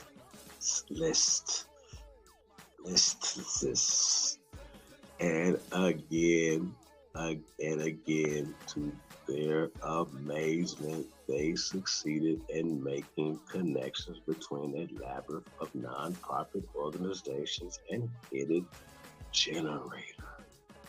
hidden generator.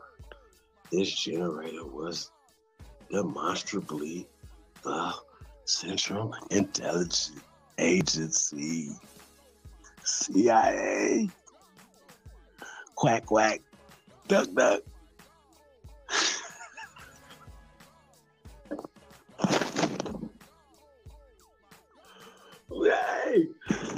Hey, we just get started, y'all.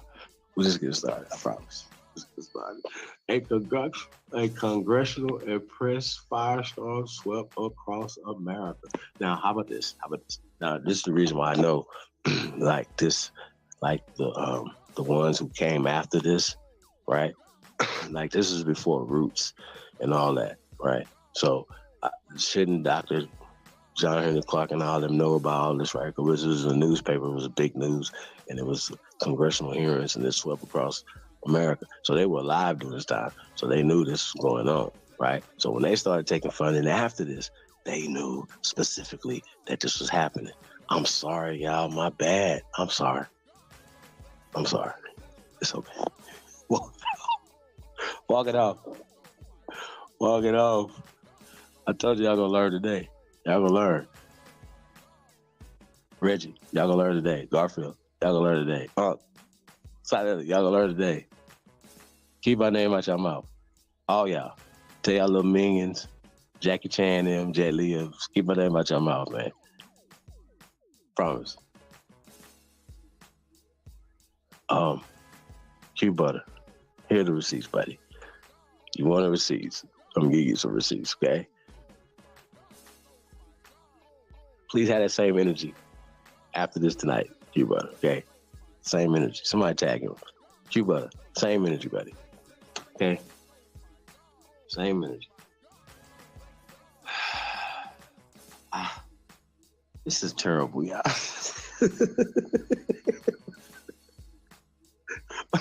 I got more. I promise. It's more.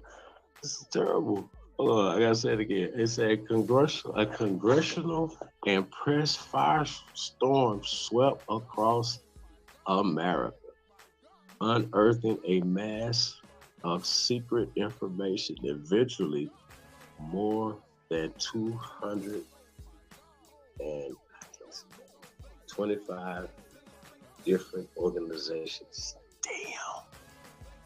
operating in many parts of the world, including Africa, were identified as direct or indirect recipients of CIA funds. Some of them were specially created by the CIA. Some of them were specially created by the CIA, while others had been set up independently from the agency and were then sponsored and funded by it.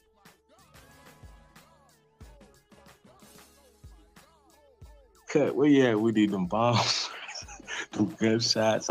Pew, pew, pew, pew, pew, pew, pew, pew, pew, pew, pow, pow, pow. Duck, duck. Oh my God. Say, y'all still there? Hey, time out. My bad.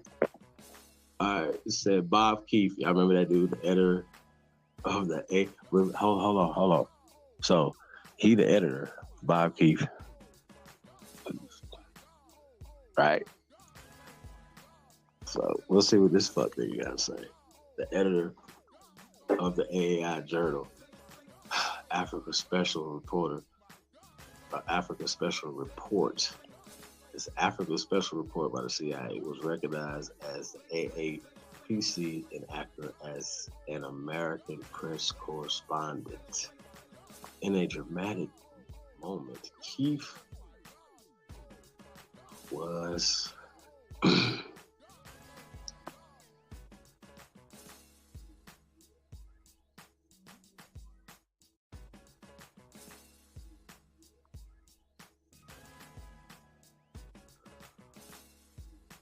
was found hiding in the Accra Community Center during a time.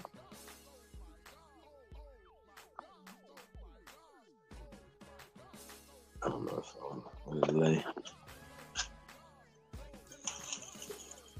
What is? Sheesh.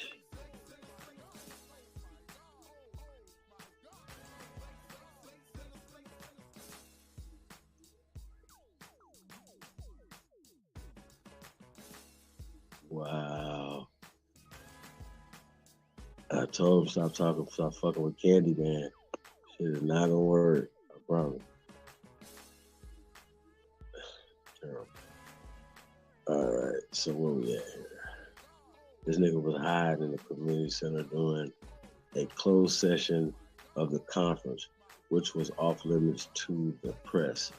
He was arrested by the Ghanaian police, who discovered recording equipment on his purse. Yo, this nigga, the police caught this nigga with a wire. Like, who you got this wire for? Who?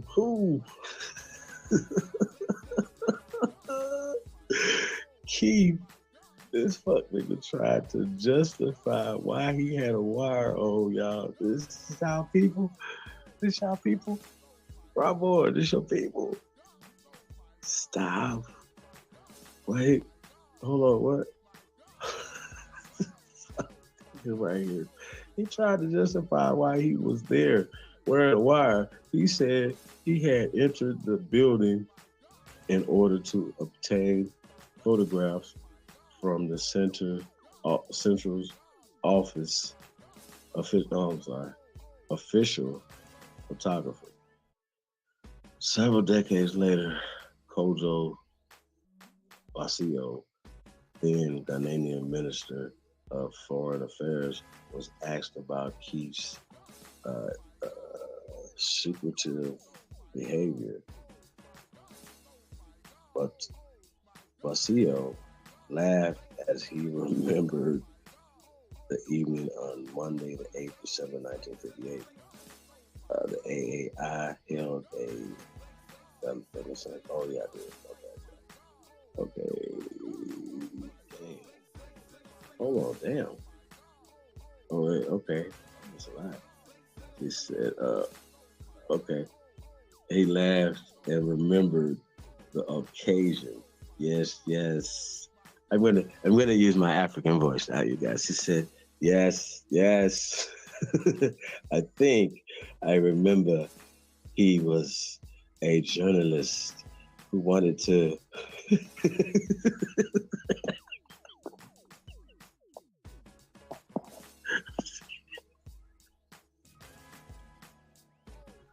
hey man, I'm tripping, man. My bad. I'm stop playing. Oh shit. At Mac 1. Stop smoking on, man. This nigga, man, right here. This is the fuck nigga right here, y'all. This nigga says, he remembered this nigga said, he wanted to get to the place where he could record everything.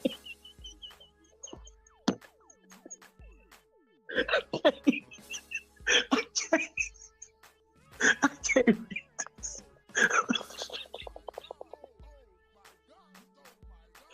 Okay. Wait, it's y'all people, man. Time out. Wait a minute. Oh my God. This nigga said this nigga in his African tone, in his African voice. This nigga's trying to get to a place of optimal listening. He wants to record everything.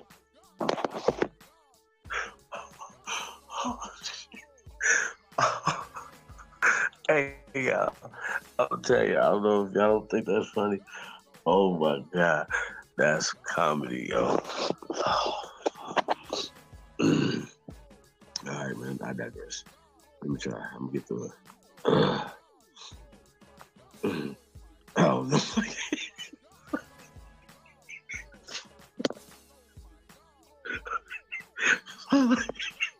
All I hear is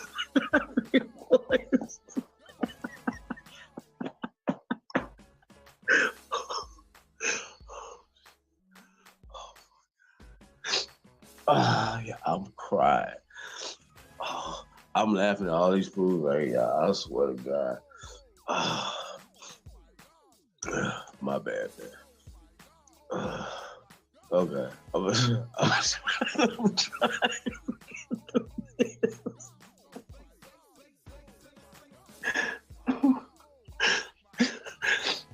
Okay, I'm trying, y'all. I'm gonna try. Oh man. Yes. All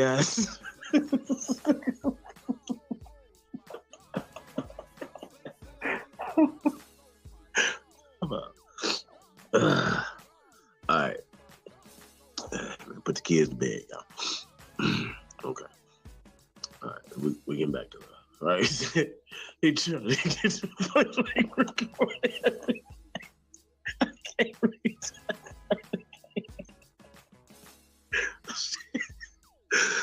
Oh God. Hey man, this is gonna be terrible. All right, so this nigga was trying to record everything. He had a recording machine on him at the time. It was very silly thing to do. Okay. Oh God, that was tough. The AAI had already put down roots in Accra in 1957. It had established its West African office.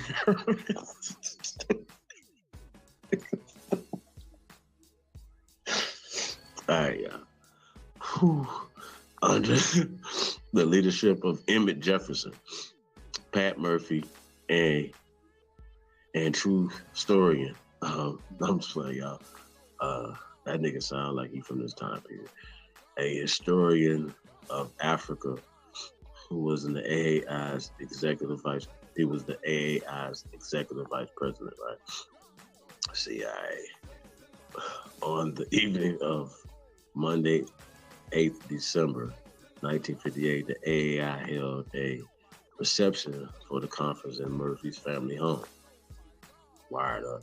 This was an ideal opportunity for the AAI to network with the delegates. Sheesh. Another CIA front that sent representatives to the AAPC was the American Society of African Culture. Y'all heard of them? Known as AMSAC. It had been established in 1957 as a kind of American version of the Société Africaine de Culture, SAC, which was based in Paris. The SAC, led by Alioune Diop, Sheikh Anta Diop's cousin, a Senegalese philosopher who also attended the AAPC, had been publishing literature on negritude since the founding of its cultural review magazine, Presence Africaine, in 1947. I remember 1937, they started trying to infiltrate Africa, which is bullshit, right?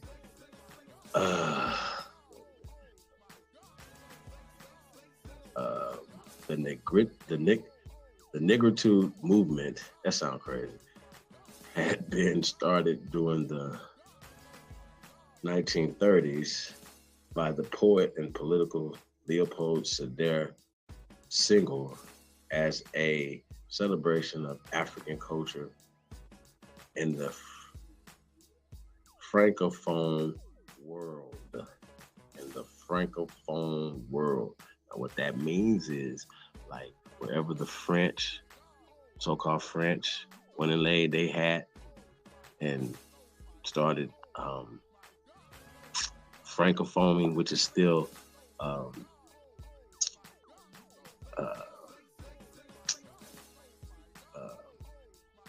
a modern. This is modern. It's late 1800s. Like, so remember, this is the 20th century when this is happening, when they're putting French, English, right? Primarily French, especially when we're talking about Ghana, right? So Francophone world. So anywhere that the French went, and set up their air quote businesses. Because I don't like the word colony. That's kind of, it's more of a that word. Like I said, we gotta start using our words wisely, choosing the right ones, speaking. I mean, so it says when the AMSAC was first set up, its New York headquarters at 16 East 40th Street were shared by the Council on Race and Cast of World Affairs. God damn, y'all. Wait a minute, man. Why? Why y'all still talking?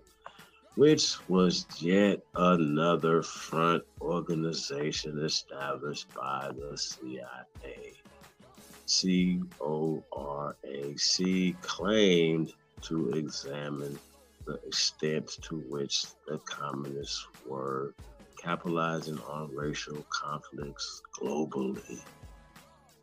In 1958, CORAC and AMSAC merged. Jesus.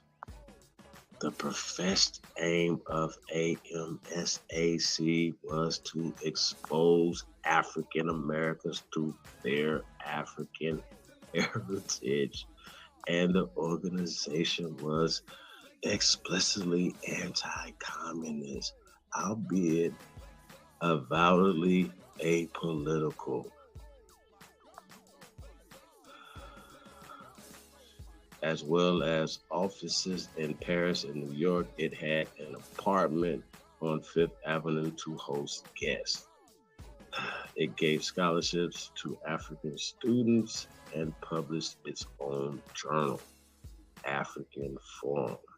It also had an ambitious cultural and educational program. In 1961, it organized a music festival in Lagos by Burna Boy's grandfather, Nigeria, which lasted 2 days and nights and featured the cream of African American music talent, including Nina Simone. Oh, jeez. Let's get it.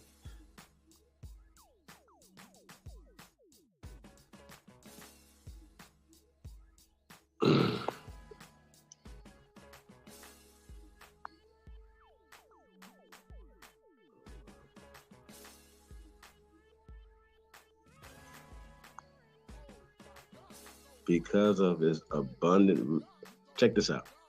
Because of its abundant resources, AMSAC was dubbed by some as Uncle Moneybags.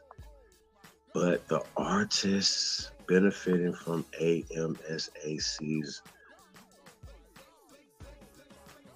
largest at that time, I must look that word up, at that time did not know it was a covert CIA front. AMSAC sent 3 representatives to the AAPC. One of these was the President Horace Mann Bond, who was also representing the AAI. Another representative was Will Mercer Cook, a scholar of Francophone literature. He was on the faculty of Howard University but lived in Paris. The third AMSAC delegate was John Aubrey Davis, who was the executive director of AMSAC and a political scientist at City College, New York. Whoa. It's City College, New York, where Professor James Small said he had the largest budget, $2 million budget, a bigger budget than the president of the university. Is it the same one? Yes. Okay, that's City College, New York. He was also a commissioner in the New York State Commission against against discrimination. All 3 were among the group of 5 African Americans who had founded bullshit AMSAC. Y'all better shut up. Don't ever speak. Don't make another video, I promise. Davis sent AMSAC at least 2 detailed reports on the speakers and events at the AAPC, with careful analysis.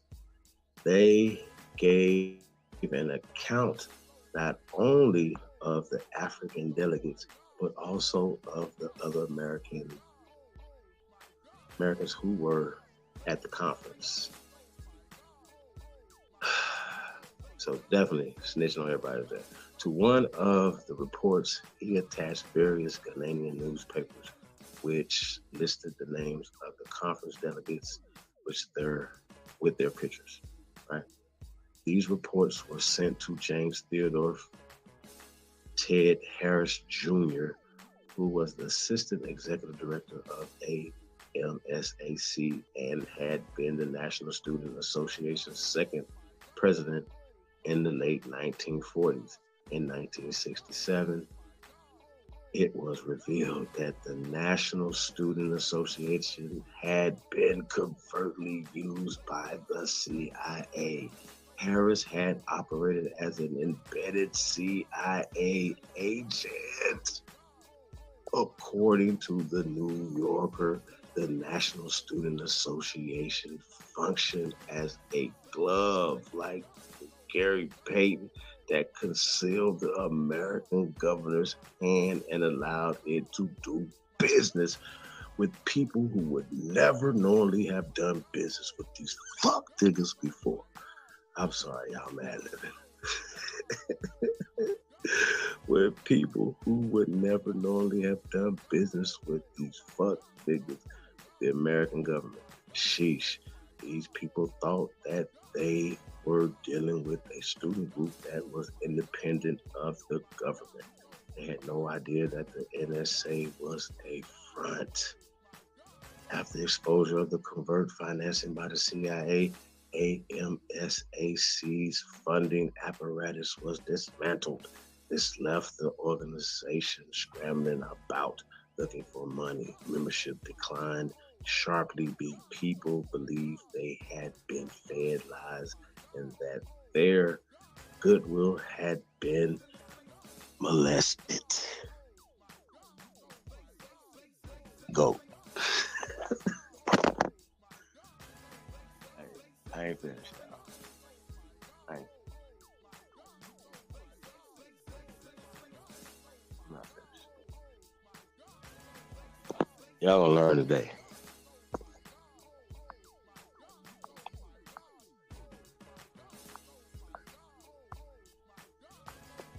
My bad.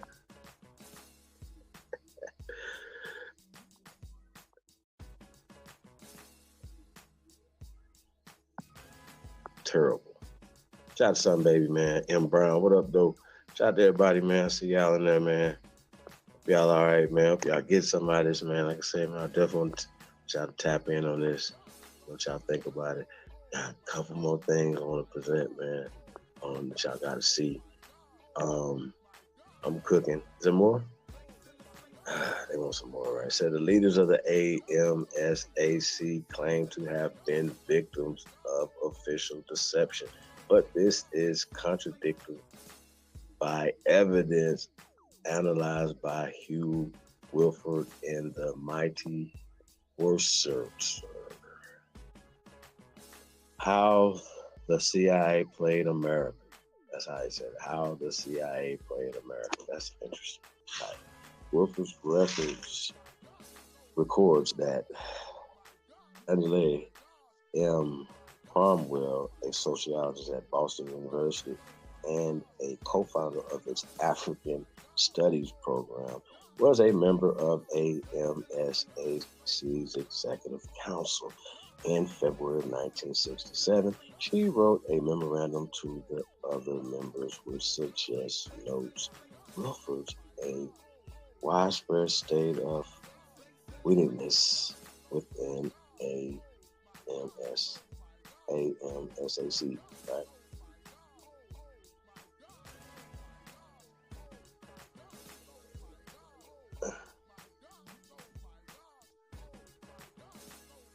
So the memo stated, I remember the exact time and place almost 8 years ago when such a possibility was first confided in me, by whom several years later further and more detailed confirmation was given me by another friend.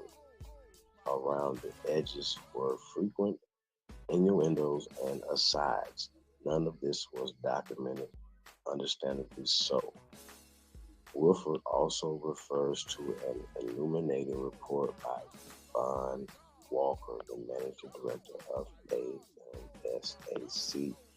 One day, according to this report, 2 members of the CIA showed up for an appointment with Dr. Davis. I didn't know who they were at the time, but they called me into the office and explained to me that what was going down, that they would require me to take an oath. Sheesh. Subsequently, Walker and other officers of the AMSAC met with their CIA case officers in hotel rooms, usually in New York, but also in Washington. Quote, the CIA officers were kept fully informed by Dr. Davis on everything that was going on, she recalled, and I'm sure that they helped to steer some of the plans. Damn. Jesus. Wayne Urban, the biographer of Horace Mann Bond, tackles the issue of whether his subject was writing or unwillingly, whether his subject was willingly or unwillingly, right? So they knew or didn't, right? He was knowing, like he knew, right? It was along with it. He was dumb, right? He was with it, he wasn't with it. Or whether or not he knew that the AAI and the AMAC were CIA fronts. Quote, there is ample evidence, he writes, for concluding that if he did not know, he did not want to know. And if Bond did not know of these links, as he should have known. Urban also points to a letter from Bond to Nkrumah, who we know is CIA. Jeez Louise.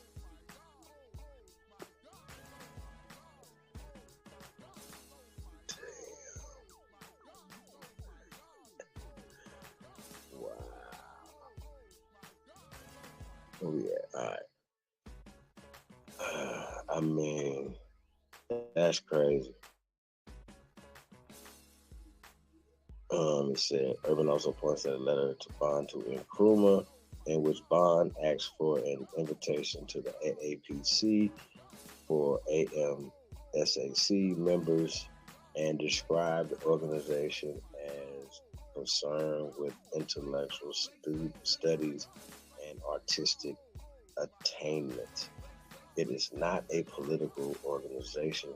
This was not candid, argues Urban, since a distinct part of AMSAC's agenda was the pursuit of the political goals of the American foreign policy.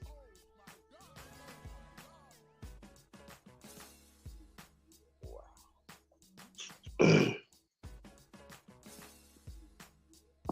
I don't know if there's anything else we need to read in that. White malice, y'all. Terrible. Terrible, terrible, terrible.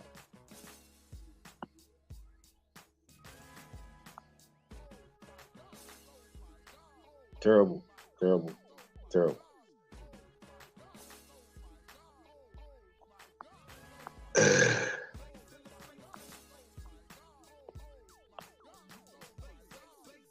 So, you guys, I know y'all think it can't be no more, right? It absolutely is. So we're just gonna get right into it, y'all. Unless y'all want to get a music break in here, man. Get some Trey Ali back next. I want to get that. Now we can get right back into it, man. We ain't got that much more. Maybe like one or two more things, man. Y'all gotta see this. I just think at this point that what the dudes say, if they don't know, they don't want to know. You know what I mean? And so the reaction that we're getting from these guys is that they know, but they don't want to know. Jonathan Roberts, what up, though? Peace to the guys, man. Thank you guys for tapping in, man. Do us a favor, man. Like, share, subscribe, man. Share us on all your social media platforms, man. Diamonds are a girl's best friend. That's right. Gonna get deep in this rabbit hole tonight. I know y'all got a lot of things to talk about, man. Y'all taking notes. Yeah, take the nerds. Yeah, man, we're gonna hurt them. Hurt their feelings, yeah. Trey Ali, 1865. Let's get it.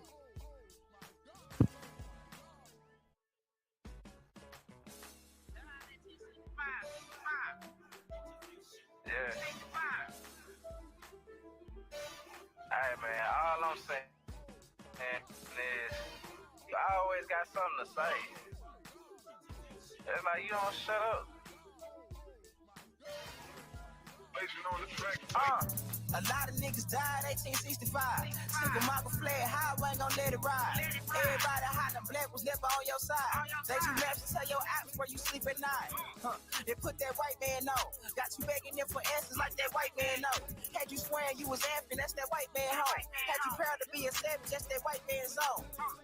And I ain't talking shit, this my definition. If being savage was our nation, y'all be non-existent. We done took your ass out when we was in them kitchens. Instead of showing you how to maintain business.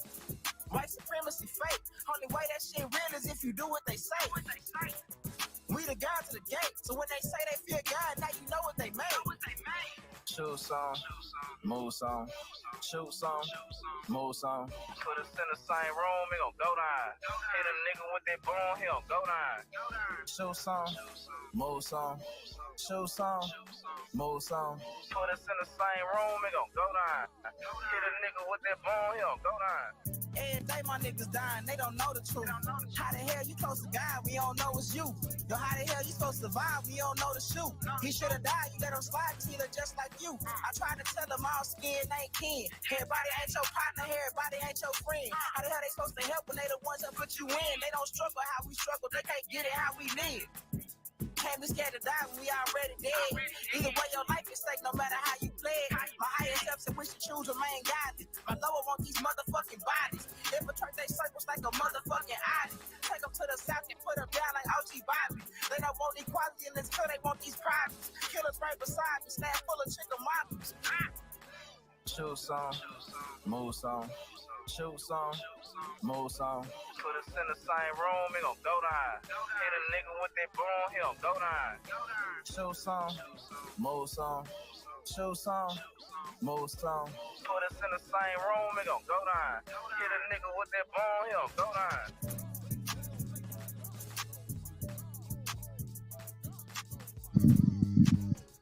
My lower self want these bodies. Shout out to the infamous Trey Ali. Man. Some background music for this section now. Amazon's consistent Bill, man. Definitely having fun.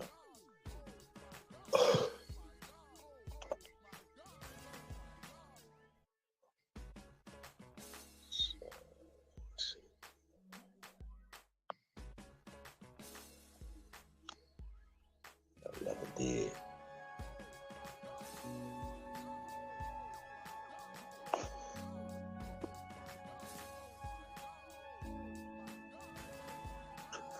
These YouTube streets need a body. You know what I'm talking about? So we're gonna give y'all something tonight.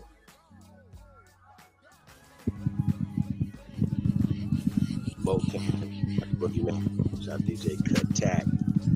Best to do it. Let's go. Yeah, man, let's just get into this next article.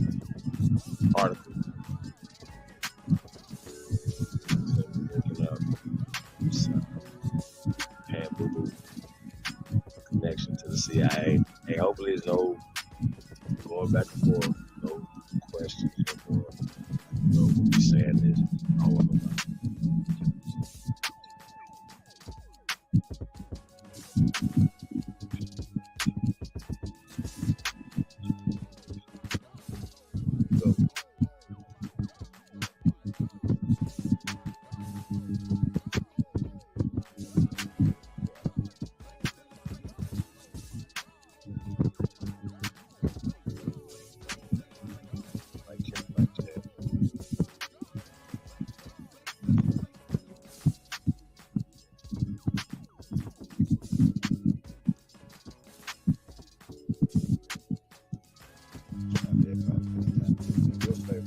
Share this on all these social media platforms, man. Like I said, we appreciate everybody that support the platform, man.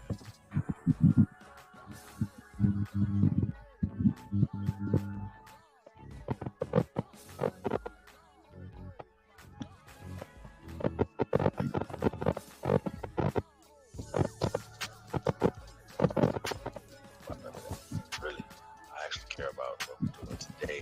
We can build today, we can build tomorrow, for the next generations. You know what I'm saying? And most of it is mental health. You know what I mean? And fighting this psychological warfare that's waged against us every second, every day of our lives, every institution, and we have to go to the origin of it and pull it up by the root. You know what I mean? By pulling the weeds, you know, you can just cut the weed out and come back 3 days later, the thing big. You gotta get it, pull it up by the root. You know what I'm saying? So that's what we tend to pull this shit up by the root.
Hey, y'all let me know if that's better, man.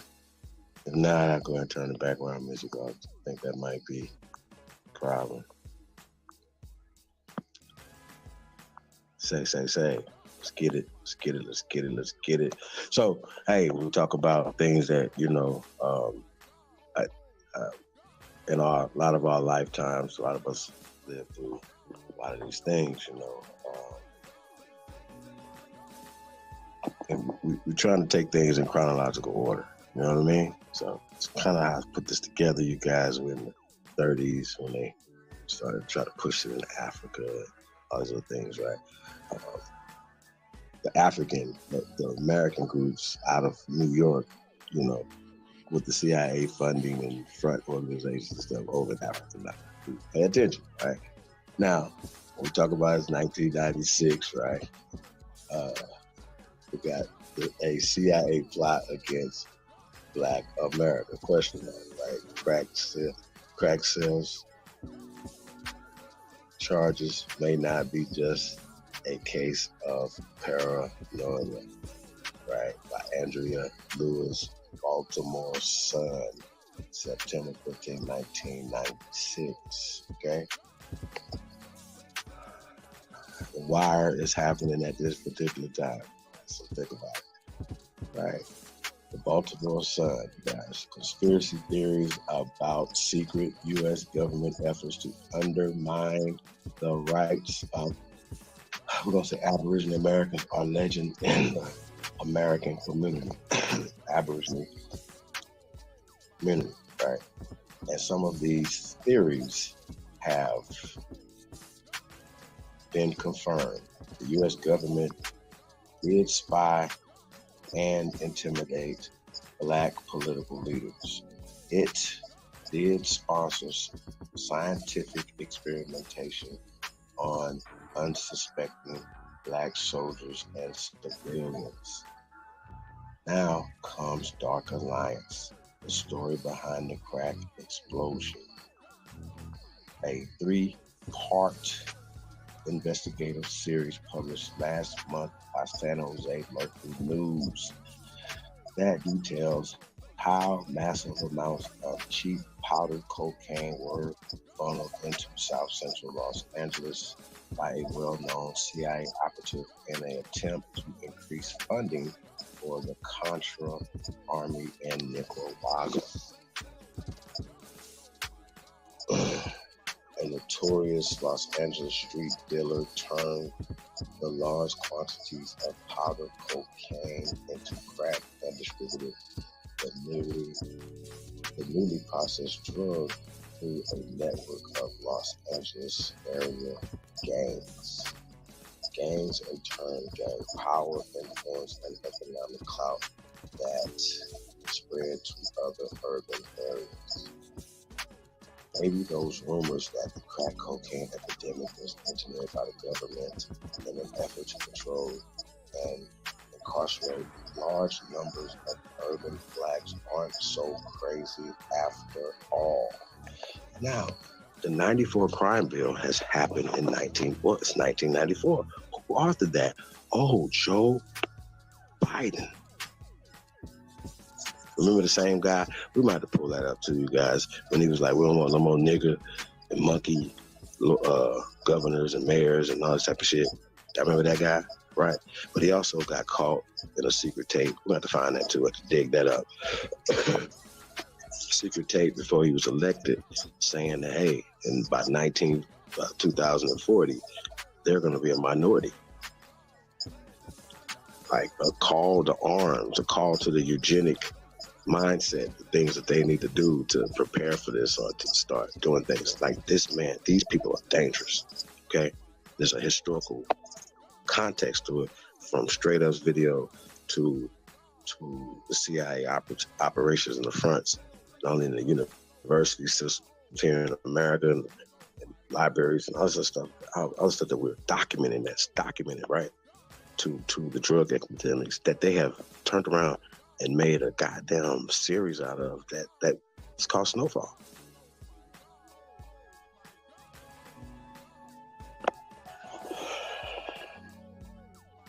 It's just crazy.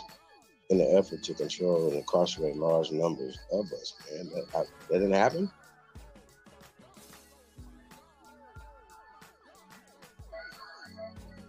And the notion that federal government may have had even the tiniest bit of influence in launching the nationwide epidemic is sickening words.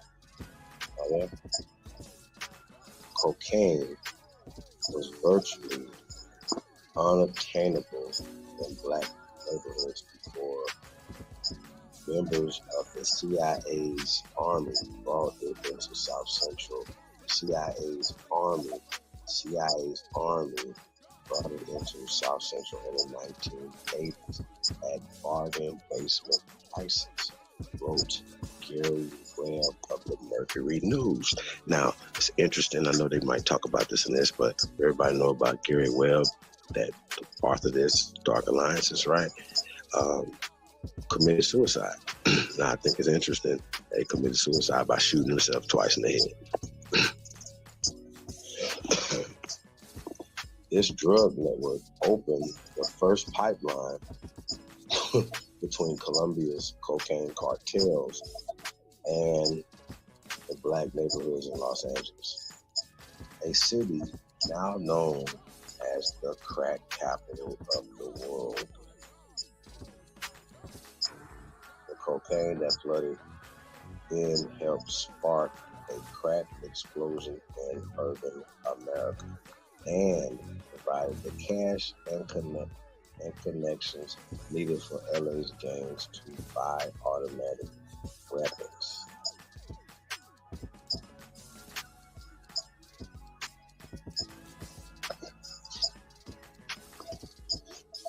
And I think it's interesting now that they have these so-called wars against the cartels and that they got these people on wanted lists. And, you know, they make movies about that too. Queen of the South. And they just, you know, they literally glorify these things. You know what I'm saying? If you've seen Weeds and you've seen all these different things, that the money laundering and all this other stuff, all this stuff is actually happening in America. as we speak. Right? And they act like they haven't this whole thing, but they funded the whole thing that started these cartels and all these people who were dirt farmers, whatever, that took products and stuff, you know, from their countries and figured out how to smuggle it into this country and make it a thing. Like, and these people, they were the people behind it, coming up with it, facilitating it, or whatever. This is documented.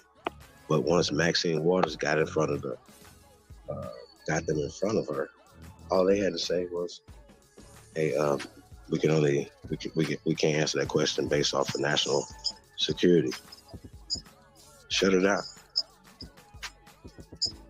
Now Oliver North went to prison. I think it was 6 months, and so they came back. He got pardoned. He's still a hero right now today.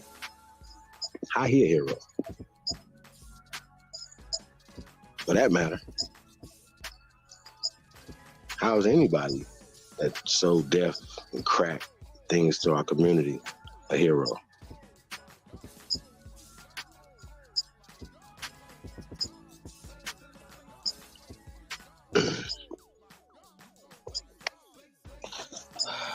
In 1982, according to the Time magazine, cocaine was the drug of the middle class. Well, we see coke sales in suburbs and recreational centers and in national parks.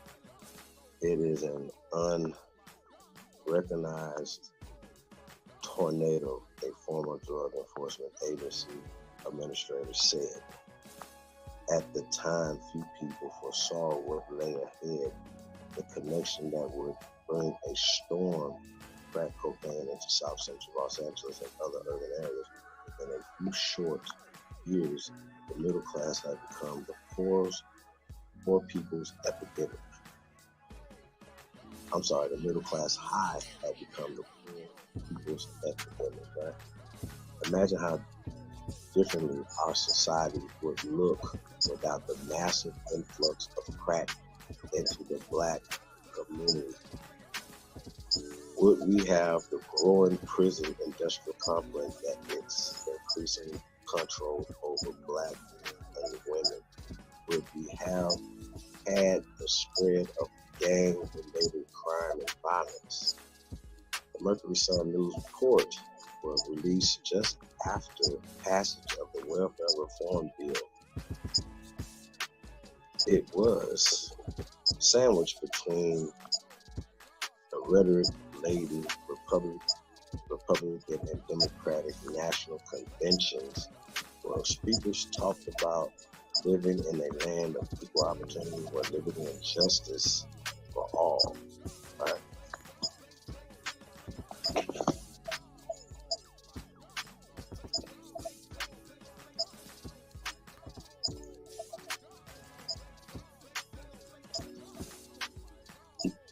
If you work hard, they told us, we will be successful in our wonderful colorblind society where all you have to do is just say no to drugs. The view from the streets is different. Government operatives have been working hard to keep you down by dismantling social programs and allowing mass quantities of cheap, highly addictive crack cocaine into your neighborhood while implementing get tough on crime laws that will put many black non-violent drug offenders behind bars for life. The recent revelations of the government's involvement in selling cheap cocaine in South Central Los Angeles begs this question. Quote, what other secret government conspiracies have not yet been revealed? That's a goddamn great question, right? No doubt, this new trail of evidence will speed up the rumor mill in the black community and increase the already high level of distrust of government. But the bottom line, the action many African Americans are feeling was perhaps best stated by the Mercury News. Quote, no action that we know of can compare to the Central Intelligence Agency's complicity, however tacit in the drug trade that has devastated whole communities in our country. Yes, sir.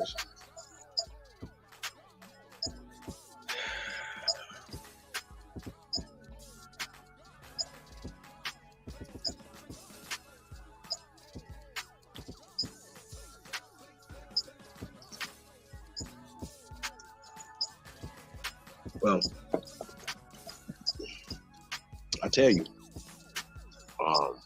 that's terrible. But then to turn around, like I said, to just thumb their nose at us. Am I still chopping you guys like that?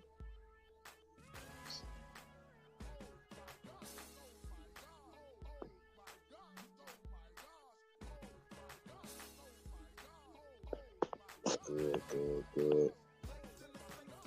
That's the number one GOAT, if I'm good, y'all.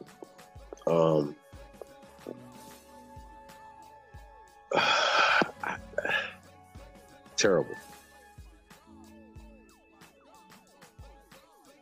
At some point, y'all, like when we talk about that question, right? Or are there any other things happening? So that question was asked in 96, right? So we got to ask ourselves, are there any other conspiracies that have been uncovered by them? Of course. We uncovered Black Lives Matter for one of the conspiracies, right? We uncovered that a group like ADOS was working with these people, right? Right? That's a fact. And when that was revealed, that birthed FBA. You know what I'm saying? It's just facts, y'all. We don't have to be mad about it. But this community has been applying pressure, right? That has changed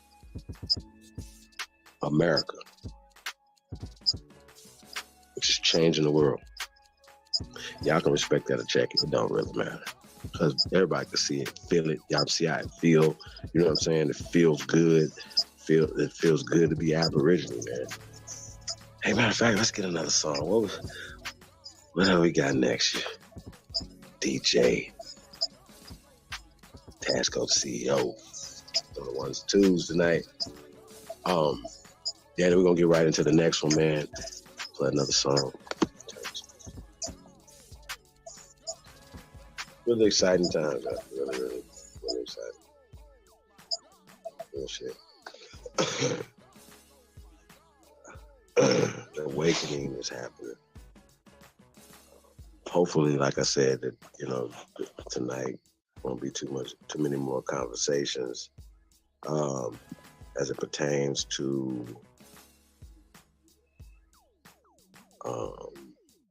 this pan-boo-boo talk and who we are, and when you see these guys trying to run up on panels and stuff, at some point, why they not addressing this right here? Why they not addressing just the origin of this, right? When we literally telling you guys when this happened and how it happened, and who's behind it and how they're funded, all this stuff has just absolutely been shown. Shout out to my OG Panthers. Let's get it.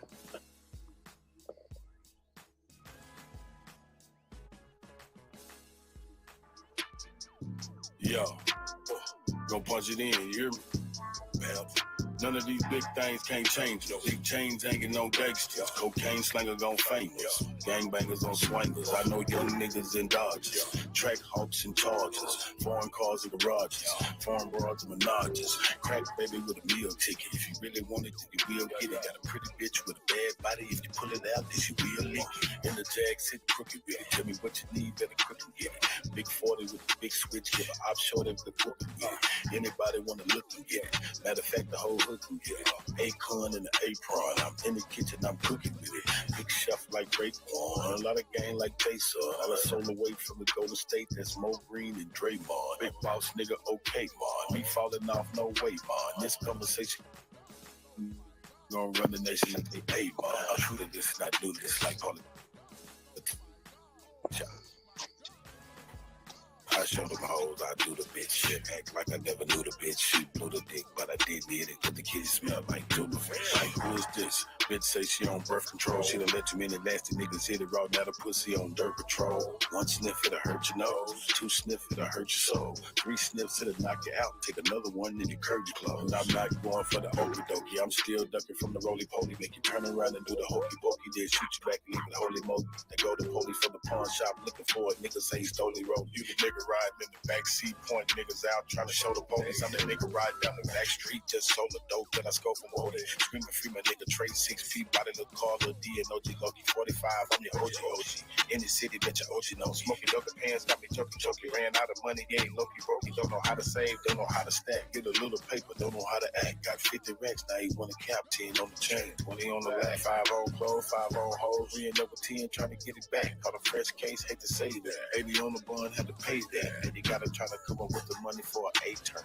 GA wanna send a nigga down a long road on a journey. About to lose again, face it to the 10, gotta share a cell with Gay Bird. You don't wanna end up on a girl, you gotta pay a gang or pay throwing a gang or pay jerk. Ain't no room for error when you're in the streets hustling, trying to make ends meet. Keep your head up and your bread up, never let your chest and your chin meet. Flip your money, then put it up, don't touch the money for 10 weeks. Then put your homies on the same hustle, so when you eat, then your friends eat. Put some money up for your bail bond, cause the hatred for a nigga skin deep. Let them sleep on you if they sleeping on you, cause their eyes open, but they been sleep. If your opposition pull up on you 10 deep, let the Draco going back 10 feet. That nigga said that nigga dead, that nigga head is meant to me.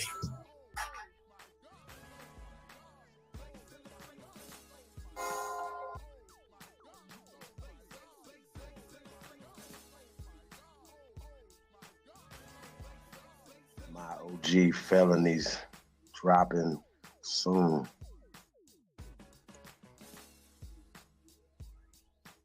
Shout out to Bryan College Station. Free Judge Tuck.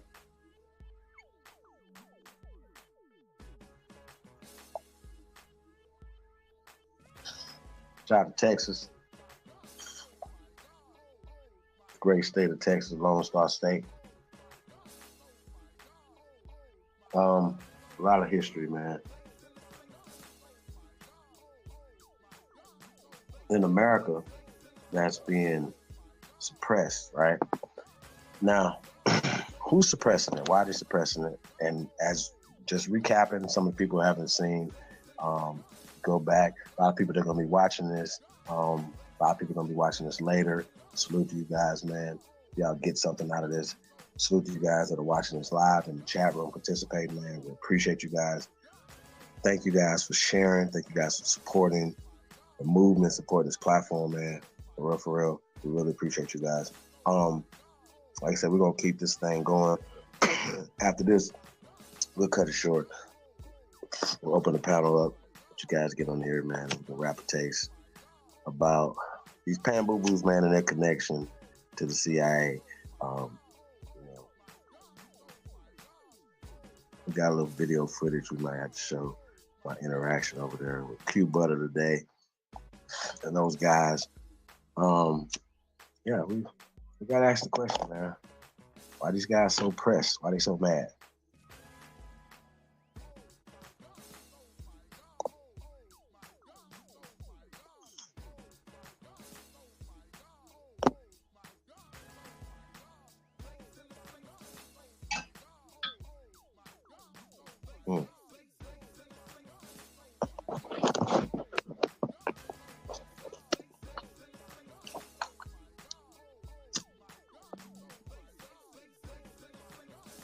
Y'all see it, Center for Investigative Reporting. So we investigate the investigators. We check the checkers. So we're going to check these fools right here. How about that? Fuck out of here.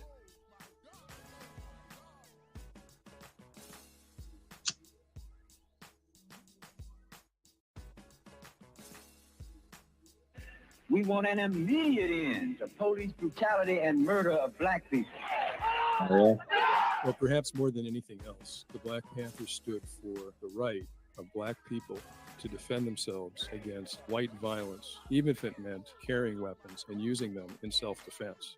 But it also brought violent conflict with police. And by 1969, at least 28 Panthers had been killed in shootouts with police. Not many people know that the Panthers got some of their first weapons from a man named Richard Aoki. And nobody knew that Aoki was an informant for the FBI.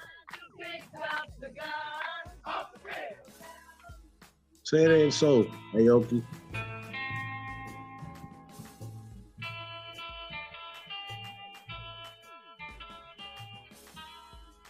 A former FBI agent had heard that I was doing research, and he contacted me. His name was Bernie Threadgill. Hey, it's me, Richard Jefferson.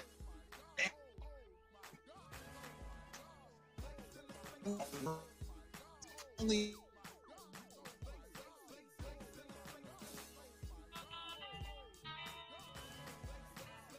But he says, hey, I know that guy. And he said, Aoki was my informant. I developed him. Oh, yeah, he was a character. He said, I don't have any interest in communism. And I said, well, why don't you just go to some of the meetings and tell me who's there and what they talk about. So one thing led to another, and he became a real good informant. Well, I had never heard of Richard Aoki before Bernie Threadgill told me about him. So I started to research who was Richard Aoki. Aoki was a prominent activist in the San Francisco Bay Area during the 60s. Definitely, Richard was someone who looked at things politically. The impression I got was basically, if you become his friend, you know, he's like your friend for life. You know?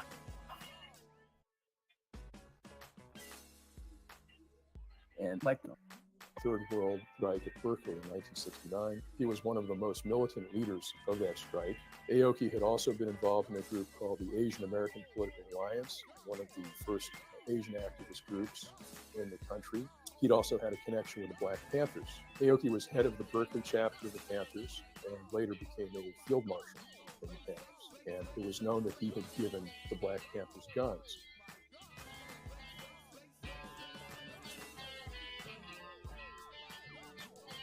I knew from my research that he was a very smart and complex person. He had a fascinating history. His family was interned during World War II. He'd grown up in West Oakland, in a very rough neighborhood, predominantly Black and impoverished neighborhood. He was part of a gang. He was involved in a lot of petty crimes. Co-valedictorian in his junior high school. When he was in the Army, he became a firearms expert. So I was really curious to know about this other side of his life. I'm wondering if you remember a guy named Bernie Threadgill? Bernie Threadgill? Yeah. No, I don't think so. What I was told in my research that during this period of time you actually worked for the FBI. They tell you that? Bernie told me that. He did? He did. Oh, that's interesting. Informants were used when I was in the FBI. An informant would report on the inner workings of an organization. They can keep you up to date on the thinking of the leadership of the organization, whether it's going this way, that way. Someone like Aoki is perfect to be in a Black Panther Party, because I understand he's Japanese. Hey, nobody's going to guess. He's in the Black Panther Party. Nobody's going to guess that he might be an informant.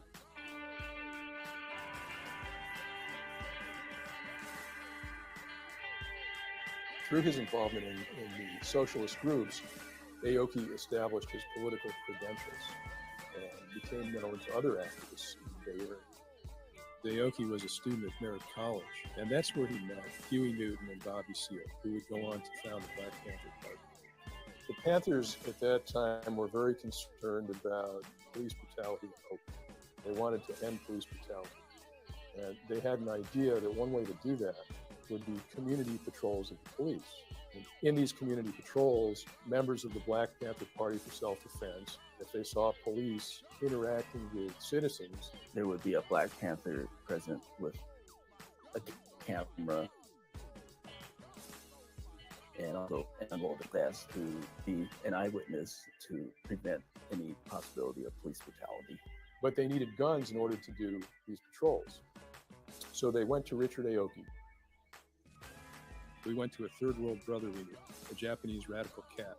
He had guns. We told him that we wanted those guns to begin to institutionalize and let black people know that we have to defend ourselves, as Malcolm X said we must. And Aoki did. He provided not only weapons, but weapons training. Threadgill had given me a detailed account of how he recruited Aoki as an informant, but I wanted to know more.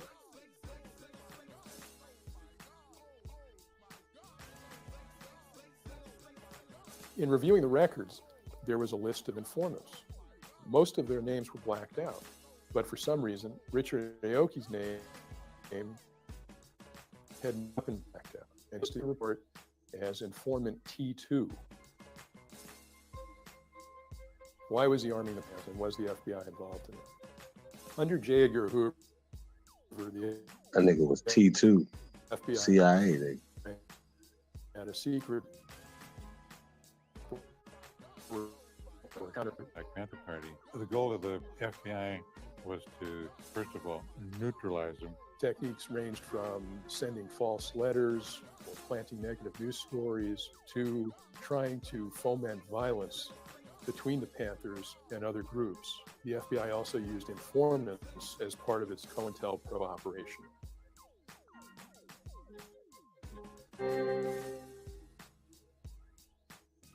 When Richard passed away, he had in his apartment 2 uniforms neatly pressed in his apartment. And one uniform was the Black Panther uniform. The other uniform that he had laid out and neatly pressed was his Army uniform.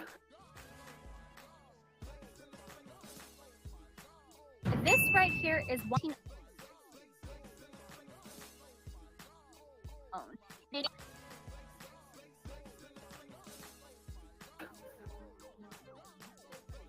The FBI had released about 1,900 pages on various organizations that Aoki had been involved with, but it claimed it had no files on Richard himself. This was very strange because Aoki was a major political activist. Aoki wouldn't even have to be a member of the party if he just knew who knew skill. Went out to lunch with them every day. They would have a main file, but to say they don't have a main file is ludicrous. In my opinion, the FBI has a responsibility to the unit to give a full account of what Insert Aoki was, especially because Aoki played such an important role in arming the Black Panthers.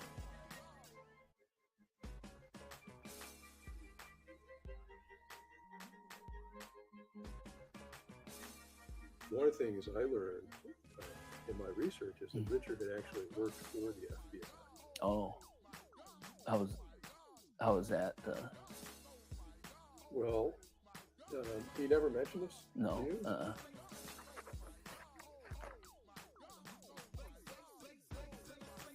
I mean, that's like a big surprise to me, you know. 'Cause I don't think I was ever heard any information, you know, as far as, you know, him even talking to the FBI. Yeah. So that's kind of a shocking thing for me to hear.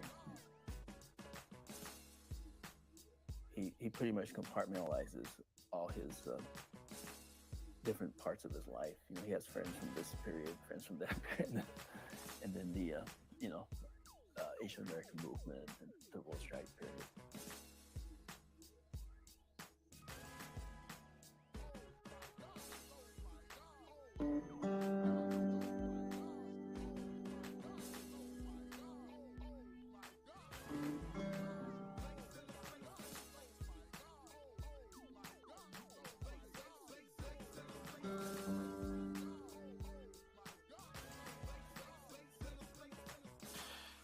Am I wrong?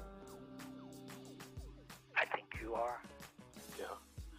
So, would you say it's untrue that you ever worked with the FBI or got paid by the FBI? I would say it.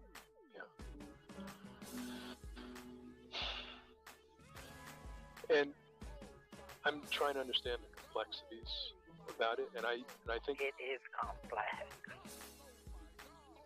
I believe it is. And layer upon layer.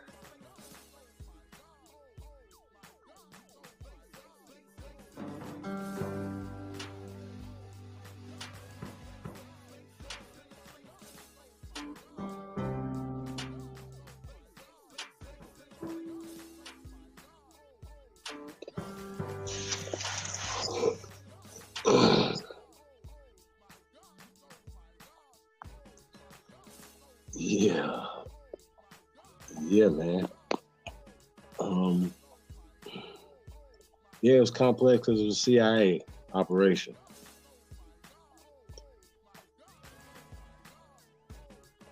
Like, for real.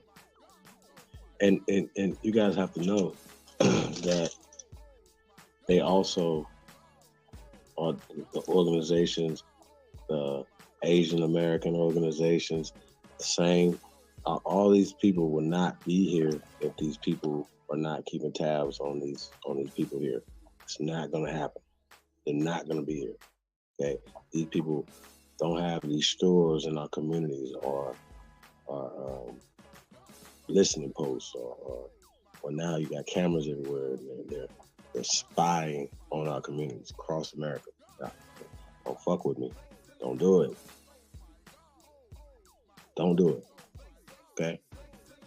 Only extracting wealth is spying on us. So it is what it is.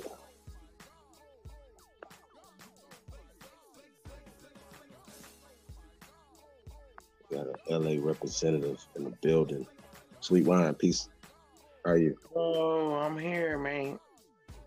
Can you hear me? Because the shit was telling me I didn't have no audio. No, you good now. You know what's fucked up about what's fucked up about what we just saw is that they're steadily trying to divide people. And I totally understand because what war is. And I think maybe in another life I was the warrior princess or goddess or whatever. But I appreciate that gentleman not snitching. Mr. Aoki, I think his name was. He got a little bit of respect from me, even though he still was probably, because I know what war is. So, but he didn't snitch. So No. He was on the documentation as a T2 level informant. Hey, I can't be mad at him, bro. He did not snitch, man. No, sis, you're not listening. He was on the documentation as being a T2. Yeah, I get it. Transformer. Yeah, but like he was beyond that. Camera, as far as I could tell, they could tell us what they want to tell us. No, I'm saying that the reason why he wasn't redacted because he was an officer. He was telling what they wanted them to tell him. Remember they was talking about taking oaths and all this type of stuff? Like, Aoki was a part of that. Well, excuse me, I'm sorry. In between, I was on the other thing, and then so maybe I missed something. Yeah. You might have missed that. Nah, he was on. I missed something. Yeah, no. That guy was on the paperwork. When I first seen him, I did feel like, hey, but I was like, oh, well, maybe he didn't say anything. So I missed something in between switching over to here. My bad. No, that's all good. So I mean, along with just the mindset of the Panthers in general, y'all understand what I'm saying? Like, it came from the CIA front organizations, the African Congress, and all these other people that were the teachers of the Huey P. Newtons and all these other people in Marion colleges and city colleges and San Francisco University and all these other universities that pushed this madness and radical thinking on a lot of our people. You understand what I'm saying? But those people were put in place to do that. Huh? That's what they doing right now. Absolutely. That's what they doing right now to all the kids, bro. They've been doing this since I graduated high school. When I was in high school, I graduated in 1998. And when I was in high school, they've been circulating this shit around. And I couldn't understand it. And I was almost one of those girls that I had the nerdy friends and the sporty friends and the weirdo friends that I smoke weed with. And you feel me? Now it's way different, and that's what they're doing. They're taking advantage of that, and they are bringing out this communist shit again. Well, it's never stopped. Well, I know. Obviously, because I'm like, damn. When I was in high school, they was doing this shit, and it's bad now. To where they got all this extra shit cracking, bro. I'm not trying to get y'all banned, but they got all this extra shit kept cracking.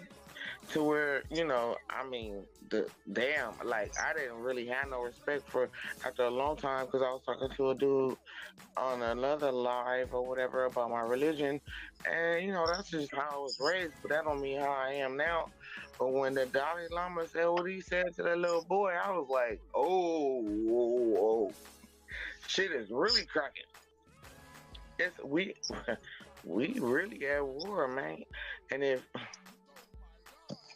you ain't got your shit. Like, I'm lucky I don't have children.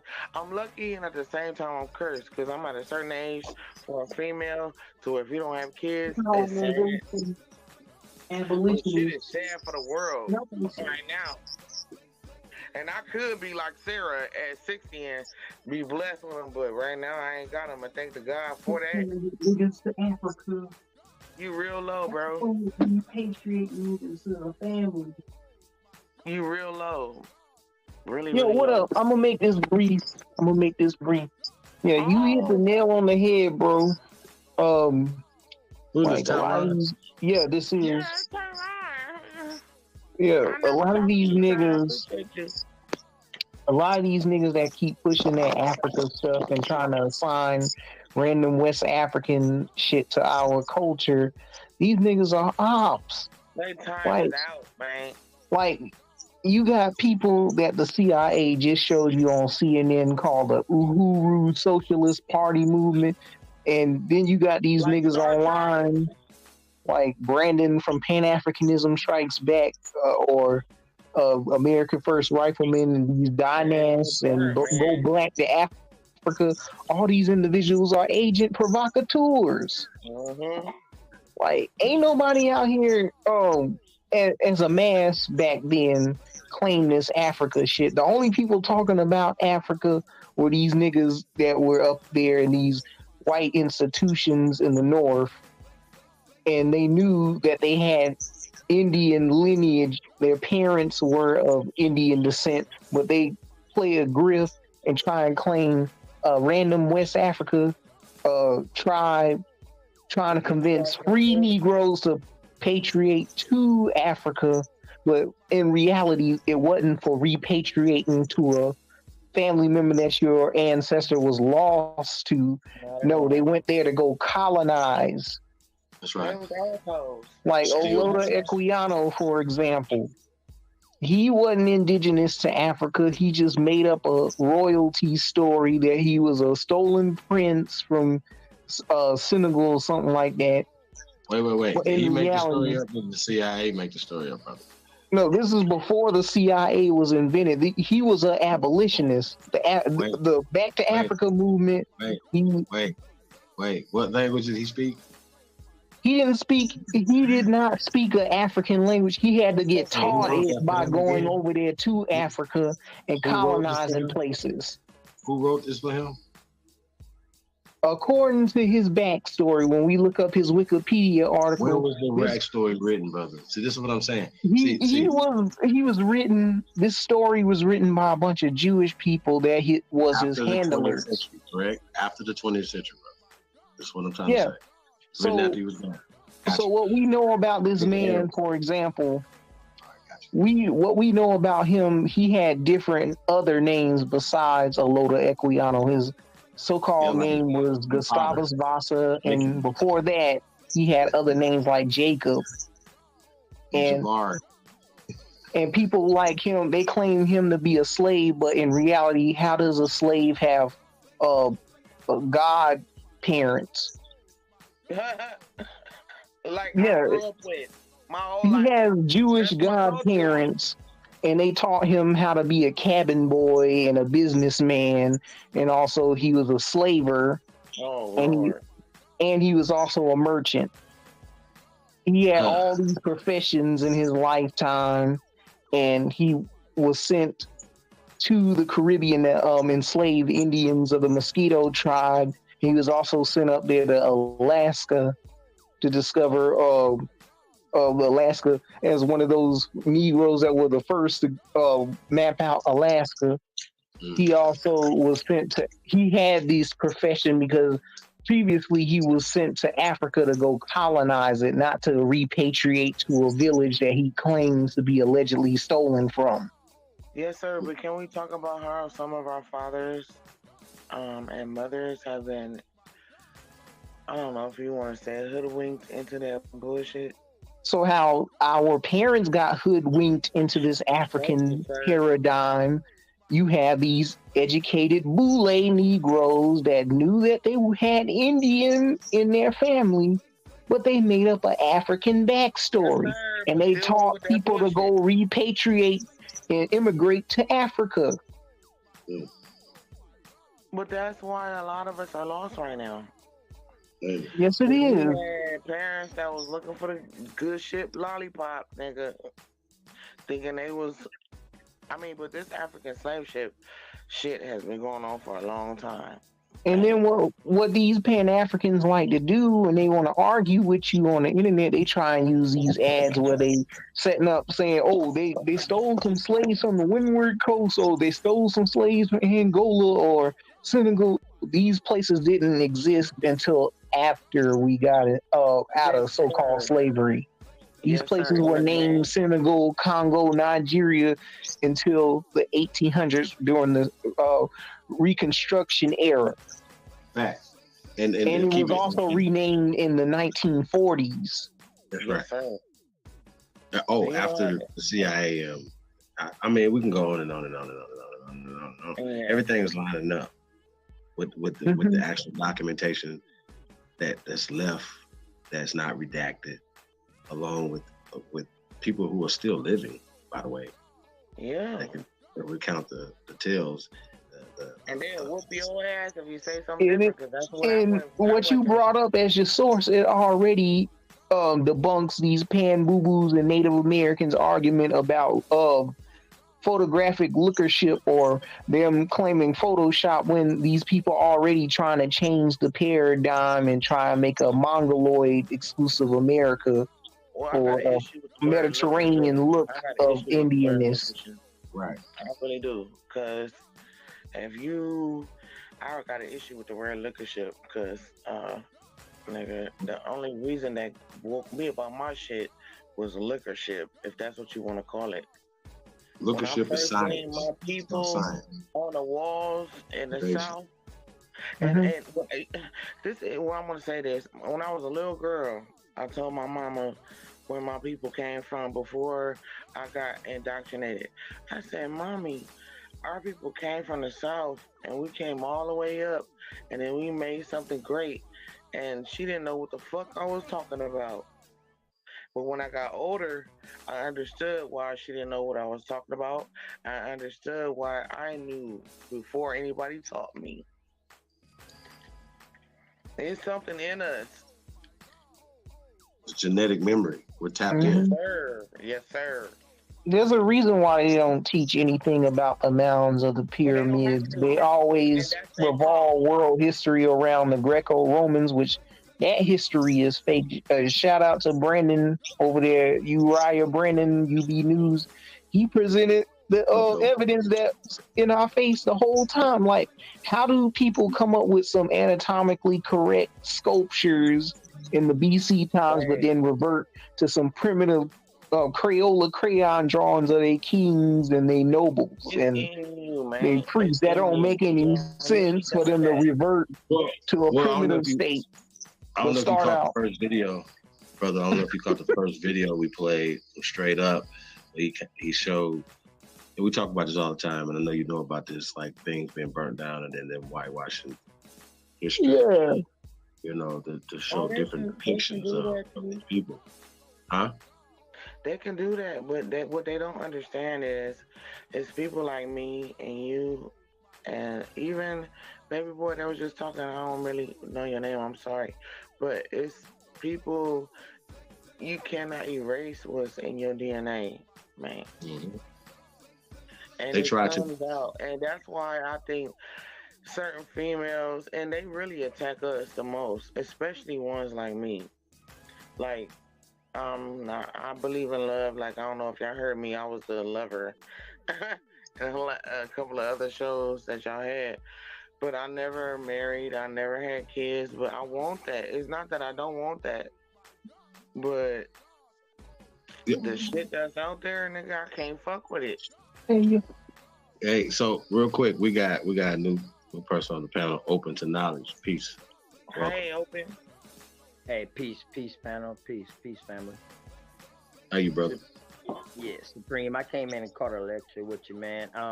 Darvish actually turned me on to you, man. That's my cousin. We from the same area, you know what I mean? Who was that? Darvish. Shout out to Darvish. Peace to you, brother. Welcome. Yeah, man. I've been following you ever since that.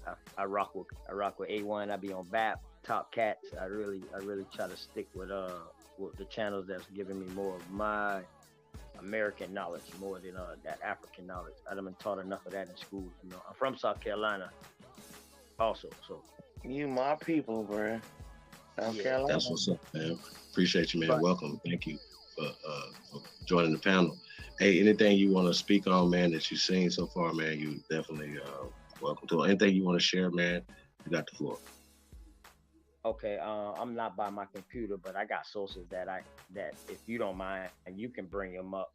Well, here's the thing, bro. You know, if you can read it yourself or you know it, we can just talk about it because we pretty astute around here, and we don't really necessarily have to pull up their documentation to have a conversation. You know what I'm talking about? But the thing is, though, I like to kill them. I like to kill them because they say we don't like white people doctrine. We like to say, oh man, you get that from a white person. So I like to use white people's sources against them. You know what I mean? Against these Pan-Africans, because I'm gonna tell you like this right now. I'm gonna shut down this South Carolina stuff about this Gullah Geechee, because that's the only thing they keep playing. Oh yeah, Gullah Geechee. Yeah, they love to try and Africanize the Gullah Geechee. Mm-hmm. That's the only way they can put themselves in the story. My bad, Queen. Go ahead. No, I'm just teasing our boy. He was like, he recognized Gullah Geechee. I was like, go ahead, baby. Go ahead. Yes, I recognize the Gullah Geechee people, but one thing we got to realize, though, they mix. And Gullah is a language. It's not a people. Because the Gullah Geechees, they're Muskogean Indians. Muskogee is big. Muskogee is just a language as well. Like Algonquin and Cherokee and you know, we start talking. Muskogee is the actual name. Creek is the European misnomer. Well, they believe that this is just a simple search, y'all. Golo comes from Gula. That's all they meant. We was the water people. Golo comes from Gula, not the other way around. So anytime that they see anything in America that's remotely anything that's in Africa, what they fail to realize is that the Germans went over there and named that shit Zulu and Nigeria. Hey, bro, please sit y'all goofy asses down. Okay, please, y'all stupid. Y'all gonna get beat in linguistics. Y'all gonna get beat in anthropology. You're gonna get beat in archaeology. You're gonna get beat in every ology there is. And what happens is, what you guys don't know. I'm gonna show my camera real quick, man, and let you. We got it, bro. Without research. Hey, if you want to put it, it's something that's really personal like that. I see your books. I see you. The books that I'm on is American Indian stuff, native stuff. You know what I mean? Reader's Digest. What's the book at the top? What's the book at the top you have? Encyclopedia of American Indian Wars. Oh, that's a good one. That right there will tell you. That right there will tell you who were the people that were made into prisoners of war. Yes, way before that will tie you into getting reparations if you're claiming to be a FBA. because they didn't bring Africans over here like that. Y'all ever seen that book right there before? Yes, sir. Since they say, Yes, I have. they say we don't got no language and no writing, this book right here is from Texas State. I got that. That's from Texas State Library. From the library. Hey, yo, bro, before you even leave off the panel, you gotta send me your book sources. I want to read them. Well, you probably can't even get that no more, man. Or I'll give you my email or my social media. A lot of these you can't get no more. That's what I'm saying. Another encyclopedia right there too. That's Oh shit. That's what I'm talking about. Yeah, see, I don't have to do that stuff off of Google and nothing like that. I can actually go to these stuff. So when they talk about these slave revolts and all that like that, I can actually look up and see, like, during these same times, the Indians was going through stuff. Well, yep. let me ask you a question. They don't like sources. Matter of fact, let me move that. My bad. So my bad. we do know that we do know there's a difference between American Indians and Native Americans. Yes, we do. And I know that a lot of those books are written once again by these dramatic people who are pushing phonetic science, Francophone or Spanish phone. Y'all follow me? Or these are all trade languages that all have a root in America first. Even English. That's what English is. Hey, brother, could you send me a link to your books, because I love to research them myself in the back chat. Oh, baby, I'm telling you, you ain't Y'all gonna can put find y'all them books, information in the baby. back, right You there ain't in the gonna back. find them. So yeah, man. I mean, I'll put my email in the back, man, and Supreme, man, put your email in the back. Hey, that be me that be supporting your channel from LJ's Irrigation and Landscape. got you. Appreciate you, brother. Yeah, that be me, man. Thank you, bro. I'd say landscape, but yeah. Hey, but listen though, right? I noticed y'all say that it's a difference between Native American and American Indian. I do understand that. So that's why I just say, like, I'm a Native American, because I know I can trace my family them back all the way back to like the 1600s, right here in South Carolina. And Right. Well, let me ask you a question. Hold on. Let me ask you a question. If somebody looked at you, would they think you would be an African American or Native American? Let me see, man. Let me just by look. If you were just standing in a lineup, my nigga. Huh? Let me go to my settings real quick, and let me turn my camera around and and maybe we can say that. I know I got plenty of Native. But anyway, before I go, I wanted to present this vital information for an op Yeah, American that gets online talking shit about Aborigines and reneging on his own claim. You don't look like a hold on real fast. So you don't look like a Native American to me. You don't look like Native Americans and Native Americans, brother. My point is, right? You don't. So African American and Native American are classifications that were created by these people. Now, Indian is a descriptive term of dark people that look like you and me, look like everybody on this panel right now, and it does not. It's not a descriptive term in any shape, level. Hold on, it's not. It's no descriptive term, no shape, level of Native Americans. It's not. Has nothing to do with them. You understand that? I know that the red man conversation is stupid. Red is Rudy Brown. It's Brown. This is all amalgamations and whitewashing and buffer, and y'all understand all that stuff, right? But here's the point I'm trying to make. When you say you're a Native American, right, which is a classification, most of the people of color see that and be like, okay, you're trying to be in a class in a culture and some people that's not your people.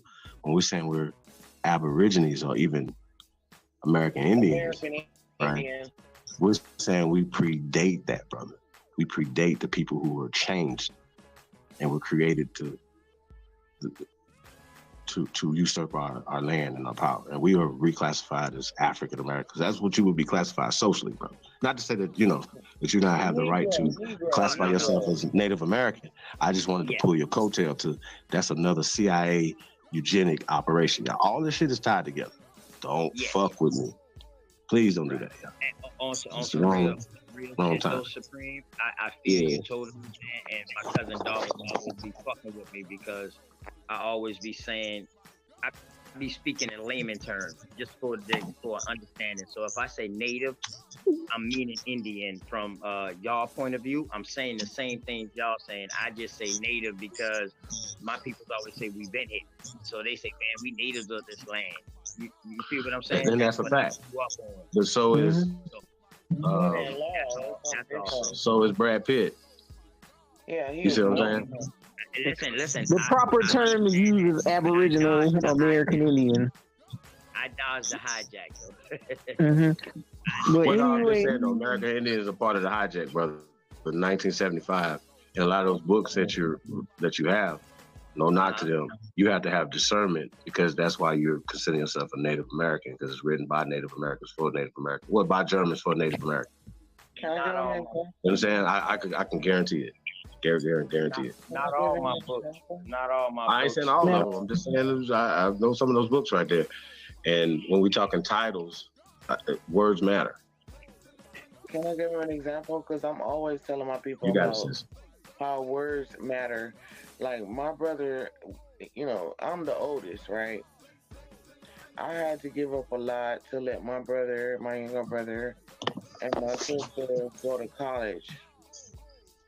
So when I try to tell them how words matter, they really is not trying to listen to me because they feel like they went to school more than not.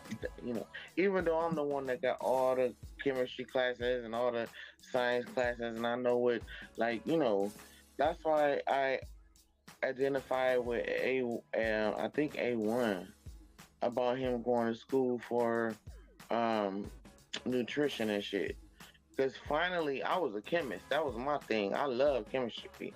I grew up in the 80s, and I remember 3-2-1 contact. I don't know if you do, Chief, but I remember 3-2-1 contact on PBS and shit. I was into science. So I'm a very critical thinker, and, it took me 10 years, over 10 years before I finally came up on here to talk to y'all because I went through, when I was talking to old boy, telling him I knew about blue pill and red pill. He was like, "Oh yeah." I was like, "Bro, I'm not giving them no credence at all, but I'm just letting you know what the things that I was watching. You feel me? And I will never refer those guys, but I will refer you guys. You feel me? To my people to learn about who they are, because my people know that their grandfather was the one."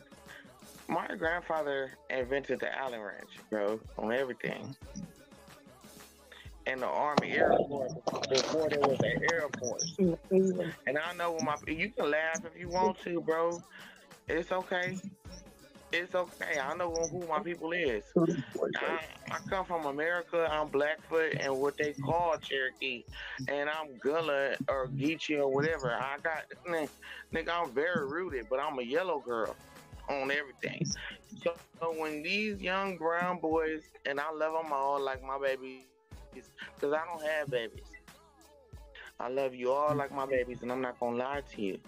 These people is lying to you. And when this young boy came up here with his books, and I was appreciating his books, he still don't even know what the fuck he is.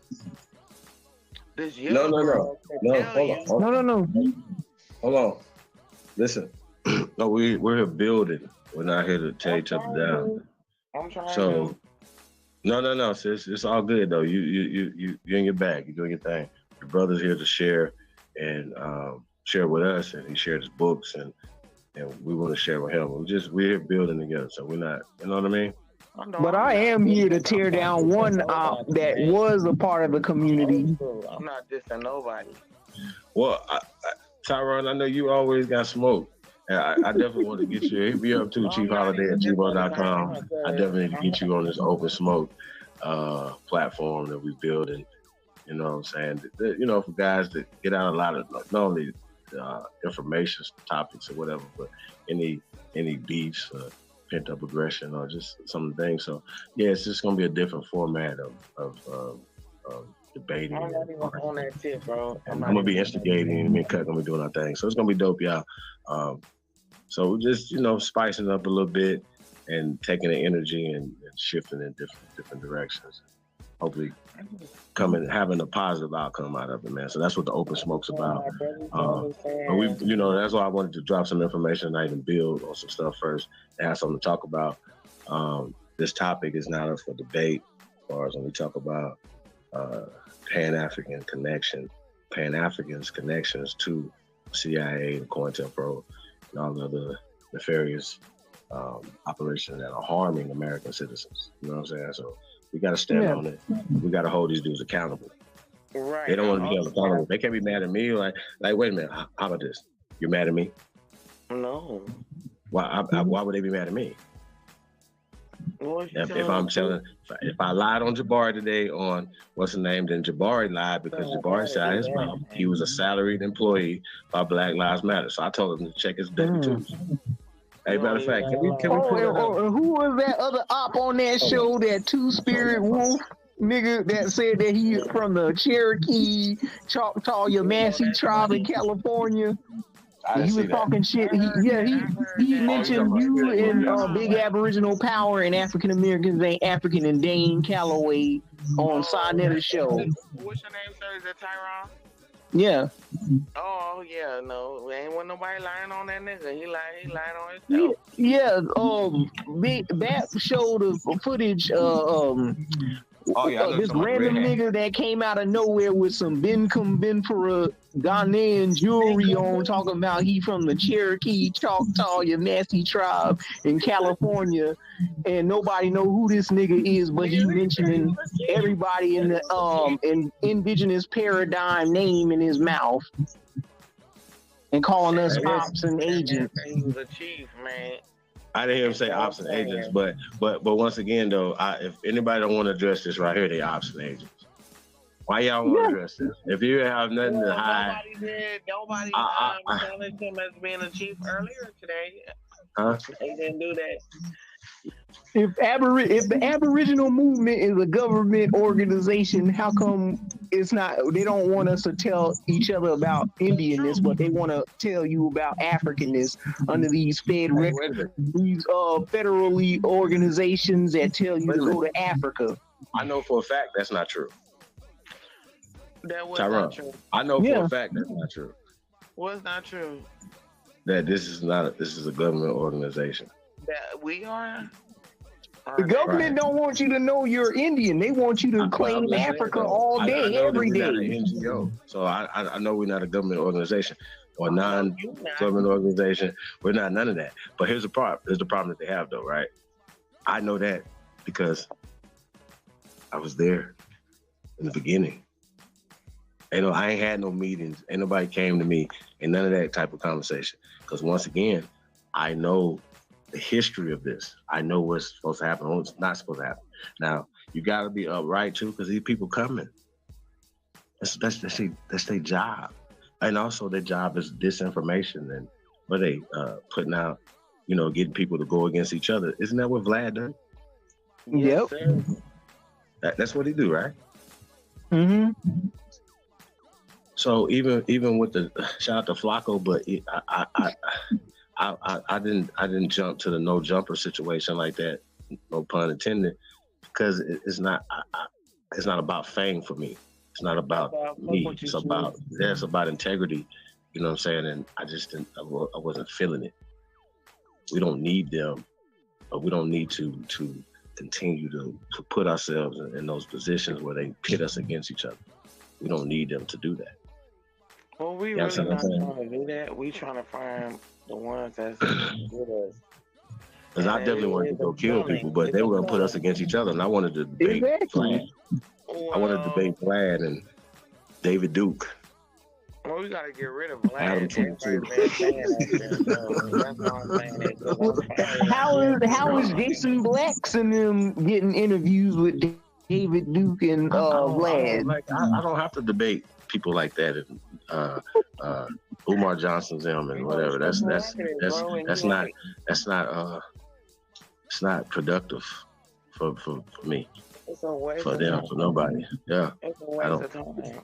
They already got cooked though. They got cooked by their own community. Like, hey, well, if these guys are aligned with this right here, if they're aligned with that, Here, nigga.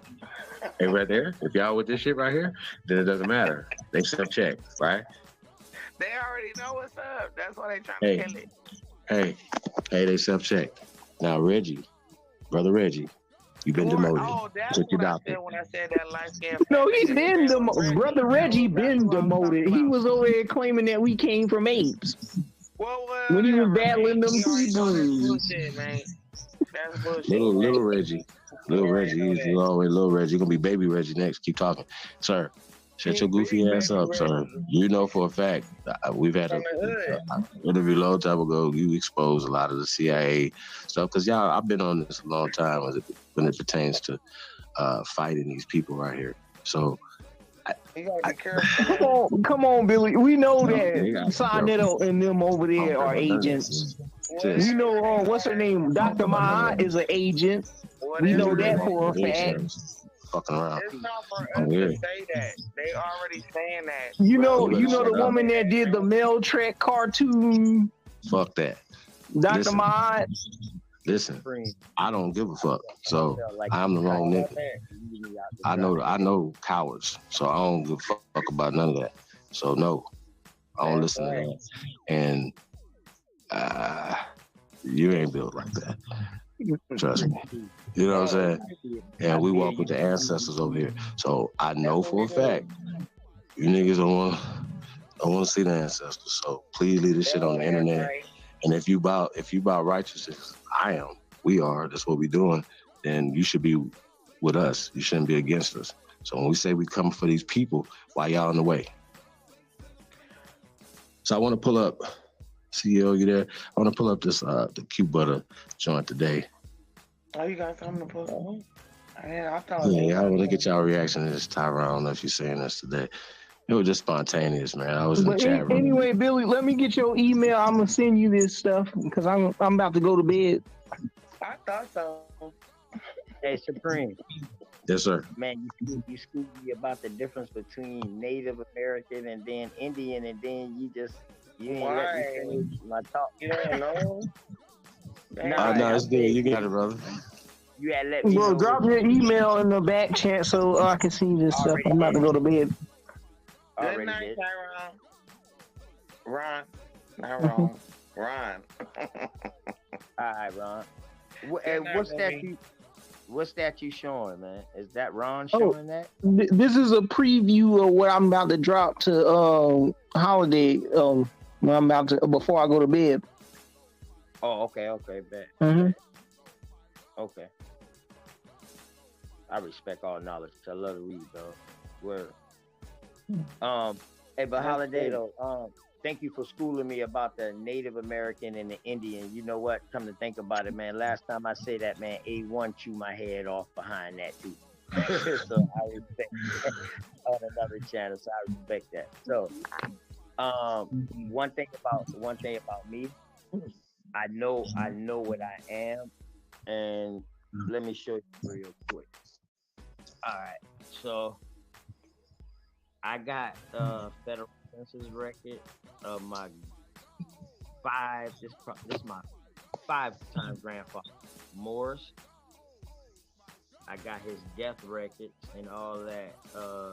Let me see. Let me get to his name.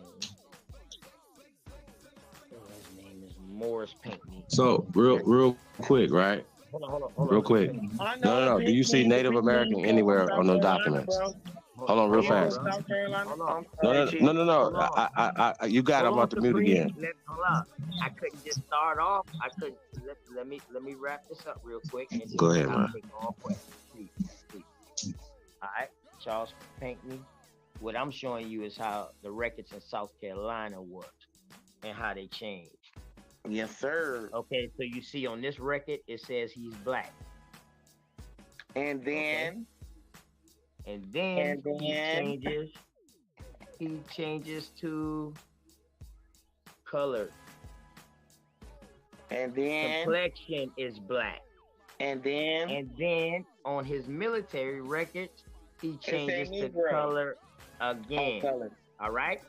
So you see where he's from? We're born Pinckney Island, South right? Carolina. Hold up. Where in Hilton Head? So all these people be talking about Hilton Head. My bloodline really from there. Hilton Head So is cracking Charles right Pinckney, now with the golf courses, bro. Yeah, hold on. I'm gonna get into that. Charles Pinckney you already is know. one of the founders. This is one of our ancestors, Charles Pinckney. It was like 5 of them. Not the man. That is not the man, No, bro. hold on. That's one of them.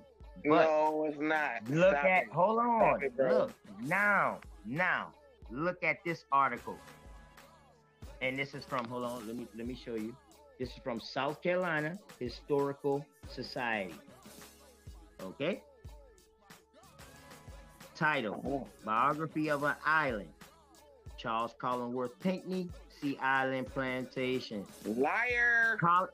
I know Not it's a you, lie. but them, So not look at you, the but them. paragraph. I'm sorry, baby. Hold I'm up. sorry. I know it was a lie, baby. Look at the content. Colonists and Indians on an island. Not Africans, not colored, and not blacks. But Negro, though. Okay. Fuck that Well, bullshit. I also, so Hey, that's man, why I asked already know, Supreme. man. That's my people, man. Listen, so that's why I asked Supreme if he could have pulled up an article, because I also got an article. Listen, I've told y'all I'm gonna kill this South Carolina stuff. I got articles that prove that more Indians was taken out of South Carolina than Yes, sir. slaves that was brought in. All right, so check it, right? And the least amount of Let him slaves tell you. Let him and tell the you. He gonna tell transatlantic you. slaves came He to ready to Charleston. tell you. Maybe He ready to tell you. He ready. He ready to tell Oh, my you. bad. I didn't hear you, bro. My bad. He ready. No. My question to you was, right? Did you see Native American or African American on any of those documentation? No, ain't no African American. What did you see, baby? Wait. No. What about Native American, brother? I mean, how much more native you need to see when you see? No, see. The problem is, bro. Like you're not understanding the point I'm trying to make. That looking at your personal family records, man. Yeah. Right. Yeah. At some point, we know that changes and classifications happen, and African American and Native Americans were one. Native Americans for the amalgamated mestizos. These people are not Mongoloids that came across the Bering Strait thousands of years ago. That's cap. I'm sorry, what you talking about? I'm talking about before all that. I have an article where I can show No, you I'm just addressing the Native American conversation that you were saying earlier. So you don't never have to use that again, brother. Indians got mixed into one in South Carolina because the Africans was coming in at so Right, but listen though, what year is this with your grandfather? That documentation? What year was that? Which one? That you just showed? Just rough estimate. One grandfather and John Edwards is another one. This is his military record. No, what year? U.S. colored troops, right there, bro, at the top. I can't see that, man. What year you got right there, man? That's it. Man. 18 what? 1863. So this is Civil War, right? That's some bullshit. Hold on. Listen, where are the Native Americans right here at 1863? Where the Africans at? No, I'm having the same conversation for them too. This is no African. Your grandfather was an African or Native American. Shit now. I don't. No, I'm with all that, but what I'm saying is that what's happening is that when they see colored or Negro on your grandfather's documentation now, right? Because remember you said it changed, right? There you go. That's the flim flam. So what I was telling you is, if you were to pull up, this right here is also flim flam right here, not flim flam, but at this year right here, if it's saying colonists and Indians on an island, The transatlantic slave trade was supposedly already happening in the Sir, I got a 1500s. story for you that might help you. I got a Where story are the that might. So that's what I I was saying. got a story that might help you categorize your shit, bro. Yeah, On everything everything. good. I got way more than this though, man. This just a Well, little that's thing that I'm fine. showing right now. I was looking for my people. Like, I've been listening to these gentlemen for a very long time, and I always knew in my heart that I was not African. Like, even like through my church, they were trying to make me go to Africa, and I was like, bruh, I don't have no inclination to go to Africa. It was in my soul. I had never ever wanted to go to Africa. I never did the dances. I never, when my mama was trying to get me to be like, Selena, let's go to African dance class, I was like, Mom, I'm good, bro. She thought I was just being, teenager or whatever. But I was like, I don't have no inclination at all to go to Africa. But what I did find out about my people, and I found a family member in around 30 or 40. And you know what he did? I found my great-great-grandmother up under him. I never met her. I met my great-grandma. I met my great-grandpa. And they knew who their mother and father was. And they knew their people was from South Carolina. My great-grandpa built churches and shit, because he needed work. And I know that they sent my great uncle off to another family member in Georgia. And then I found out that uncle that they sent him to, well, we didn't know it was an uncle at first. But when I found out it was my uncle, he got his land in 1835 because he fought for the militia in Georgia, and that's why my grandpa went off. But today, people will say, oh, he went to go be a slave. That's what people will say today. He went to go be a slave. The man that I was raised as my grandfather, which was actually my great uncle, that was born in like 1816, and he lied about his age to fight in the war for the South. Bro, you can't. This is what happened. A bunch of correlations happened once I started listening to these guys, and I was like, damn, it's the reason why I was never like, fuck the Confederate, man. That was my people's shit. That just innately, just naturally, I knew. I was like, man, I love the Dukes of Hazzards, man. And I got a white one. I don't got a bunch of white people. I got one white guy that was delivering potato chips to my granddaddy's business in the 1950s and 60s that was in the war in Vietnam, okay? That white boy know why he was here. He knew who saved him, who helped his people. So when you come with this, man, when people come with this bullshit, I'll be like, hey, man, I got my own life experiences, and you are totally negating those things against yourself, man. Stop it, bro. We saved those people, man. We was big-hearted, and we still do it today. We are big-hearted people, and that may be our downfall. But that may be our fucking grand rising. Because we big-hearted people. My mother she'll hug the most dirtiest nigga in the street. White or black or Asian or whatever. Because she was just a lover. That was her heart. Rest in peace, mommy. She just passed away about a year and 2 months ago. And that's my issue right now. I'm missing my mama, man. And that's why I finally, I've been listening to these gentlemen for over 10 years. And I never came up on here. But I know who my people is. And you need to know who your people are. And you need to stop showing, it's good that you can show your paperwork, but you need to realize what your people was. Them women that was suckling them babies were not suckling them babies because they were slaves, man.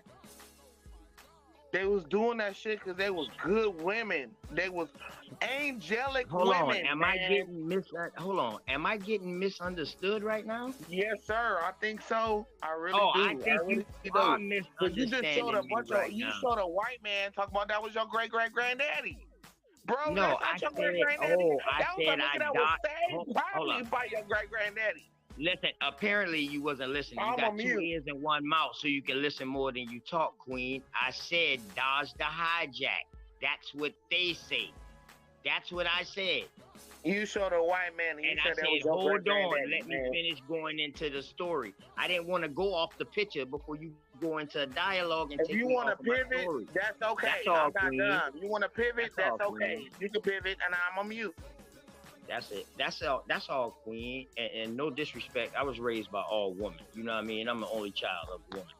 And nothing I'm but not auntie. talking about But that, but okay, man. I know how to shut up, man. yeah, I dodged the hijack with the pictures, Queen. That's what I said. You know what I mean? Hey, look, I dodged the hijack, but I didn't want to stop my story because I was trying to talk to Supreme. Just like Supreme thought had me misunderstood. And I was like, yeah, when they start saying these people black and colored and yeah, they just classifying us as African Americans. Yes, I have an article that shows that when all of these Africans started coming in to North America and South Carolina. Now I speak about my state, and I stay in my state. That's my state South too, baby. Carolina. I feel you, baby. We can share it. It's a big motherfucker. You know what I mean? That only helped me get stronger. Whatever you know, we can share with each other. But in Charleston, where the most slave person I do appreciate that, bro. I do appreciate that. And I do know how to shut up, man. No, it's not shut up, baby. I never tell you shut Well, up. let the man speak. I know how to do that. No, I just didn't want to be misunderstood by you, Queen. You know what I mean? I don't want to be saying the same thing, but a different way. That's all. So in my state, in Charleston, I got proof that, documents that how they like to do sources or whatever that says that more Indians got taken out of Charleston than that was brought in. So that's one source. My other source that I can shows that so many Africans, I was trying to finish this, so many Africans was coming in and after they outlawed the Indian slavery, so many Africans was coming in the census, they stopped documenting the difference and they all became Negroes, and that became synonymous with slave. So I know all of this, baby. So now I know. Yeah. I'm gonna tell you this just to piggyback on what you were saying, right? About how so many Africans came over here. It really wasn't so many Africans coming over here, bro. That shit happened way late, like after I was born. There was a man, I went back to go visit my great auntie about 6-7 years ago in Charleston, South Carolina, man. And this African tried to come up to me, talk about this basket weaving shit. Man, that's my people shit, man. You talk about the sweet grass. Wait, let me finish, bro. This man tried to tell me, oh yeah, the basket weaving come from Sierra Leone. And I said, sir, is that where that shit really come from? And I looked at him dead in his eyes, and he was stunned. I just looked at him. I said, is that where that shit really come from? And he was really an African, brand new, bro. He couldn't say shit. I shut his shit the fuck down. Look at him dead in his eyes like, bro. I just asked him, hey, is that shit really coming with that shit? And I was faded and everything. Like, hey, man, I'm from South Carolina. We drank, bro. On that, like I said before, my last name is Sweetwine, bro. We used to make the liquor, man. And I looked at him dead in his eyes and said, is that where that surely come from? And I knew he was a liar. So that's all I'm saying. I'm a mute. That's facts, man. We still got some moonshine spots inside the woods around here. Because, see, around here, we still own our own lands around here. Hey, bro. Street. Real quick. Hey, listen now, and I'm gonna tell you now, in my family DNA, in this history, well, not DNA, in this genealogy that I've been studying through this, I come to find out that, you know what I mean, I might have, some of these motherfuckers might have been Indian slave owners. Hold on, the Indians real took quick. on their last name. Wait, Hold on, baby. Hold on, baby. Let me finish, baby. Let me finish. You know what I mean? I do not deny I'm that gonna be because nice if and let you history, say baby, but I ain't that. if paperwork says that, but I'm not saying that they are white. Because if they came through by Barbados and came through Barbados and was in Barbados or whatever. No, sir. So, I I'm talking can't about let you do it. my. Chief, hold up, I baby. apologize. I know you wanted to say something, but I cannot I'm let talking this man about do this. my Pinckney. I'm talking about my Pinckney bloodline, baby. Hold on, I can only Steve, speak about myself. Then you know you from South Carolina, man. Why you playing? You a Pinckney? Why are you doing this? Hold on. So was you not looking at none of my paperwork that I showed? Hold on. Nigga, real I know fast. the Pinckneys, man. You Hold on, sis. You don't know all the Pinckneys. Grandfather is Morris Listen. Pinckney. So I don't know all the Pinckneys, but I know the Pinckney family from South Carolina, man. All right, but it's more than one. Hold on. No. Listen, y'all. I wanna ask him because he said something about Africans. Where's your source of these Africans coming and then mixing and becoming Negroes with Indians here, bro? Where's that at? You gonna pull it up? I was saving this for Garfield tomorrow, but you can pull it up. You ready? Yeah, because I definitely want you to use it. I'm on my phone. No, just tell me. Yeah, you can put it in the back chat. No, listen, bro. I want you to pull it up because I want you to go over it. I was trying to go over it with Top Cat, but I got back too late before he got off. Mr. Chief Holiday, do you know that the Put thing in the private chat, bro. I'm sorry. Do you know that when you go to South Carolina, that area that they talk about was the slave trade where they were selling slaves? It's called Pinckney. No. Bro. You're talking about Market Street. Yeah, Market Street. That shit got Pinckney on the walls, man. Listen, that's where they get the cowbine from. Do your research on the cowbine. Bro, the cowbine man, you from tripping, man. Charleston, You tripping hard, bro. What am I tripping about? Did you hear what I just said?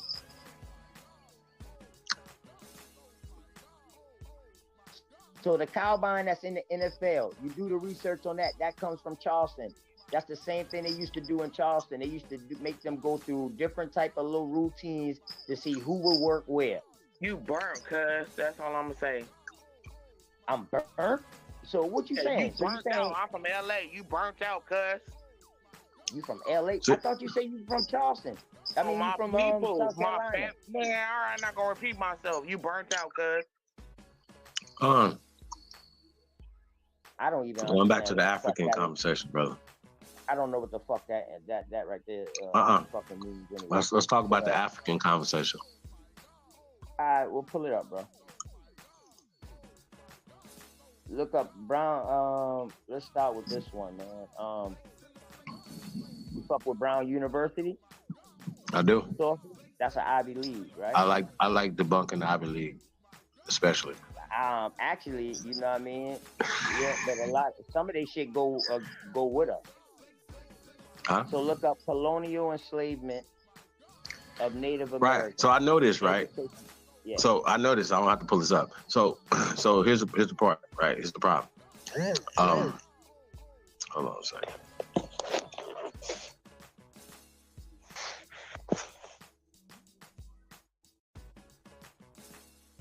Terrible.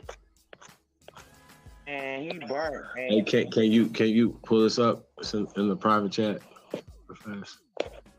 Let's go. And but when we're talking about these, this thing, like, when was it written, brother?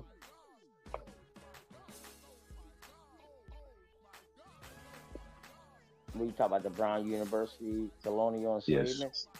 Yes. Man, I have to look on my screen. I actually got that shit on my screenshot. I'm on my phone. I'm not on my computer. That's why I can't pull it up myself. Well, That's all. is it safe to say I was it actually didn't written? think It you was wasn't gonna written let in me on, colonial bro. times, though, correct? I didn't think you was gonna let me on, though. No, well, what? What's the panel? Nah, you I'm usually saying do though, say it that. wasn't written in colonial times. That's my point. Correct. So remember, we just said earlier that what they're doing is changing, like your grandfather's records. You've seen it with your own two eyes. They changed his records as you went. Facts. I agree with that. Hey, so it's nothing in the private chat, bro. I just told you the source. No, I know. We were gonna pull it up though. Put it on the screen. Oh. I mean, maybe he talking about the plaque that's on the walls when you go downtown Charleston about the pictures. No, I think y'all was having two different conversations. Hold up, man. What are you talking about? That stuff they try to send me early. They try to tell me earlier about the Sankofa people, man. Listen, man. The African narrative didn't come around here in South Carolina, in my part of South Carolina, into the AME church. That's fact. Oh, that's true. But it was called So that's what I'm telling you, love. We saying Negro. the same No, it thing. was called the Negro Church. Well, first. okay, It my wasn't bad. called African. They changed the stuff up. That's my whole point though. But that didn't get changed until later. Like you can go to the AME Church website now. They'll tell you it wasn't that. That's all right. The point. Here's the point though, that by them changing the narrative, right? Even this Brown University is a eugenic university as well. That's funded by these people that we were talking about earlier. That's not even up for debate. No doubt. Right. With that being said, that the Brown University, I think it was written in 2014.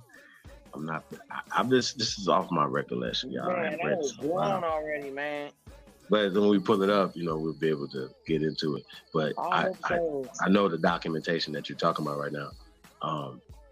I do remember. All I'm saying, one of the sources I give you, one is going to show that more Indians was taken out of Charleston than slaves was brought in. That's all I wanted to say with one source. And then the other source I'm going to give you is going to show you that when the African Americans or Africans or whatever you want to call them, and the Indians became synonymous as Negroes, and Negroes became synonymous with slaves. That's all I'm saying. So the reason why I want to pull up the source, because I want other other input in it. That's all. I don't disagree with it. Like I said, we have to definitely be able to decipher through the bullshit. Native American, African, all that bullshit.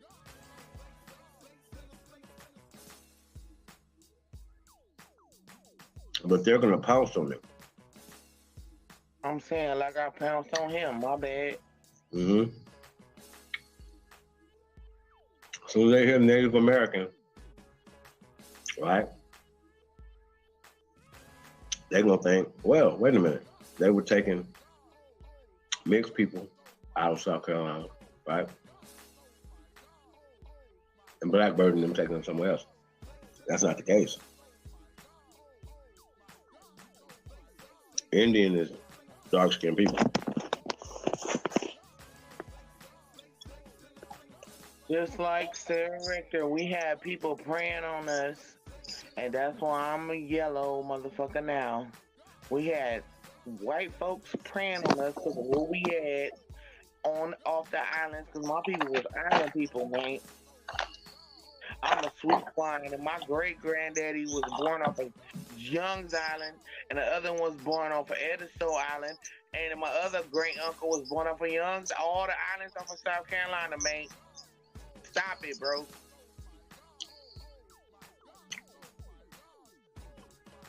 Gullah Gullah Island.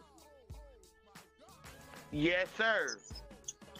Yes, sir. I'm a real geek. Like, hey, I'm a geeky girl, man. That's why it's hard for me to get them, man. You don't know about them geeky girls, man. We strong women, man. We have to. Hey, you don't even know, man. That's why I ain't got no man today. Yeah. Because of my great grandmamas and all my aunties, bro, that's still living, and a bunch of them was killed. You don't even want to know my history, bro. He come up here talking about his history. You don't want to know my history. Man.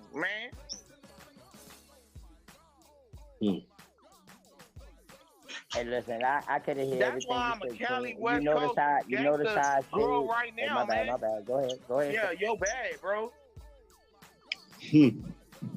Go ahead, finish. I'm listening to you. My bad.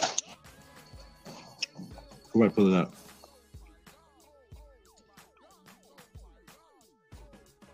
Hey, Queen, you know Gullah is a language, and you know Gullah is mixed with French, I do, right? and I know my people is geeky. And you know Gullah bro, is also I mixed know with geeky Africans, I right? met my great Hold grandmama, up. and I Do you know that man, Gullahs you can't tell me are nothing, freedmen Africans? Do you know that? Man, you burnt, cuz. No, I don't. No, you burnt, Man, you cuz. burnt.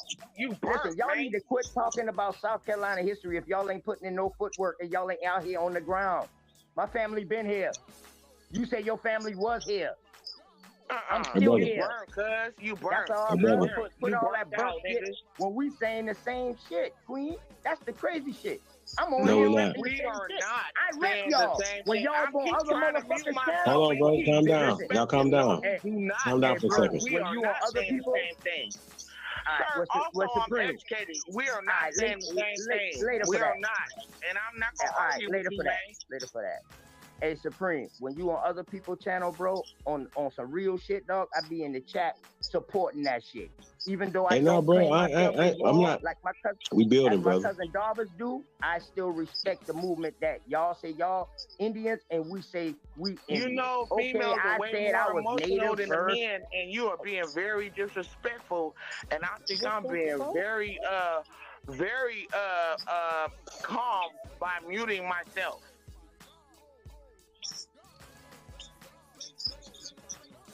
Hold on, sis. Hold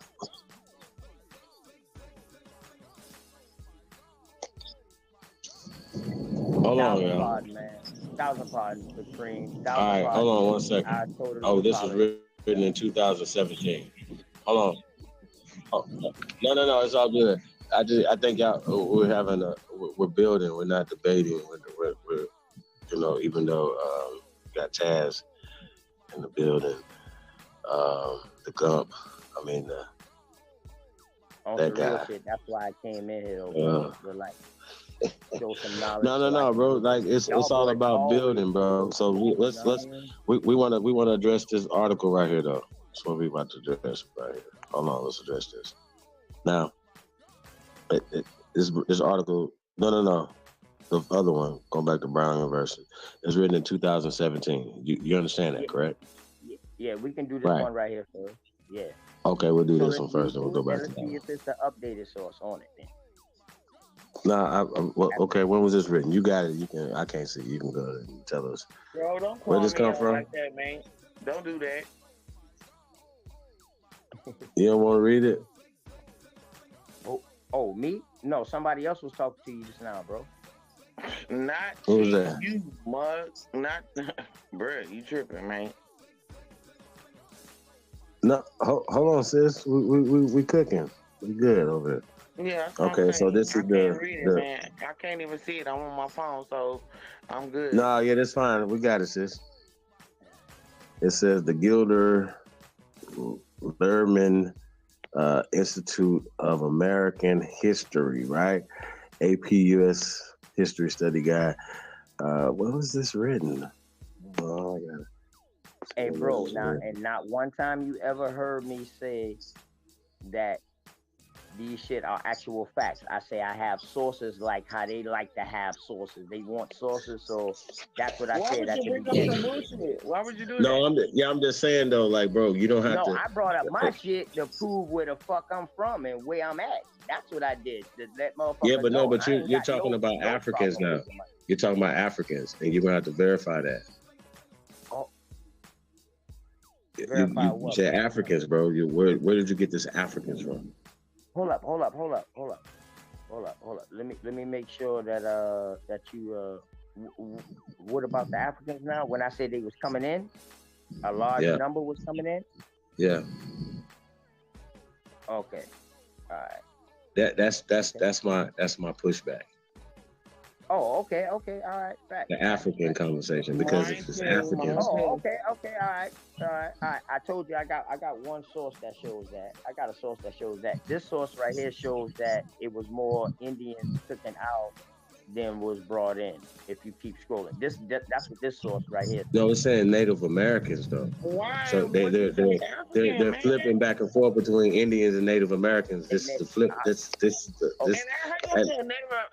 Indians. Hold up, that right there said what happened to American Indians though, bro. All right, so check it. The story of a European. I got you. The story of European colonialism in the Americas and its victimization of Africans and Indians, bro. See that right there's a flag right off top. That's a red flag. Flag on the play. Man, that's a slap in the face, nigga, to your grandmama, man. That's a flag on the play, bro. Hold up. Yeah, that didn't knock your information, but when they see that, think about this. When you show this to Garfield, he gonna eat that up off top. Point blank, period. You say he's gonna eat this up off top? Yes, sir. Keep reading, please. Because Okay. it will tell you, man. Keep reading than that, man. I really don't have to after that. Yeah. Okay, I got you. So hold up. So y'all, hold up. Let me make sure I'm correct. Y'all don't believe that the slave trade happened. Period. We don't believe that the niggas that's here is African. How about that? Mm-hmm. No, I don't believe that either. Because I see the Africans that's coming in this motherfucker now. Man, so I don't believe that either. Yeah, I believe that we got misclassified. Yes, I do believe that. But it was rather than this is the thing. I think they was bringing people from the Caribbean islands, bro. From the fucking islands and shit like that, and was calling them Africans. If I can go off of that, but as far as Africans coming from Africa to South America, to America, to South Carolina, nah, you tripping, man.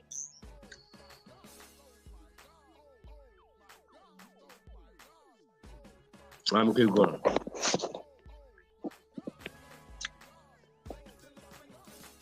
Says Africans and Indians follows a central paradigm in most textbooks. In most textbooks, the African role encompasses the transportation, exploitation, and suffering of many millions of New World slavery, while Indians are described in terms of their succumbing in large numbers to disease. Stop right there. What happened to these bodies? Tell the truth. No, listen, you gotta keep reading. The book is saying that's Bro, I know this. Fucking lie. Bro, do you not know that I know this story? This is like the back of my hand? new to us, bro. This If you old keep shit, reading, bro. I don't believe in that, bro. I don't believe that. That's why I kept reading the fucking source, because the source later on says like, yo, that's some bullshit. Okay. Why this nigga playing games, man? Don't nobody have no time for this, man. Don't nobody have no time for niggas playing games, man. I swear to God, and this word games, all this bullshit, man. We over this, man. We've been dealing with these. Now y'all skip over this is what y'all do, but I'm here to check y'all out on this. Who is the brand new guy that's talking about we skip over this? This is old. Brand new nowhere, it's old news, man. It's old news, man. Well, it's history, right? So how is this old news when you ain't never read this source before, baby? Right. Okay. You don't know what I know. How you gonna tell me what I know? Yes, you have Supreme, but not her, man. I'm gonna wait till y'all give me the okay. Hold on, one at a time. One at a time.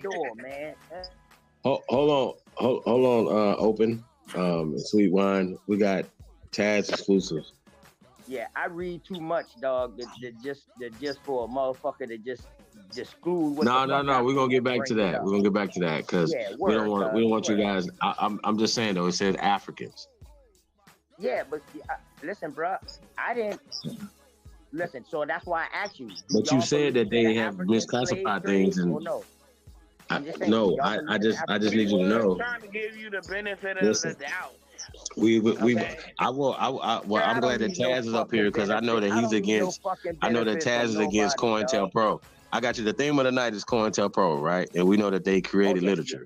Hold on, brother. You know they created literature, right? Right?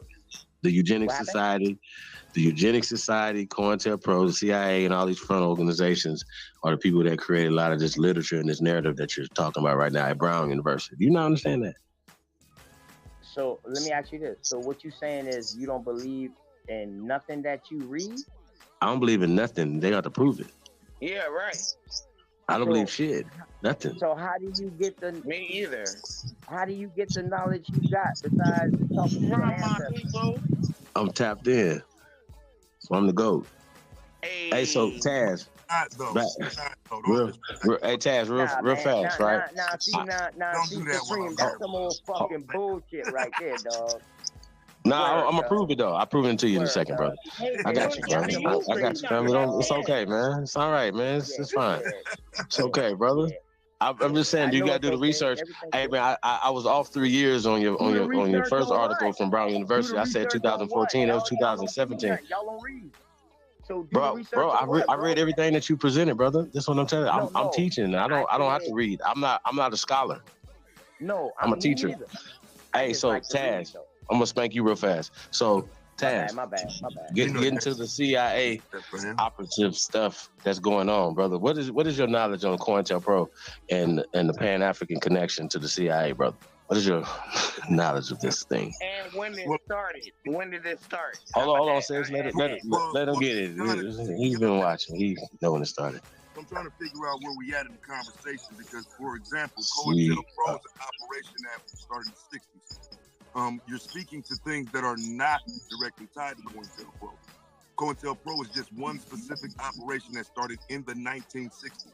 So even you've already spoken to an era before that. So this lets me know you don't know what the hell you're talking about. But in terms of Indian slavery, that's 1866 is when that ended. I wanted to deal with that. You know what I'm saying? Like, why do y'all act like Indians wasn't enslaving niggas?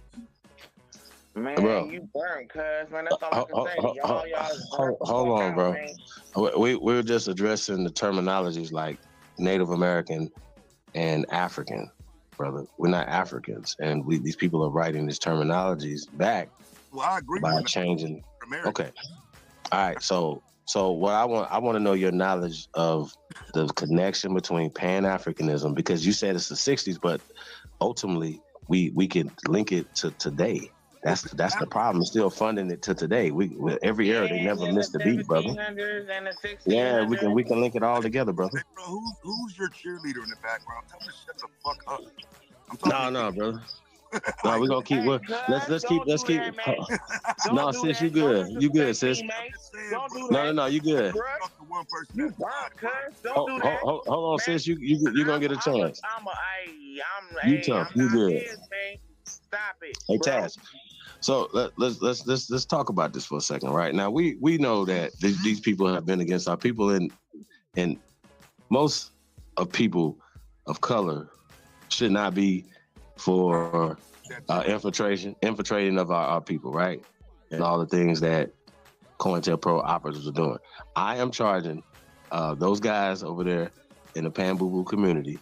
I don't know if you identify yourself as that because I've heard you Choctaw and all this other stuff, that they are working free agents or knowingly, they're willingly or unwillingly knowing that they are working for the CIA, period.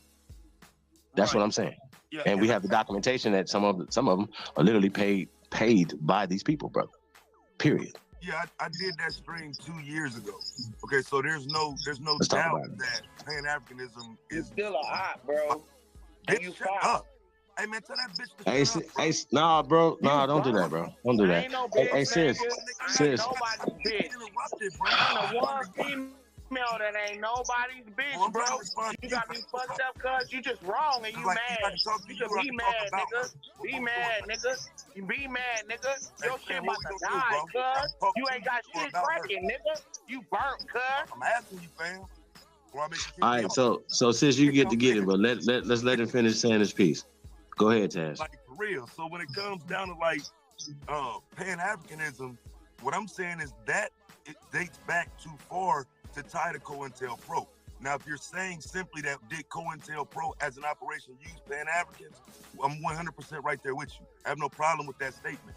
But we don't give a fuck about Pan-Africans. What you talking about? Burnt out ass nigga. Is that hoe even listening, bro? Sis, You a hoe, calm down. I mean, but like you got bitches up here that can't hear? The fuck? You the nigga that get fucked. You know what? I try not to disrespect you, nigga. I swear to God. But you disrespecting me right now, nigga. Don't nobody fuck me like you get fucked, nigga. Shut up. Good God, man. That's you burnt out. Anyway, like you I was saying. fucking yourself one right at a time. One at a time. One at a time. Bullshit. Bro, I've never Okay. made a statement, bro. So again, like I'm saying, when we start talking the 60s, that Pan-Africanism was pushed by these, what we would call COINTELPRO. But previous to that, no. Previous to that, there was no COINTELPRO. You know what I'm saying? We're just talking an operation when we talk about COINTELPRO. So previous to the 60s, that's a different operation. It's a different scheme. It's a different desire. But it's not COINTELPRO. How dumb is this guy, bro? I swear to God. Hey, Taz. Hey, Taz. COINTELPRO got, listen, fam. Ask that bitch to show me where COINTELPRO go back before the 60s. No, listen, brother. Not some version of everything. it. Actual Keep doing that documentation. shit. I love it. I do Hey, documentation. I do Hey, Mute, let me actual get him real fast. I got him. do actual facts, and he should be able to tell you that. I'm giving you a fact here, not just for the Okay. hell. The fuck? So we know that the names have changed, brother. So we're not talking about names. Because I know you heard of the Ghetto Informant program, correct? Yeah, but we're not. But the reason why we can't just say No. I'm saying today, right now, it's COINTELPRO live and direct today in 2023. Yes or no? I can't argue that there's not. Okay. I can't argue. All right. Hold on. We have all the Pan-African master teachers were funded by these people. There's no question. They were funded, and they knew. They knew that these organizations were funded by the CIA because it's known. It can't be all of them. I'm sorry. Can you name one that wasn't? What's up, bitch? Hold on. Calm down, sis. I got him. Hey, can you name one that wasn't? Well, let's go with the, No. Present time. Don't even do that. Present time right now. Name one that's not. I don't know enough of them. I ain't gonna lie. Okay, I got you. So all of them are. All of them. Oh, did you know that Jabari was a paid paid employee of Black Lives Matter, brother? I know when I debated Jabari, he sat up there and told a motherfucking lie about Marcus Garvey going to Africa. So it wouldn't matter to me if he was paid or not. He's a fucking fraud. No. Have you ever heard of Open Society? No. Well, Open Society is the parent company Is that nigga by George Soros that was started in like '84, right? But in '91, they started funding with CIA funds. They started funding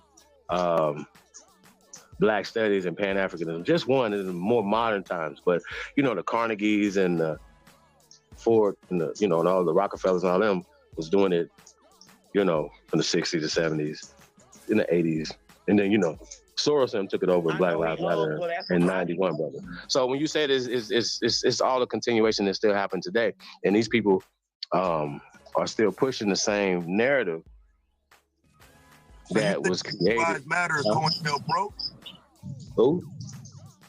Absolutely. I know. Matter of fact, it ain't gotta be COINTELPRO. I know it's a CIA front. I know that for a fact. Okay. It's funded by the CIA. I know that for a fact. It's not for debate. It's facts. What is it a front for? Chime in, bitch, and help me. What is it a front for? Hey, bro. So wait a minute. So I'm saying, so you don't know about you don't know what these people are front for, and not only spying and directing our people to vote against their interests, set up legislations against their interests, all these other things that the Black Lives Matter has done, brother, to harm our people, brother. Anybody that's dealing with Black Lives Matter has already been exposed as being agents, but that organization has been funded and working with the CIA since 1991, according to documentation. Not according to me, according to documentation.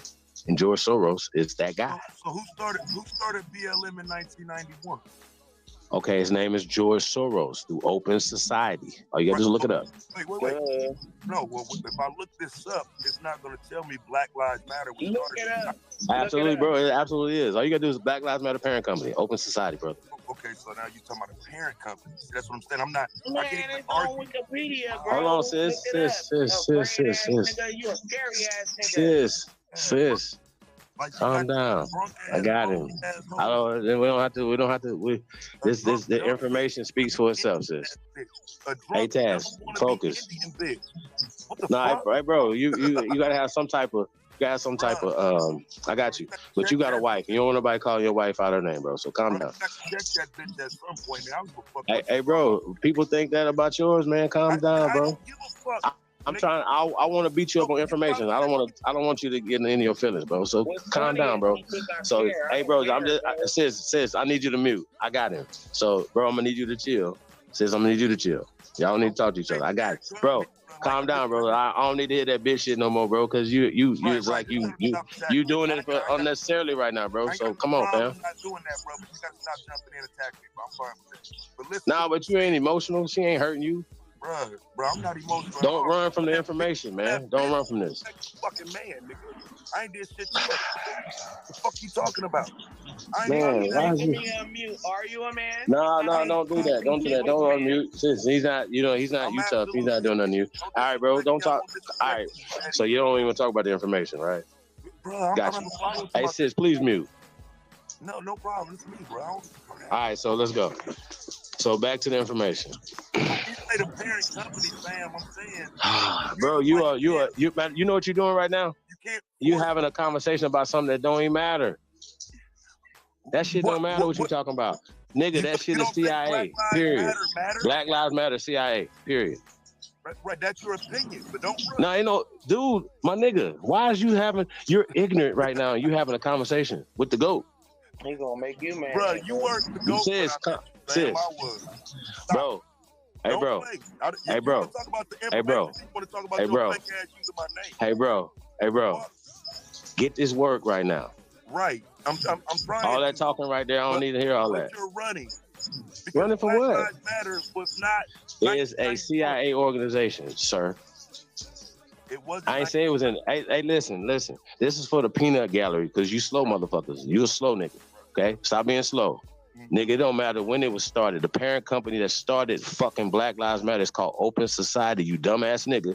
And that's why George Soros is over Black Lives Matter. Why do you think people say George Soros over Black Lives Matter? Dumbass nigga. Why do you think that is? Because you learn from memes. Because you learn from memes. Who? You learn from memes. George Soros. So, hey, bro, you have never heard of Open Society, so that means that you're. Hey, Taz, you making yourself look real dumb right now. I literally told you, hey, bro, you making yourself look real dumb right now. Hey, fam, don't. You so dumb, you don't even want to pull it up on your phone, or if you got a tablet or something, an etch a sketch. It's your goofy ass.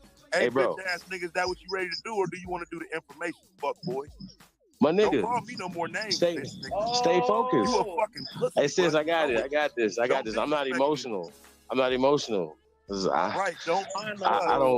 don't get beat up in information, sir. I don't. What am I running about again? Create Black Lives Matter. Oh my fucking God, bro! Listen to me. You've never heard of Open Society, so you should shut your fucking mouth and go to something else. Okay? Right. But here's right. What I hey, bro, you shut the fuck up. Because you so stupid because you don't even want to listen. Founder of BLM. Okay, let me say this so the dummy can understand. Can you take me to where George Soros is the founder? The CIA funds organizations, sir. The parent company. Great. I can show hey, bro, you. You've never heard of Open Society. Hey, sir, you never heard of Open Society. Fun, fam. Can you show I got you. Where is the documentation to point to what you're doing, bro? Hey, sir. If you that dumb that you haven't looked this up by now, and you still talking that, I think you have a problem. I'm asking you to point me to it. Hey, bro, all you gotta do is look up Open Society. Founder of Black Lives Matter. All you gotta do is look up Open Society. I'm not talking about him being a founder or nothing. I'm saying he is the owner of all of that, sir. And they so you said he's not the founder of Black Lives Matter. Oh my God. You didn't say he's not Hey, right. hey man, hey, sir, can we move on to something else while you look it No, up? we can't. No, we can't. Don't run. I know y'all Indian motherfuckers I'm not You're doing all running. that, bro. I'm not about So to why talk to are an you ignorant person. claiming a man who didn't It's start called Black open Lives Matter society. started it in 91? It's called open society, sir. No, it's called I Black didn't say Lives I didn't Matter. say they even start open society in 91. I said they started getting funding from the CIA in 91, sir, to fund black studies and stuff like that, which ultimately went to Black Lives Matter, sir. So bro, stop being ignorant. Hey bro, stop being ignorant and address the CIA stuff. Hey bro, listen to me again. You're slow right now. You're running. You're slow right now. Black Lives Matter didn't exist in this form in 91. You know that. Okay, so why are you talking like you dumb, bro? So when can you? Hey, wait, you Bruh, so deflecting when from are you making information. the I got connection? you. Hey, bro. You got to tie Come it on, bro. together, then, bro. What you haven't done You can't is just say, "Well, it was open society," and in it's called open 2013, society. bro. No, that's not how this works, bro. You know OSI, Open Society Institution. You should look that up and shut your fucking mouth. Right. So again, when I look that up, you telling me it's gonna take bro, me back you dumb, to BLM? bro. OSI. That's all I'm gonna say to BLM? you. Every time you say something, I'm gonna say OSI. Is that BLM? So, hey, do you want to go to something else? You want to go to something else? Is that BLM? OSI. You should say OSS. Hey, dumbass nigga. OSI. Right. Yeah, that works in these communities. Stop man, talking but to me, don't work dumbass nowhere nigga, else, about bro. the OSI. That's all you gotta do. Stop being dumb, bro. It don't work nowhere Hey, else, remember bro. you was ignorant. Remember you just learned something. Where's the source? Hey, bro, that you says just OSI learned is BLM? something. Hey, you just learned something. You don't have a source that says You just OSI learned is something. BLM? You just learned something. You don't have that source? Hey, you just learned something. Hey, fam, you don't have that source? All right, so you don't want to talk about nothing else, huh? That's I'm gonna put you guys there. So, You should look it up to be yeah, I just want to put you there. We won't do it. Yeah, I know you had. I ain't about to entertain that. So you don't want to talk about the CIA. You want to talk about Black Lives Matter, right? If you that dumb, you don't want to look up Open Society Institute, man. I don't know what to say, fam. I don't know. I'm not about to do your work for. I'm not about to pull nothing up for you. I'm not about to do none of that, bro. I don't even get bogged down in something as dumb as something like. All you gotta do is look that up, bro. Hell yeah, I'm gonna look that motherfucker up. Hell yeah. Open Society Institute. That's it. Y'all ain't gotta keep talking, bro. Press go. I ain't been on that though. But like I've been telling you though, Supreme, the reason why I brought this article out because I wanted y'all to critique it with me because so I can have different eyes on it and different points of view on it. You know what I'm saying? But if you keep reading, man, you know what I mean? I can read it. You know what I mean? I read all right. I read pretty good. You want me to start with you from? Bro. You got it. I'm a what? Hey sis, come sis. What you gotta hold your composure. You gotta hold your composure. Roll your blunt up. Chill. Hey, I got my pipe. I'm good, man. Okay, I need you to chill because we trying to get some people trying to get some information tonight, and going back and forth arguing is not getting it. And everybody's emotional instead of trying to get to some solutions. So that's what I'm trying to get to. I'm not about to keep listening to the dummies. Go ahead, brother. You got it. Yeah, I hope I ain't coming off as a dummy to you, bro. You know what I mean? I read, so you know what I mean. All right, so you left off at the African role encompasses the transportation, exploitation, and suffering of many millions in New World slavery. While Indians are described terms of their scumbling and large numbers of disease, with the survivors facing dispossession of their land. This paradigm, a basic one in history of colonialism, omits a crucial aspect of the story. The indigenous people of the Americas were enslaved in large numbers. This exclusion distorts not only what happened to the American Indians under colonization, but also points to the need for a reassessment of the foundation and nature of the European overseas expansion. So now when I read this first paragraph, it starts off kind of rough, but after I finish reading that first paragraph, it's saying like, yo, hold up, some shit been left out. that these was Indians that was getting enslaved, but they was getting classified as African American. Okay. Wait. Slavery, Was they misclassified then, or were they later misclassified as African American? shit. Oh, we know they weren't called Listen, Africans then, I ain't brother. gonna lie They to you, been bro. classified. I'm looking for some documents that say since back then, bro. Word. I'm looking. I'm still Okay, but researching. this document was written in the 20th century, brother. Yeah, no, I'm talking Maybe even the about what that 21st first century. part. Yeah, I I'm got talking you. about what that This first part. don't matter. That article, this article that you're reading is new, bro. It's not written back then. That's my point. So the Pamboo-Boos are gonna get this and run all over it because it's saying African, and they're internalizing Indian as Native American, something different as opposed to being the same people. But Africans aren't us. We're not Africans, and you're not gonna be able to Hold up, prove brother. They Africans. say American Indian now. Okay. So far, all I've been reading been American Indian in this article. So they can't take American Indian and turn that to Native American. Oh, they can't. How? In that case, then, hey, listen. In that case, then, if I'm saying I'm Native and you just corrected me on my shit, like, yo, bro, that Native shit is something different than Indian. You just, when I first got on the show, you corrected me on that. So how can But they said do it. Okay, go ahead, bro. All right, you so look, corrected me on that, I'm gonna correct their ass on it. got you. Go ahead, man. Go ahead and finish reading now, you guys. I'm on mute. Without slavery, slave trading, and other forms of unfree labor, European colonization would have remained extremely limited in the New World. The Spanish was almost totally dependent on Indian labor in most of their colonies. And even where unfree labor did not predominate, as in the New England colonies, colonial production was geared towards supporting the slave plantation complex of the West Indies. Thus, we must take a closer look at the scope of unfree labor, the central means by which Europeans generated the wealth that fostered the growth of colonies. Modern perceptions of early modern slavery associate the institution almost solely with Africans and their descendants.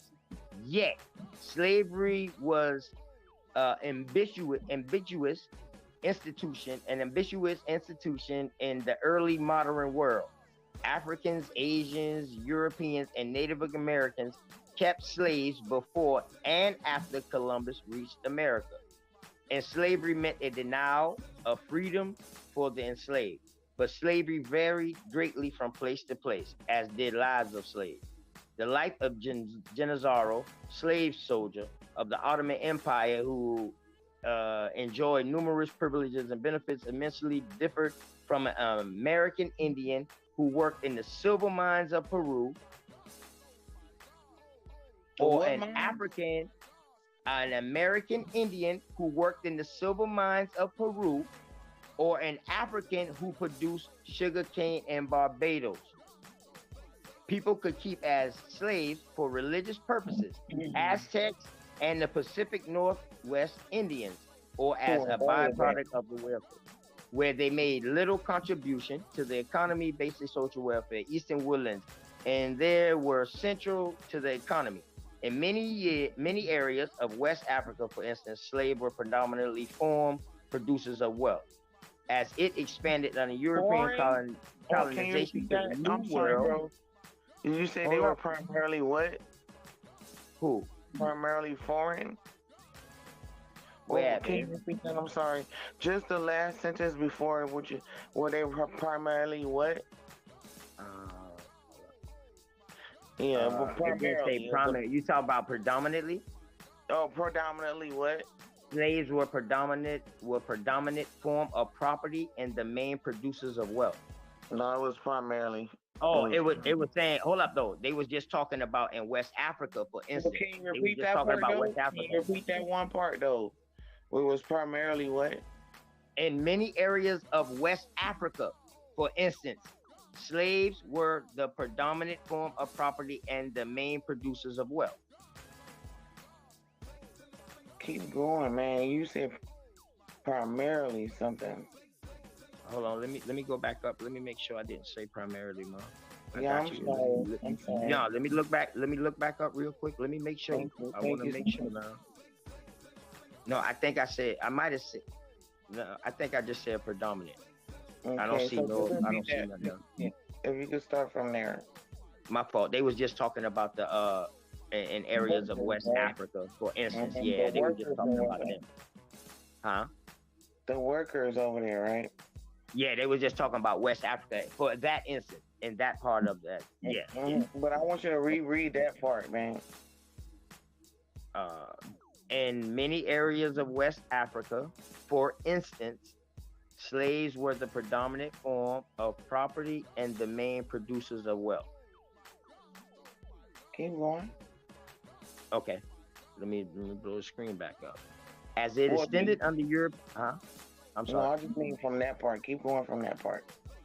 Okay, all right, bet. As it extended under European colonization to the New World in the late 15th through 19th century, slavery took on a new, rationalized form involving the movement of millions of people from one continent to another based on skin color, and the creation of a vast slave plantation complex that was an important cog in the modernization and globalization of the world economy. Africans provided the bulk of labor in this new system of slavery, but American Indians were compelled to labor in large numbers as well. So this is what I'm saying, what my article is saying. Everything that they did, everything that they always say the African did, somehow we're in that same story too. Yes. They was doing what? Where? That wasn't over here. That was over there. Well, it just say New World. That can mean South America. You know what I mean? You know what I mean? That could mean South America. Is this the beginning of the next page, Supreme?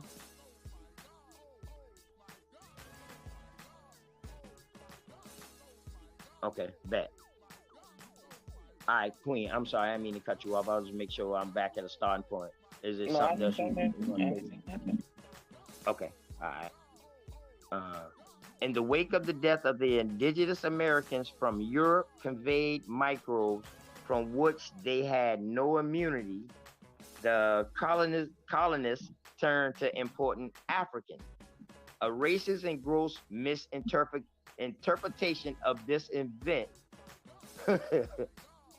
proceeded the most Indians could be enslaved because of their love for freedom, while Africans was used to having on mute.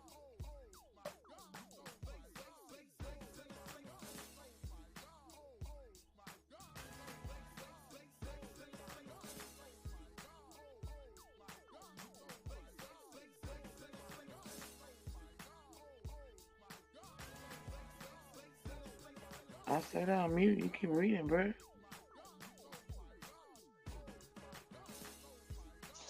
Yeah, knocked off. Well, I want to see, scroll to see when this is written. I mean, I could have sworn he said something totally different than what he said the first time. That's all.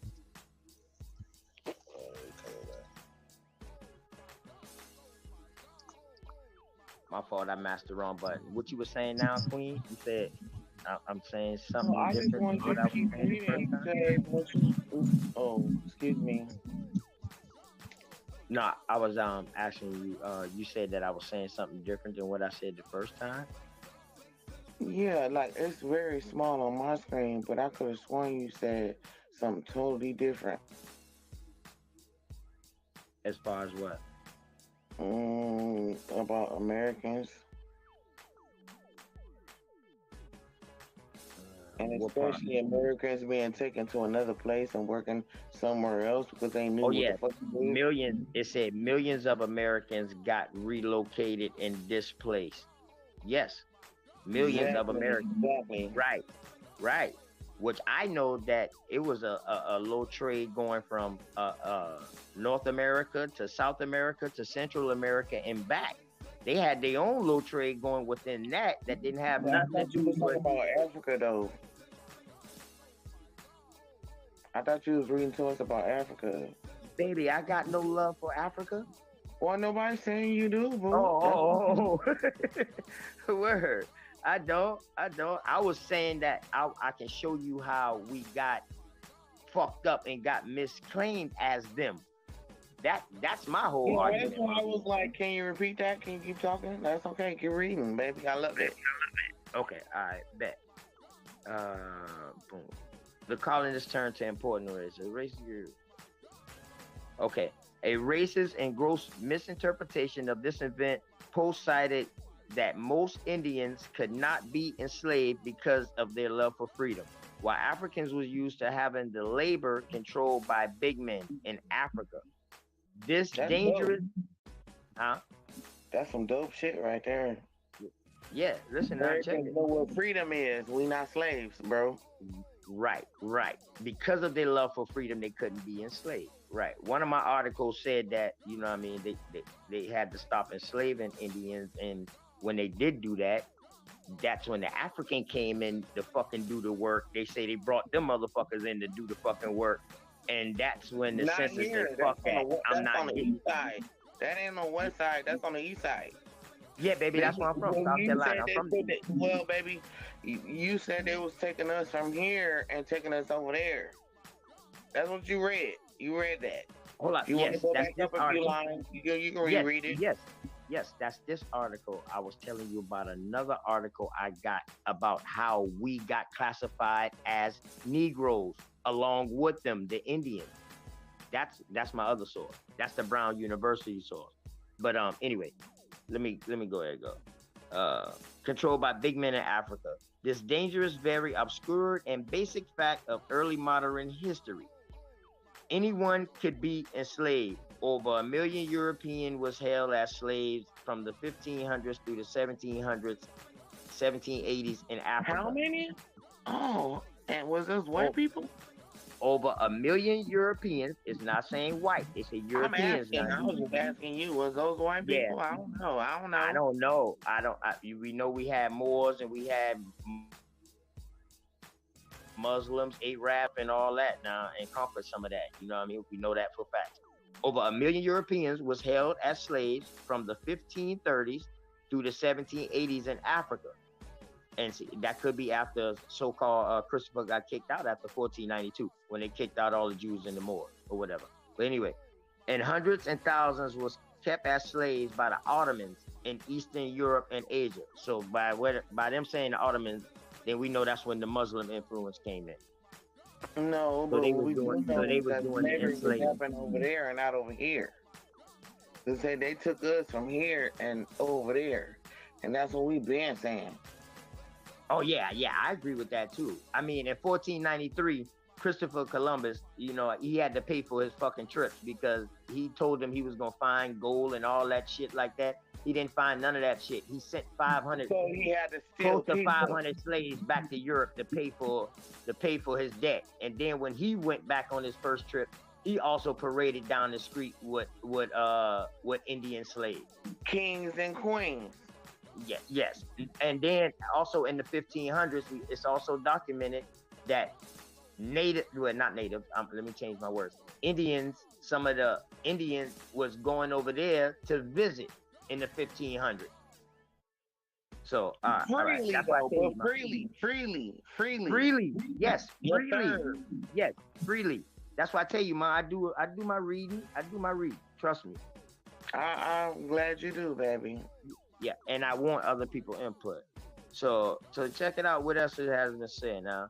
So and hundreds of thousands was kept slaves by the Ottomans in Eastern Europe and Asia. John Smith, for instance, has been a slave of the Ottomans before he obtained his freedom and helped colonize. Who? Check it out. And you know who that was, right? White boy?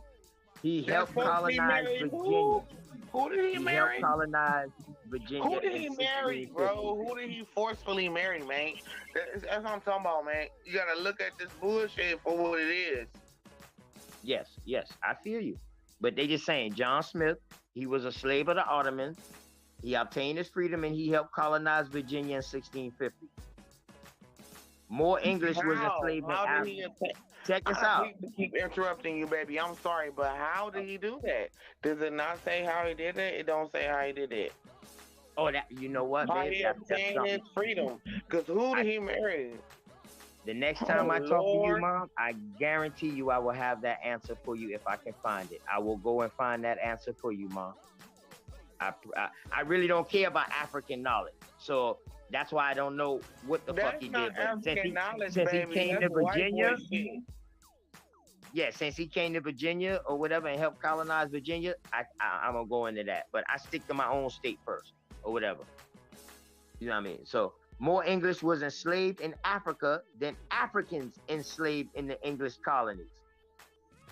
Wow. You hear that? No, I'm just playing. Yeah, okay. Even as late as the early 19th century, United States citizens were enslaved in North Africa. As the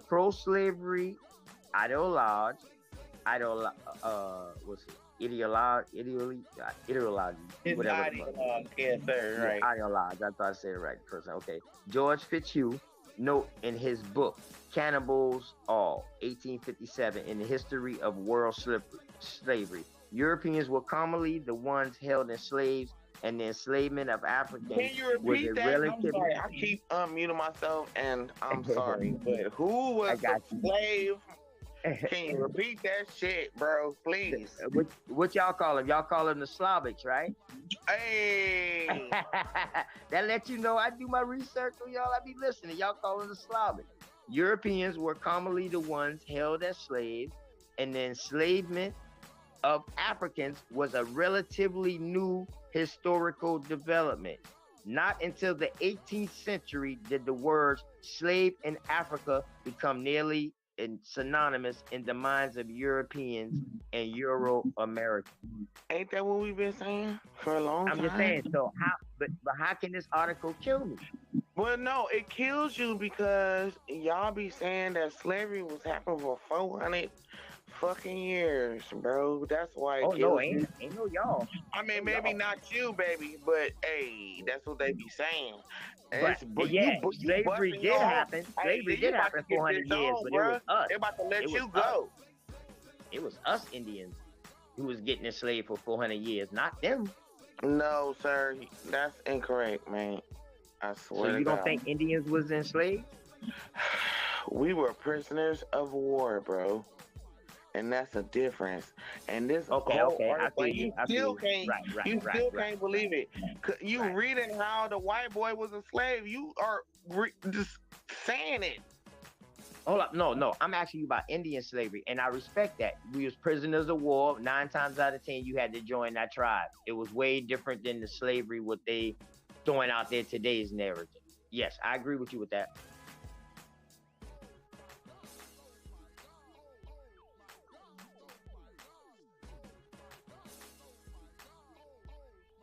Oh, I muted myself, baby. Keep going. Oh, my fault.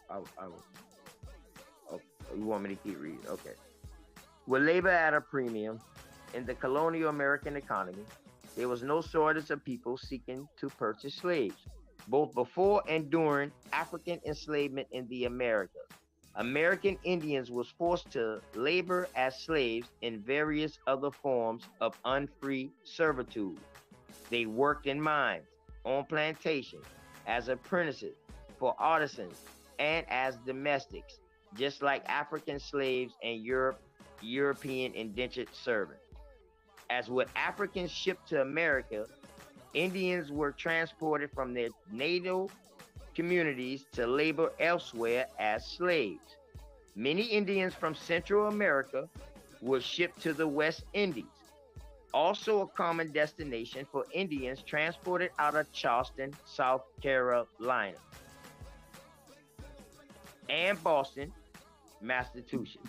Many other Indians were moved hundreds or thousands of miles within the Americas Sioux Indians from the Minnesota region could be found enslaved in Quebec, and Choctaws from the Mississippi. Oh, my bad. This is when my brothers be talking about blackbirding. Didn't nobody come from Africa, bro. They was moving us around our own land, man. And this right here is telling you what it is right now. So I'm gonna mute again. Queen, I told you I agree with that. It's not you, bro. My fault. It's for the people that's listening, man. Because obviously you acting like you understand what's really going on, and everybody else don't. So yeah, I really you get it, but they don't get it. They think everybody came from Africa, but you just said what happened. It's not you, bro. My fault. It's for the people that's listening, man. Because obviously you acting like you understand what's really going on, and everybody else don't. So yeah, I really you get it, but they don't get it. They think everybody came from Africa, but you just said what happened.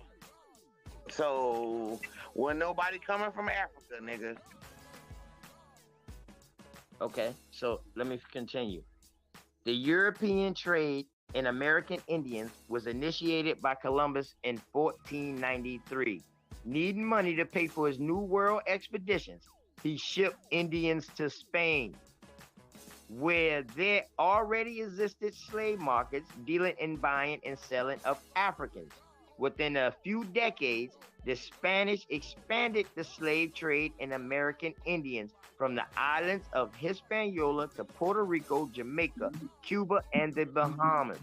Oh, Lord, can you say that shit again, bro? Yes, baby. Okay. The European trade in American Indians was initiated by Columbus in 1493.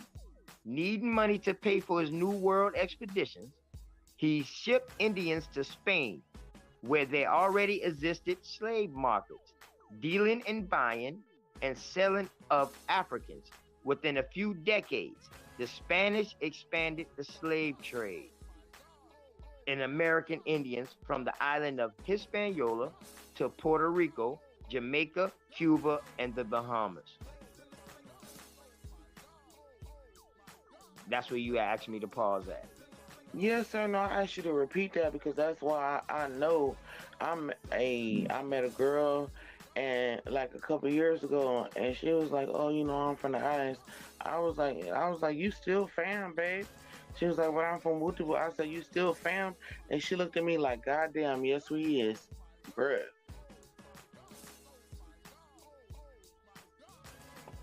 That's some real life shit. Nigga, she knew who her family was, but the outside people was telling us we was different.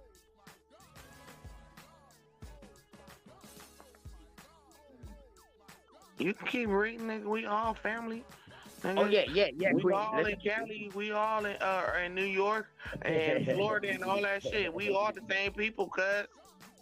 Yeah, I feel like I was giving you the same respect you gave me. I was just muting my mic and letting you go and letting you know I'm when just saying, I love you for reading this because this is dope. This is solidifying the blackbirding shit that we've been talking about, and ain't nobody come from Africa, bro. That's all, baby. That's all, and I love it. Keep reading. Bad. Okay. The Great Decline in the indigenous island populations were largely owed to disease, slaving, and warfare led the Spanish to then raid Indian communities in Central America. Okay, let me start over.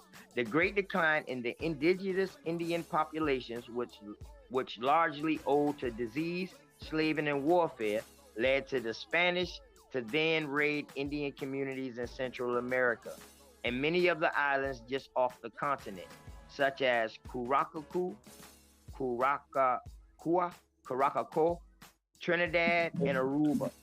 Curaçao. Oh, okay. Curaçao. Okay. Trinidad and Aruba. About 650,000 Indians in coastal Nicaragua, Costa Rica, and Honduras were enslaved in the 16th century. So that's 1500s also. Yeah, but they keep telling us we from Africa, man. Yeah, I agree with I get you, but I know. I'm just saying. Yep. I'm just saying. I love you, Yep. baby. Okay, bet. Conquistadors then entered the inland American continents and continued the process.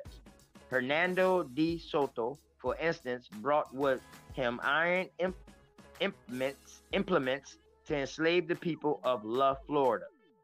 Okay, and quick side note, La Florida consisted of parts of South Carolina too at the time of that map of La Florida. My people. That's why she knew she was my cousin.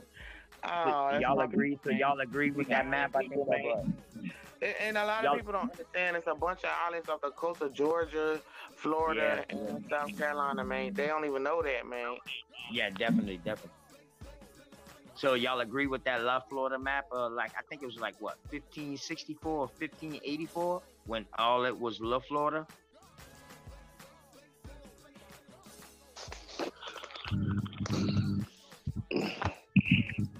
I ain't gonna lie, y'all. I'm tired of this shit.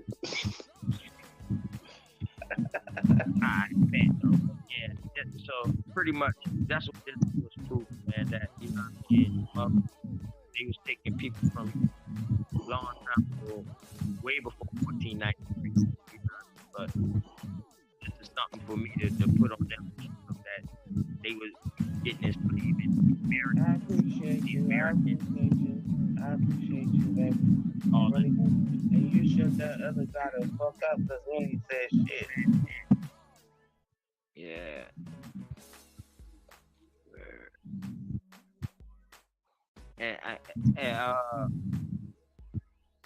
And Supreme, can you scroll up a bit more? I don't hear you. Yeah, American, South Carolina. As Temimis to carry their goods on the distant foray. Another form of Spanish and of Indians. I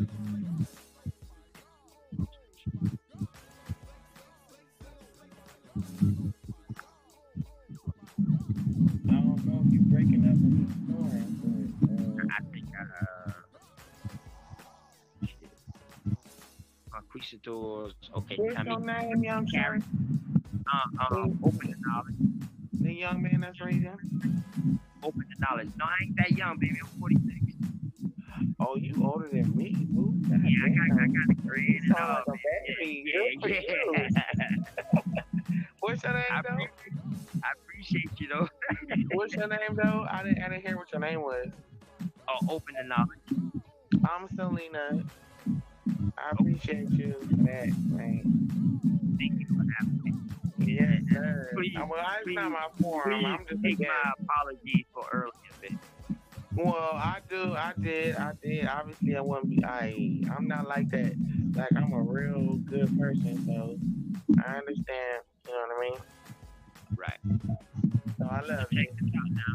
So another form of Spanish enslavement of Indians in America was called Yanikuya, which was similar to European serfdom, whereby Indians were tied to specific land to labor than law. And under the commandeer system, Indians were first forced to labor or pay tribute to an commandeer or whatever owner, who in exchange was supposed to provide protection and conversion to Christianity.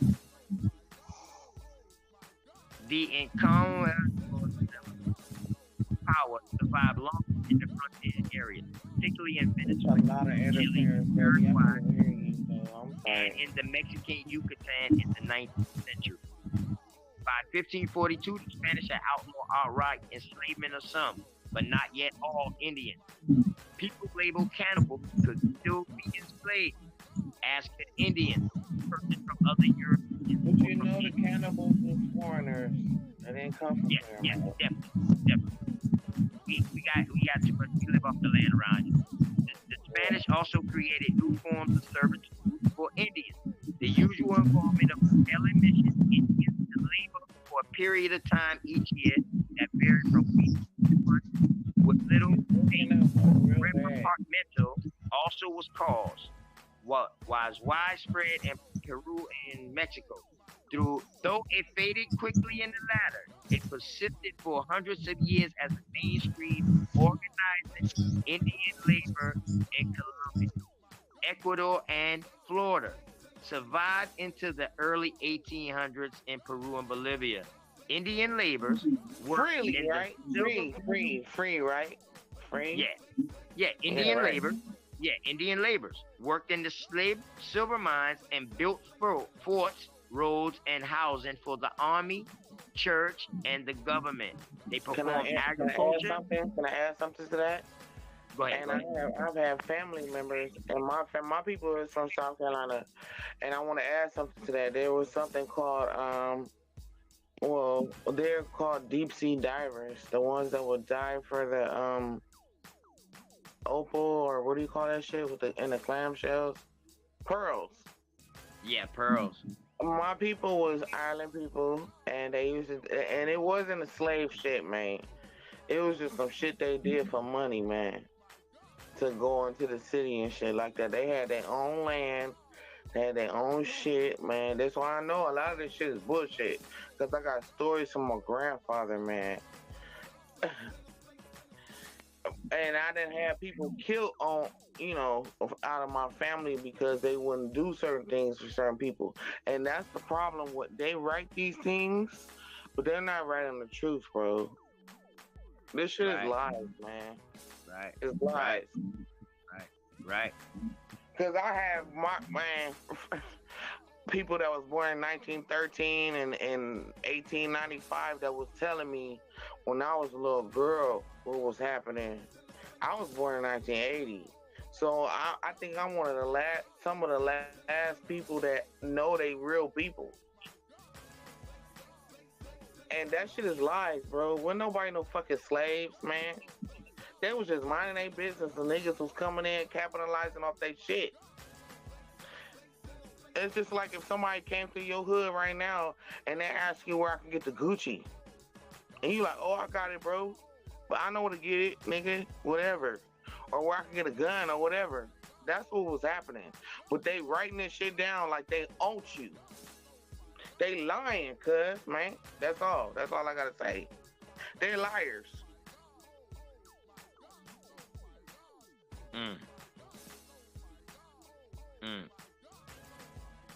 Hey, bro, that's real life shit, man. That's real to this day. That's real life shit. You got a white boy coming to your hood right now, and he can tell all his people he the shit, cause y'all getting them shit. He the one white boy that's gonna come to your hood, and he cool, and he getting shit, but he gonna write to tell everybody else he getting, like he running shit. That nigga ain't running shit. But they will bring other motherfuckers in here, and guess what? They murk you. That's what been happening. The shit's still happening to this day. They don't own shit to this day. Right. That's what you guys, whoever else besides this young man, I forget your name again, bro. But that's what's been happening. Man, till y'all realize that shit is gonna keep getting stuck, man. I also wonder how an African that was enslaved, how did he get land? Bro, that's a lie, man. Yeah, man, how did African he get can't land? do that shit today, man. How did he get land? They can't even get laid. How about that? Yeah. He's still a queer ass nigga. Ain't none of us females wanna fuck that guy. Bro, I'm real. I'm just telling you the truth. That's some bullshit, man. They just worked us off our land with bullshit and paperwork, man. They doing it to this day. The last of us that still got granny house, that's what happened with granny house. Why y'all ain't, I'm pretty sure none of y'all got your granny house no more, but I bet you grew up in your granny house. Same shit. Even these Pan-African niggas. What the fuck is your problem, bro? Stupid ass nigga. Wanna fuck with, like, it's the same shit. You wanna fuck with a foreign bitch where you fuck with your own bitch. Why? Cause somebody else told you that shit is better? Are you dumb? Yes, y'all stupid. Whatever, man. I'm just saying, man. That's real life shit. The same shit is happening. The same shit they doing now is the same shit they was doing then, man. Bro, y'all. I mean, I'm not saying Maine like I'm from Chicago or the Midwest or some shit, but I'm from LA. Hey, but I Everything got good. family I from grew up everywhere, in so Chicago. I take after my uncles, and I was a tomboy, and maybe that's why I ain't never had a man, and I don't have no kids. But I love my people, and I'm like, please wake the fuck up, man. We do not like you guys. You guys be fighting over some shit that's not even yours, over some stupid ideologies, like. I didn't, like I said, when I went through all that bullshit, the guy was so happy. Oh, you know, red hair. I'm like, bro, man, I'm not giving them no accolades because they is with that bullshit.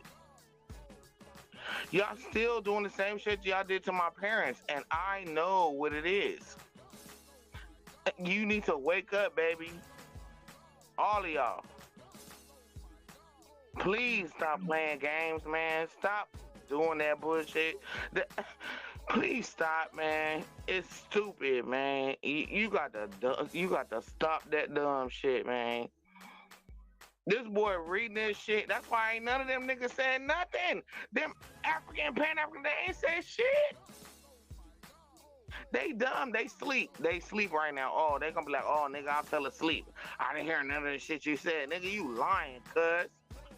This some West Coast guy. I know nigga shit. Y'all lying, man. You need to stop lying to yourself, man. Thinking what you doing is cool, man. That shit is not cool. And you can't tell me I'm no hoe, cause I ain't never been pregnant, bro. And I'm a grown ass motherfucker, man. Please, you cannot come at me with that bullshit. Miss me with that bullshit. That's why I love that nigga, that little nigga from Compton. Miss me with that bullshit, bro. Cali always, the Wild Wild West, we never had time to play around. The Wild Wild West, bro, we don't have time to play around over here. Y'all niggas on the East Coast got time to play around. Y'all always get everything first. Y'all always get all that bullshit. Man, the West Coast niggas be struggling. We don't got time to play. The females, we don't got time to be hoes. The females over here be hustling with our niggas. That's the difference. Bro, we ain't got time for that. And we look at another nigga like, nigga, you ain't hustling, we ain't fucking with you. Cuz. Right. On real shit. I swear to God. We'd rather be we ain't got time for that shit, man. Right. So keep going. If you want to keep reading or whatever. But I'm just saying, I just want to throw that truth in there. That's some burnt out shit, man. Yeah, I know Supreme tired, man. Yeah. I'm pretty sure they can read that. I'm gonna skip through, you know what I mean?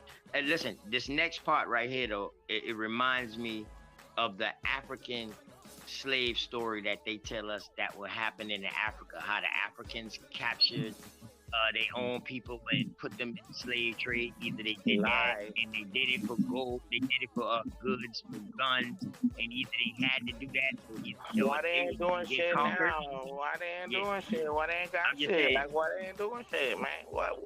I'm just saying, I was taught that story in school. You know what I mean? All of us. Right. But we had to read the bullshit. And Cali, I was like, first of all, go ahead. When I was in school, and I knew niggas getting shot outside, for money, because that's what it was out here. And I go to school, and you trying to tell me some shit. Man, when my first time for college, and I had a black history class, it was taught by a white boy. I walked, man, the second day, I was like, man, I can't take this shit. This motherfucker tried to tell me some bullshit, and I was like, bro, I'm not fucking with you, cause you know what? I don't need this class, nigga. And a lot of us out here, even the project bitches, like, nigga, I know who my people is, cause we came from where we came from. A lot of us lost our land. A lot of us had a bunch of us killed, and we had to come out here to Cali. to the West Coast. That's what a lot of people don't know. We had land, man. My people still got land. And, man, you know, people don't know the real, man, and what was really going on. They was murdering us, man. Yeah, wasn't no slave shit. They was murdering us. And then I go into the Black History Museum and I see a nigga was a judge in 1835. A nigga. How? The bitch got mad at me. The black lady that was running that shit, she got mad. I said, ma'am, how is it that we was in slavery, but it was a judge in 1835 that was black? She was like, get out, a black bitch. And I was just a teenager, like, that don't make no sense. And I knew what my people told me I was.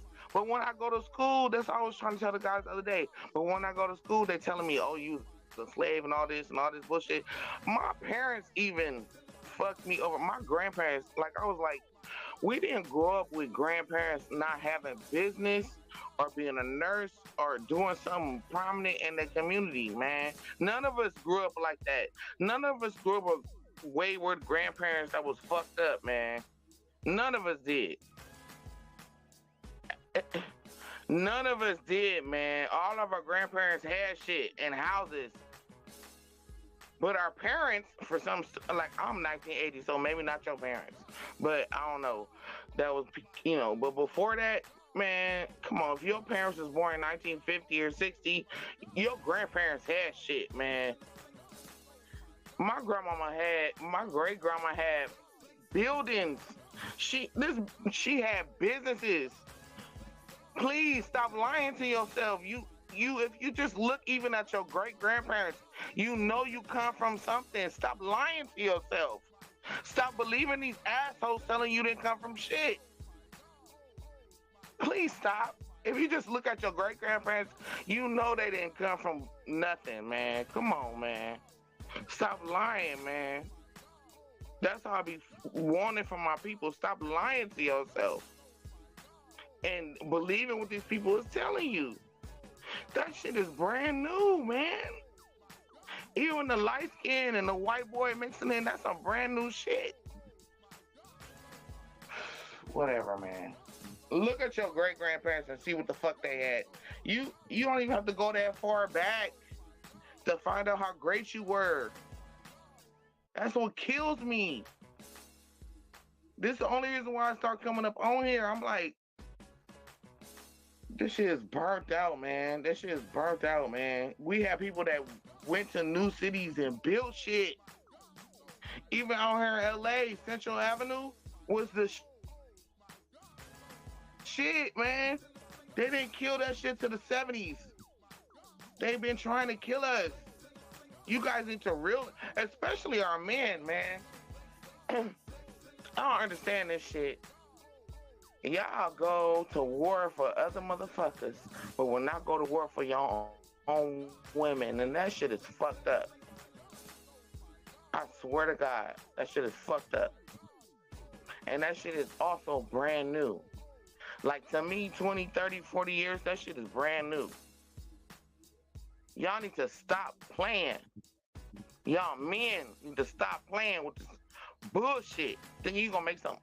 Please, just take care of all you gotta do is take care of your people, even your own little group. Your mama, take care of your mama, man. The fuck is wrong with you? That shit is brand new. We don't come from that. That's that outsider shit. That's not us. They putting they shit on us. We take care of our people. And I'm mute, man. That's burnt, man.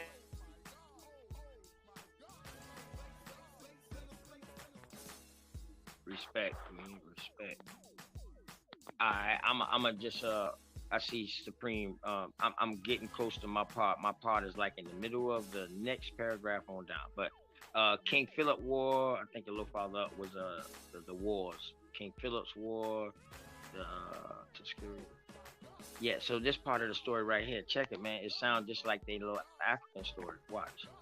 Indians provided the bulk of unfree labor through the colonial era. In other words, the growth of African slavery in the New World did not diminish the use of unfree Indian labor, particularly outside the plantation system.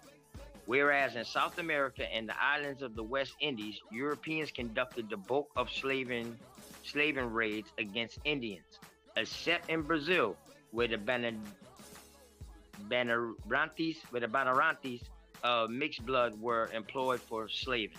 Much of the enslavement of Indians in North America above Mexico was done by Indians. North American Europeans did enslave Indians during wars, especially in New England, the Pequot War, King Philip's War, and the Southeast, the Tuscarora.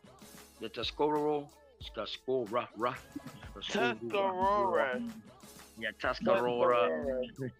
Tuscarora War, the Yamasee War, and the Natchez War, just to name a few. But ordinarily, Europeans, especially the English and the French, purchased their Indian slaves from Indians. Colonists lured Indians to supply Indian slaves in exchange for trade goods and to obtain alliances with the Europeans and their Indian allies. Indians slaved against not only their enemies, but Indians they had never met. Many Indians recognized that they had little choice but to become slavers.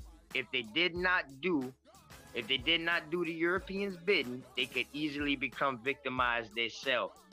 It was not unusual for peoples victimized by slaving to become slavers, and for those who had been slavers to become the object of raids. Now that sounds just like the African selling the African story, right? Well, that it wasn't their story though, man. Right, exactly. Okay, fuck it. Man. Let me. I'm almost at my part when it get to the Charleston or whatever. Go down just a little bit. Supreme went up just a little bit too far. Come back down something. My bad. Come back down something. Come on down a little bit more. And this will be the last paragraph I'm reading. Okay. Colonists participated in Indian slave trading to obtain capital. It was as if capital could be created out of thin air.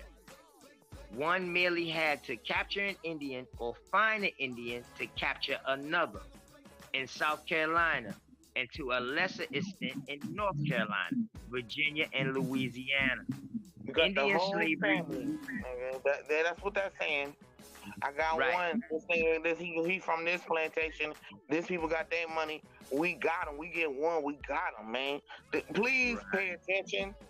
Right. Pull down just a little bit, Bubba. Just a little bit, Bubba. Louisiana. Okay. Indian slavery was a central means by which early colonists funded economic expansion. In the late 17th and early 18th century, a frenzy of enslavement occurred in what is now the eastern United States. English and the Allied Indian raiders nearly depopulated Florida of its American Indian population from 1670 to 1720. More Indians were shipped out of Charleston, South Carolina, than Africans were imported as slaves. Okay, so now, this is what I tell them. Hey, they're gonna hate me believe in that transatlantic this, slave, man. if they believe in that transatlantic slave trade, they stupid, and most bro. of them came through by Charleston, this right here show, they gotta show me what year. Man. Yeah, they got to show me what year, because this shows that more Indians were shipped out of Charleston, South Carolina, than Africans were imported as slaves. And Charleston was a major port for bringing in Africans. That's a The lie. populous Choctaws. That's a lie, though. That's a lie. That's a fucking lie, man. Well, I'm gonna tell you straight up. Yeah, they do have some kind of. They do have little evidence of. That's a lie. I'm not That's saying a that they fucking lie, African. man. Hold up. Whatever, Let me clarify. bro. I'm not saying that they're African. Like I said, I believe that they was from South America and the islands, but they was saying that they was African when they was bringing them we in. were still cousins. We knew each other. Right, Why right, niggas knew right, the land? right, They still right. knew the They was- land. They was like, oh, the Negro is not a good slave, so that nigga can run away. Because you was bringing them to their cousin house, cuz. We was always going up and down, man. Right. Especially the island people. That's my people, man. I'm telling you, man. Bro, man. These people are fucking liars, man. Yeah. So this is a good source that I've been reading, and I'm still researching many parts of the source because it has so many parts in it. You know what I mean? It starts out rough, but then it gets like in the details. So you know what I mean? That's why I wanted to bring this source out. But what happens is, the more you read, is that we realize what was really happening. And how they our weren't story bringing no became this Africans story. here. They were just moving us around, man. Right. And And how that's our what we story been became saying. this It's story. called blackbirding.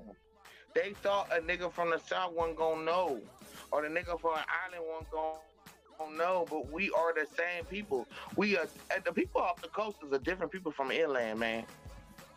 We Caribs. We are the island people, man. They thought they was doing something, and they wasn't doing that with bringing our cousins to us, bro. And that's it, and that's all.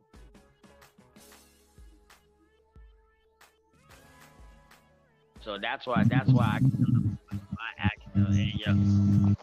more Indians was coming out of South Carolina, and Africans, so-called Africans, brought in, and not they. They just trying to attack the island. Why you think they doing what they doing now? It's the same shit. Man. Yo, it's like 6 o'clock in the morning where I'm at, man. You know what I mean? Hey, Supreme, man, I appreciate you, bro. You know what I mean? Let me come on. You know what I mean? I'm gonna be back, though. Trust me, I'm in the chat. I always support you, bro. chiefholiday@gmail.com. Yeah. So, what you think about this, Supreme? Huh? What you think about this, though? As far as me saying that more slaves, more Indians shipped out of Charleston, and so-called Africans was brought in. Thank you. Yeah, no, I like the conversation. Talking about with the African I can't hear conversation. you, bro. You break up, bro. I The African notion is crazy when they literally just told you that they were slaves. I'm saying into the late 1800s going into the 1900s. Hence, everything else. So, yeah, man, we got to get up out of here, family. All right, peace, Queen, man. All right. Y'all big homie, the one and only CEO, man. We about to shut this thing down, man. It's the GOAT. Appreciate you guys. I'm gonna cut me in a couple hours, so maybe. I love y'all. Good night. Shout out to everybody tapped in, man. We'll get up out of here. Say peace and paradise to everybody, man.